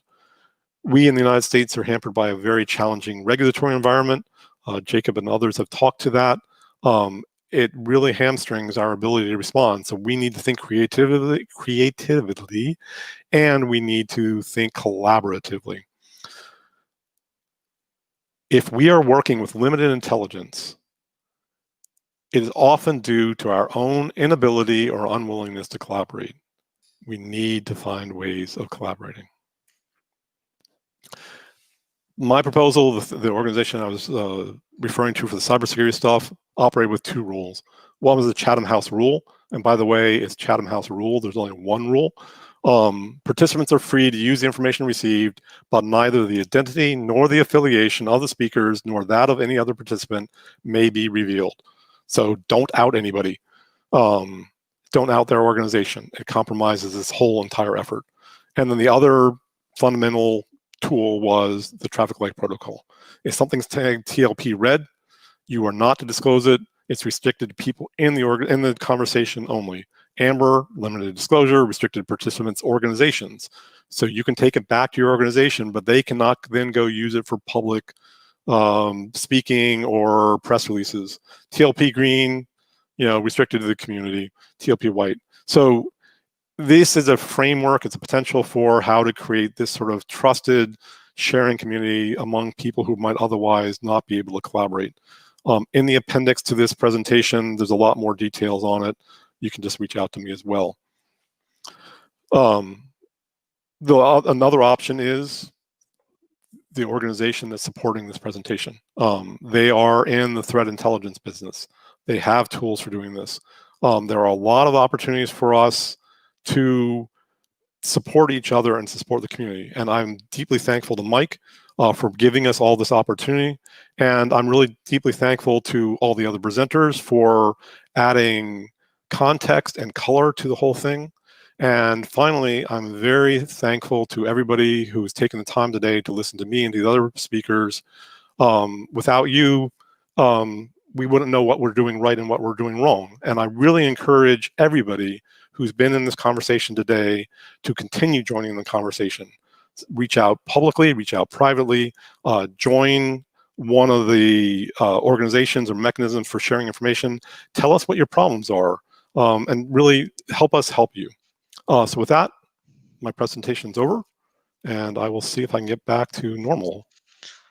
Brilliant. Well, thank you so much, David. That was just terrific presentation, and I kind of stopped writing down quotes there at the end because you just had so many, but a few really stood out to me that I just want to repeat. You know, the one was that you're saying we're kind of doing a national security disservice by not sharing some of that information. And the other kind of thing that you said right at the end, which matched something you said at the start, was, you know, we're fighting last year's battles, we're selling solutions for last year's challenges, and it does kind of feel that way. And I think with your experience in cybersecurity, you probably feel like with drones, we do have the ability to restart on a better note. You know, cybersecurity really was a bit of a haywire, and we're still trying to play catch up. And so we're still early days. I still believe that, you know, we're still early days, and there might be, you know, ways to get around that and better prepare for the next few years. So just absolutely, you know, mind-boggling there. And I just want to quickly discuss the working group you were talking about a little bit there. You mentioned the AV ISAC. But was that what you had in mind in terms of the, you know, drone sharing, information sharing that you linked towards the end as a new type of working group? Or is that something you want to reboot the AV ISAC? Maybe just a bit more information on that would be good. Yeah, thank you very much. There are multiple ways of going about sharing information. The AV ISAC is the above the board, loud and proud mechanism for doing that. It does have full-time people running the organization to catalog and organize the information. It's got a director who's out there bringing in new people to participate in it. So there's membership fees for it. And, you know, for some of the existing ISACs, that's $25,000 a year for the larger organizations. So it is a very good mechanism. It's a very well established in the United States mechanism for doing this sort of thing. The other solution is the sort of the other end of the spectrum. It's very on the quiet. It's almost like Fight Club. You don't say that you're part of this particular organization. We actually did say you could be, say, part of it, but and it costs essentially nothing, or it costs very little. We were using secure email with PGP encryption. We had a very secure minimal wiki. We had just a bunch of sort of open source tools that somebody took the time to really secure really well. And then it was a trust-based relationship where, you know, a couple of people got together, it started working for them, and they started bringing more and more people in. The odd thing is that the hacking community already has this. So I'm a member of one of the hacking groups, and I'm one of the few people in there that uses my full name, so you can go find me. But I'm a trusted member of that organization now. And it's got the classic hacking community thing where you sort of work your way in through the levels. There's a wealth of information in there. And that particular group is not our adversary. Please, if anybody's watching it, don't think that I'm saying as much. They have been a tremendous source of information for me to better understand the hobby community, the hacking community, what is and is not possible. And I hope I've been able to give back to their community as well. But they are a model of, hey, here's how people can share information and do so in a secure fashion. So both the AV ISAC and the other model are worth doing.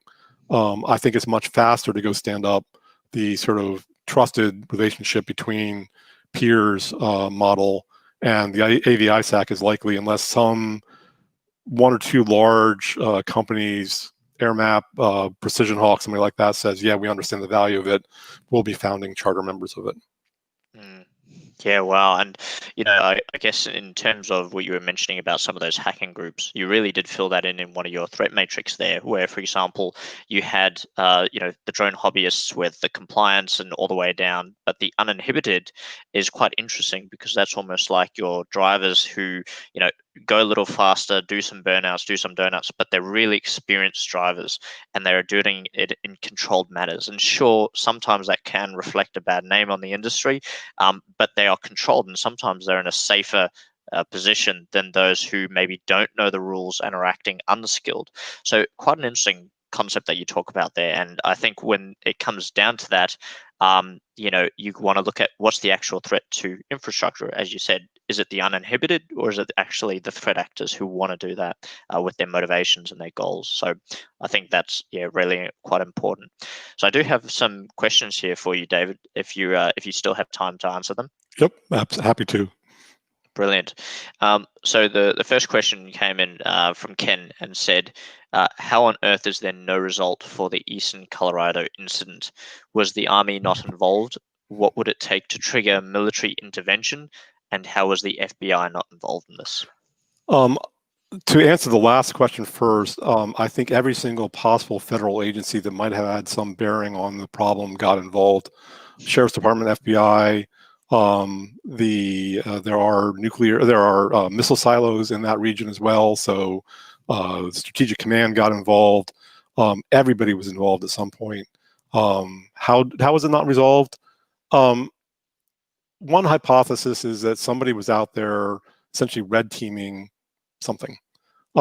I, through the community, could certainly go hire some of the appropriate people to go operate those sorts of UAVs in a covert fashion. There's plenty of spaces out there to hide in. And what that really illuminated for all of us is that the mechanisms are not in place for identifying this sort of activity. And as long as the operators are practicing good OPSEC and not talking about what they were doing, it's relatively easy to go do that. And similarly, and that's where Palo Verde comes in, you know, how on earth did somebody fly for 2 nights running for 80 minutes at a time over the largest nuclear reactor in the United States and no one know what happened? It's the same sort of thing. Wow. Yeah. Okay. That's quite interesting. And when it comes to one of these next questions, and it probably ties into that, is you speak a lot about the different and typical issues to infrastructure, but what are your actual recommendations for infrastructure hardening, and does Counter-UAS actually fall into that? There's a second part of the question, but I'll let you answer that first. Counter-UAS is one of many things that you need to consider about how to protect your site. I used to do executive protection, so we were protecting homes. The first thing we did was threat intelligence. The first thing we did is figure out what sort of people might be coming at us and what sort of resources it might bring to bear on us and how to start mitigating all the risks that they posed. For a site, Counter-UAS is certainly going to be part of the answer, and it may not be Counter-UAS with neutralization turned on. It may just be Counter-UAS with just pure detection turned on, so you understand whether there is or is not a problem. If you have a UAV over your site, there may be certain steps you would want to take. Other things will be, thinking about your OPSEC. Are your radio links encrypted? So if you've got somebody flying a drone over there to pick up your radio traffic, can they actually get anything? You're going to need to look at, if you're thinking about it from a drone perspective, can you push back your sight lines? So do you have like woods or anything encroaching on your fences? If you can push that back a quarter mile or half a mile, you now extend the amount of time that a UAV needs to fly to get over your site. That gives you more response time. It makes it more difficult for the operator. And all those sorts of things that make it more difficult for the potential threat actor to have their desired effect upon you are things you can do, or many of the things you can do without actually deploying a Counter-UAS system. That said, Counter-UAS systems do bring value. Simply knowing that something is overhead is very helpful, and eventually you will get that neutralization capability. Okay, and then there was another question that came in actually via email, which is the only email question tonight, and it said, so what is URSA specifically as a company doing about this, and how are you involved? I specifically left out all the marketing from this presentation. Thank you for asking. Thank you for the opportunity. URSA is Unmanned and Robotic Systems Analysis. We fundamentally focus on extracting telemetry data from a variety of unmanned systems, applying advanced analytics to that, machine learning, statistical analysis, AI if appropriate, and developing visualization tools to help a variety of different types of people understand what is going on with unmanned systems. It could be regulators wanting to know, hey, how close are UAVs getting to manned aircraft? There's a lot of reports of that, but we don't have any hard evidence to say, here's how close they really were getting. We're working with the FAA to help understand that.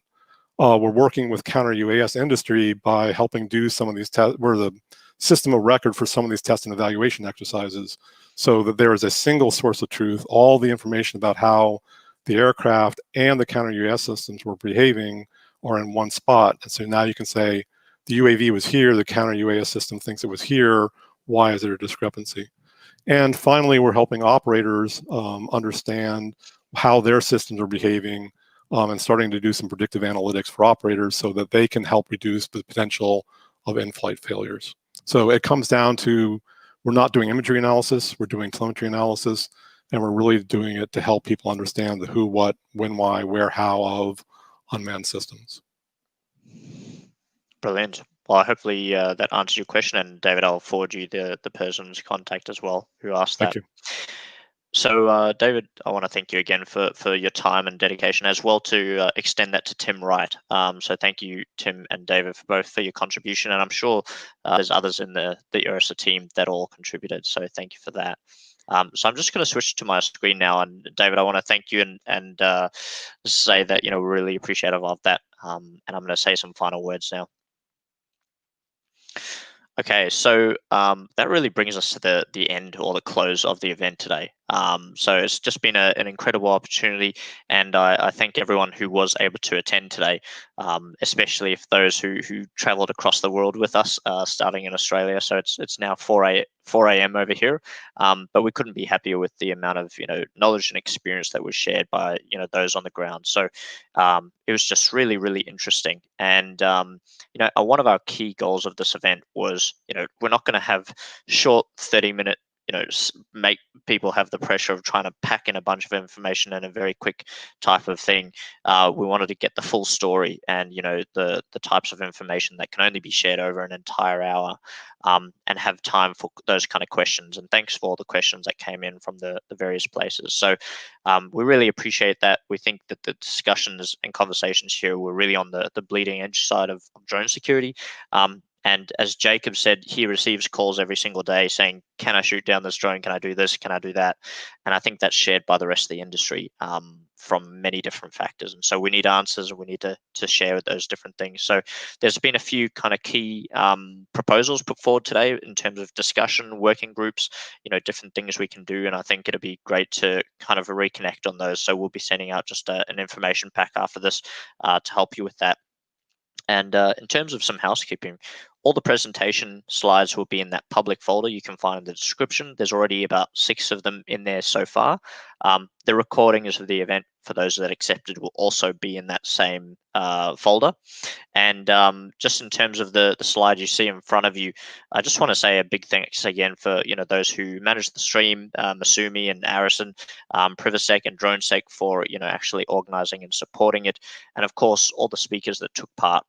You all gave your time and dedication, and that was completely volunteered. So we really, really appreciate that from the bottom of our hearts. And of course, there were some other people who made this happen down in the special mentions. So if there's anything I can ask for you from you is 2 minutes of your time to just go to that feedback link and help us make any future ones better or change them and improve them by providing some feedback there. And any questions you can email us. But I promise you the spam of emails about the event starting and occurring will now end, and we have reached the end of the event. So I want to thank you all for your time. I want to give you I guess, stay safe during this interesting period that we have with COVID and the fact that it's a fully remote event compared to our last one. But in the meantime, thank you. And I'm going to wrap up for tonight and hope you all have a good rest of your weekend. All right. Goodbye.